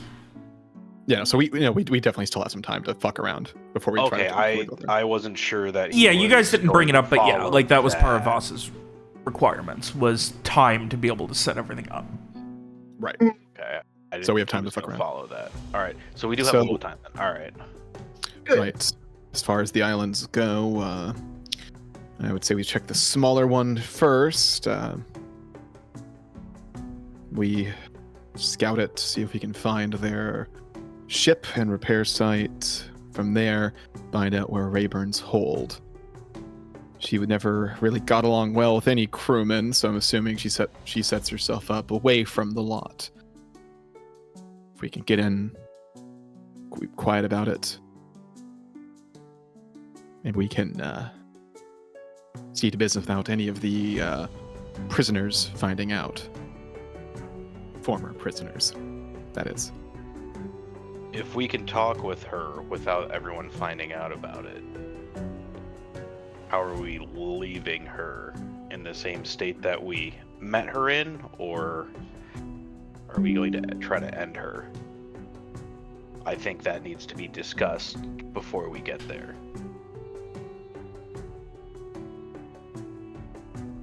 She's a horrible pirate who's hunted down people I've sailed with.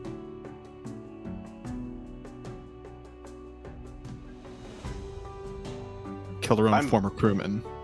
I'm all. I mean, if we decide to, I'm all for ending her, as she does seem to be, as you've described, one of the more horrible, deplorable pirates.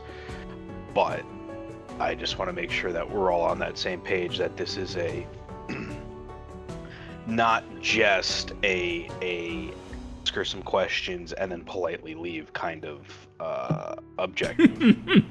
Certainly not. Though we do need to find those log books before anything else.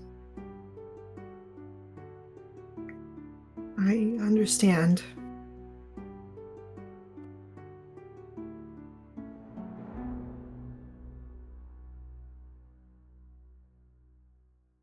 So with that, you guys, I assume, making your way back towards Halid town proper Getting some wine. and preparing for a meeting come evening. That's right. With options abound, a real lead on Captain Rayburn, which, by extension, is a real lead on Captain Wallace. With finally a turning point that you are seemingly, rather than being piled with more and more shit, you are finally making progress. Making real, noticeable progress towards these goals, towards getting that bugbear of Captain Wallace off of your proverbial back. With all of these things finally, each step, getting you closer to something resembling normalcy again. Here in the afternoon of Halid Town, as you prepare for a meeting, a possible ship, possible answers, with but one delivery left and one thing to look into. Having made allies with the fort commander, Captain Strike, and at least one high-ranking NSO agent. We'll be ending tonight's session.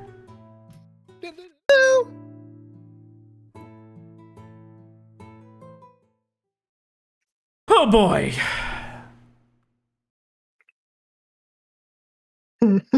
Well, you guys have some decisions to make now. We did it, guys. We met a cool pirate. Congratulations. We did. Yay. I'm cool curious pirate. what The you guys first do. one that hasn't hated us. I don't think Strike hated us. Strike didn't hate you. Neither did doesn't. what's his name who got you guys here. Yeah, from Oh, the... he was chill. I would say the majority of the pirates you met haven't hated you. What about the one that sold Freya a rusty steak knife? Does he count as a pirate? Unfortunately, Yes! Lawrence does hate everyone, so I mean that's that. I went to the other one. Even the pirates in Omen Harbor didn't really hate us. You know, that was a lot of them that did kind of hate us, Robert. They didn't hate you specifically. It was just the general public. Yeah. Well, I mean, hey. Raymar Scale did not hate us. Honestly, the Right, more it you was- think it was about it, the pirates seem to like you that guys a pirate. lot more than the cops. Well, because we're not cops. What did I mean by this? Everyone versus the cops. That's how it is. Oh, I thought you Oh. meant the pirates like us more than the pirates like the cops, not No. the pirates like us more than the cops like us. My mistake. Also, let the ledger show which one has cost you more money. It's probably me. I meant between pirates and cops. Oh. The cops. Yeah, the cops did steal a lot of money from good old I Garrett. do. Anyway, yeah, so, you guys need to make a decision over the course of this week on what you're gonna do about a boat now. Like, if we I buy think we it, should get a boat. are we able to like store it here? Because like storing it on the mainland when we don't really own it for real is going to be weird. I mean, yeah, And you having could to, just like pull it onto the shore and then pay somebody to watch it, or just hope people don't steal your shit. Turn it Can- into can- the ocean branch of Beckett's Finds and Fineries. It's another God. another avenue of profit. Or we could just sell it off when we're done with it. Yeah, that's fair enough. Can we just sail it around? Yeah, why wouldn't you be able to? I mean, we could, but then we'd have to like justify when we port in places of what, like what Sure, we're it's doing. it's small enough you can just beach it Sure, everywhere, like fine. a few miles outside of town, and hope no one steals anything. Oh, that would be funny. What if we just went everywhere and we're like, yeah, we're on a booze cruise?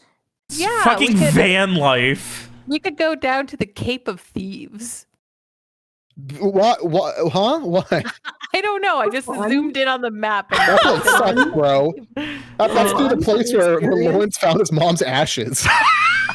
Yeah. Oh, Okay, well, Cape of Thieves. Fun is fact. like a Fun big fact for everyone. place. Fun fact for everyone. That was around here. It's actually exactly here. I've got it marked on the map. Fuck, that's funny. You were so fucking close. It was insane. Yeah, that's pretty close. You were within. You're within like 50 miles. That's crazy. Yeah, no,